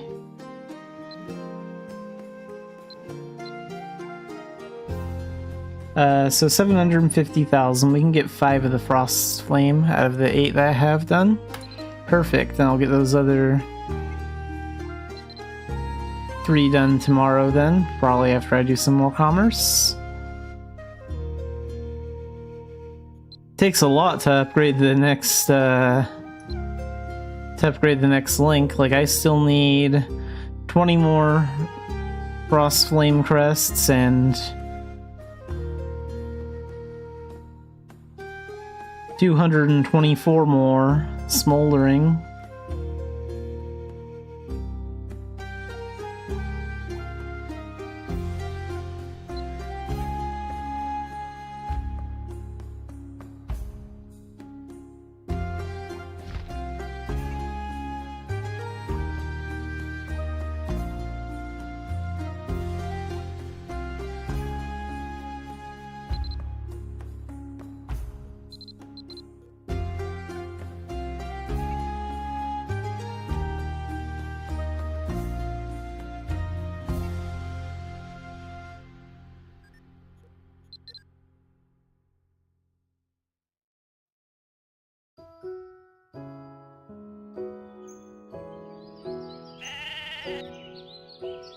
We got 45 adventure seals.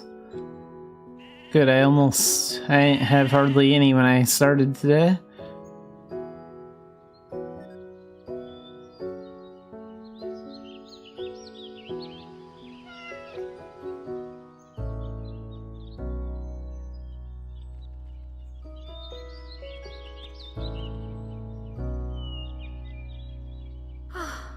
좀 쉬었으면 좋겠어.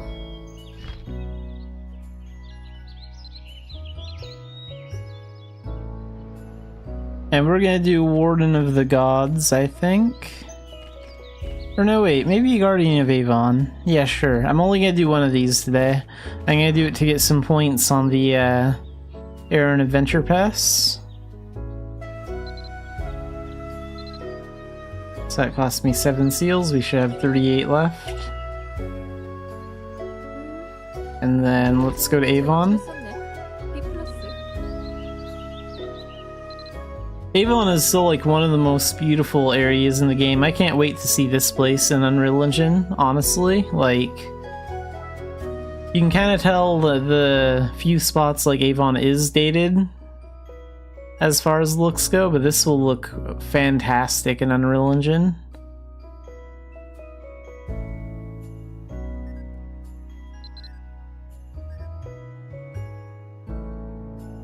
Doesn't that doll bag have about 20 minutes left? Yeah, that's long enough for this mission. We'll summon you then.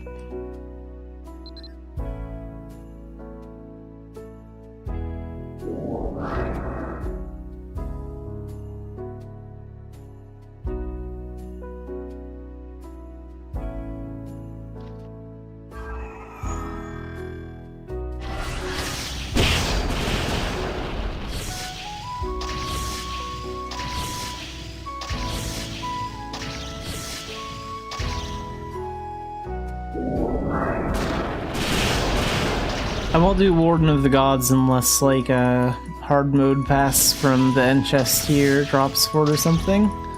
Like if we get like an Avon pass for another mission, then yeah, I'll probably run it.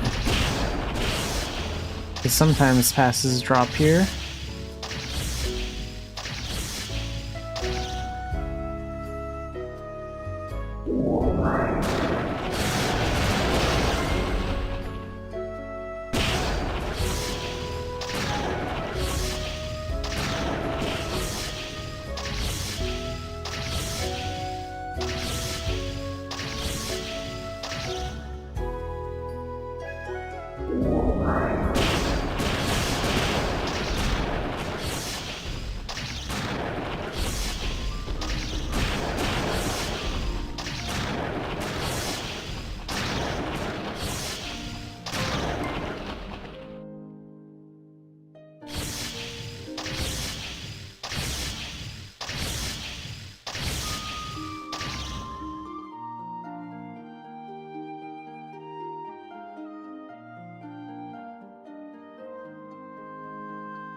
Oh, and I'll be facing the Reaper next. Yep. So we'll get the Reaper with Avon. I mean with Meteor. Guardian of Avon is done. What you got? A gem.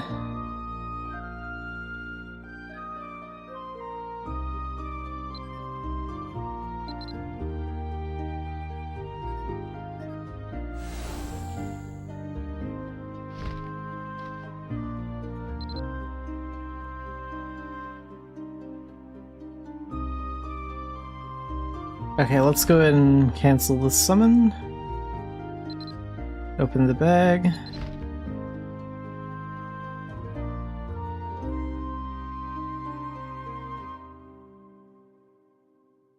Okay, that bow is still in good shape. Perfect.